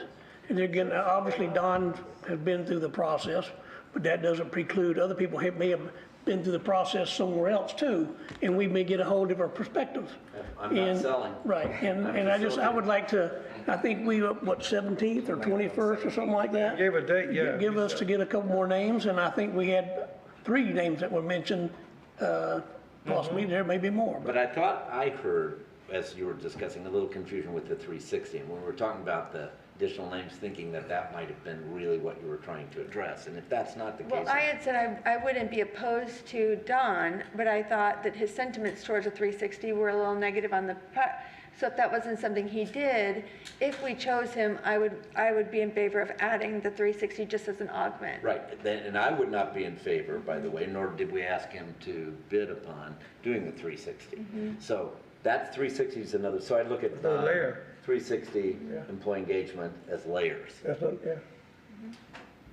Yes. Yeah, and I just, that's how I would look at it as well. I mean, there's an advantage to Commissioner Salvage for sure, just because of the time and that's what they do, or as far as, but I like the idea because we've come off of such a long tenure with Dr. Ross to really get together and develop and say, what is it that we're looking for? Because as I started digging into what the 360 was and what some of these things were, I love the idea of having those, like the word used, augment, to go into that, because, you know, what city manager was saying, part of that helps him, you know, knowing how the happiness and how's everybody doing, that makes him have more information and do a better job. But for me to know how his subordinates are doing for our sake and not for his sake, right, that as a separate is important. And that's why I think that having, that was one thing that was very difficult for me in my first meeting with Dr. Ross, and I just told him this. I said, I have no idea. You said that, yeah. Right, I have no idea. I said, they seem like wonderful guys. I'm sure we would enjoy dinner or golf, but I don't know,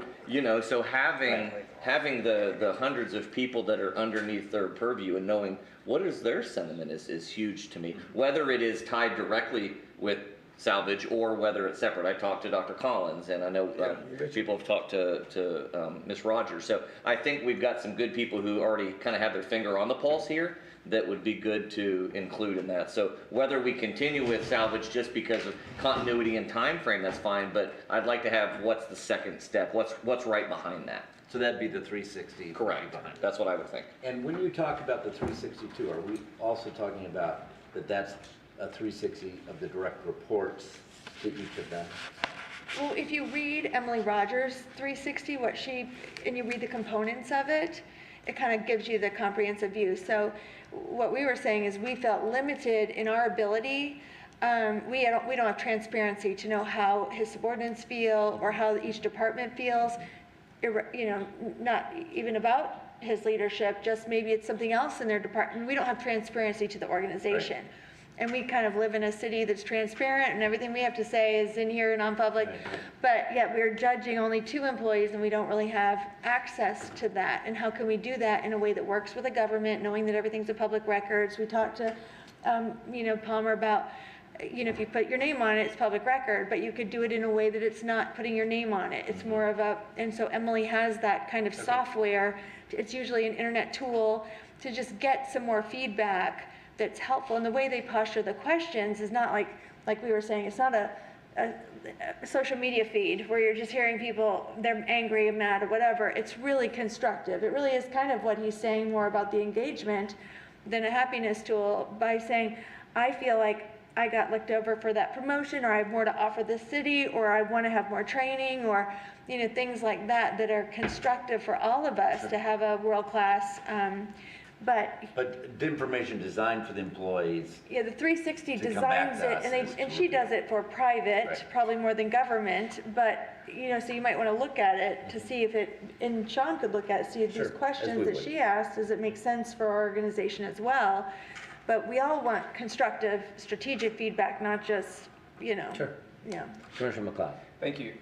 I think what we were thinking on Friday is if we could push back to the 17th and then just see what other names come forward. Exactly. I think, if I understood Commissioner McCarley correctly, Emily Rogers was interested or available to do the entire thing, not the evaluation, not just the 360. And so I would be curious to see what that package looks like. Hopefully, Don Selvage, the 7th to the 17th, and I know it's time-wise, I think he can. I think he could still No. stay in the game and be available. He would. And then we see what other options, whether it's going with him for the evaluation and adding someone. I definitely support the 360, doing that in So I think this we all year. do. Yeah, but let's see what comes back between now and the 17th. Okay, so we'll leave it the 17th as people coming back to us, and we're soliciting people we may know, and they need to do kind of a proposal, take a look at what Larry Ross has done historically so that they can get some arms around it. Okay. And is Kevin, is that something you're going to spearhead? How are we promoting it is the question. Great question. Or we just collectively get it out? We've got, like I said, we know 3 names. We've got 5 to 10 people max in the city. Yes. Well, yeah. So why don't we just make sure we get them contacted and see if they're interested. Okay. All right, great. That's it on that. Mr. Mayor, if, I just, on Commissioner Reed's point, I mean, are we talking about like an RFP, RFQ? No. Okay, because that No. would definitely delay your time. We talked about that on Friday, no. Okay, no, great. no. And if somebody came in high, Right. that's part of what we do anyway. Yeah. And was there any discussion about, I've heard some names that I know are local. Are we just looking local, or do we need to get the word Why out don't maybe you through some of the HR channels? Why don't you feed me your local names? Because I think we should just, I would prefer to do them. because- If we're talking about it in January, it'd be one thing, but now we're on the. You feed me your local names, I will contact them all and get them the materials and then funnel it. So you can just, you feed and I'll fish. Okay? Thank you. Yes, I agree. All right, any other items? Then we adjourn. Thank you. I saw a monster raccoon in your yard the other day, about 4 o'clock in the afternoon. He was, Good job, Sue.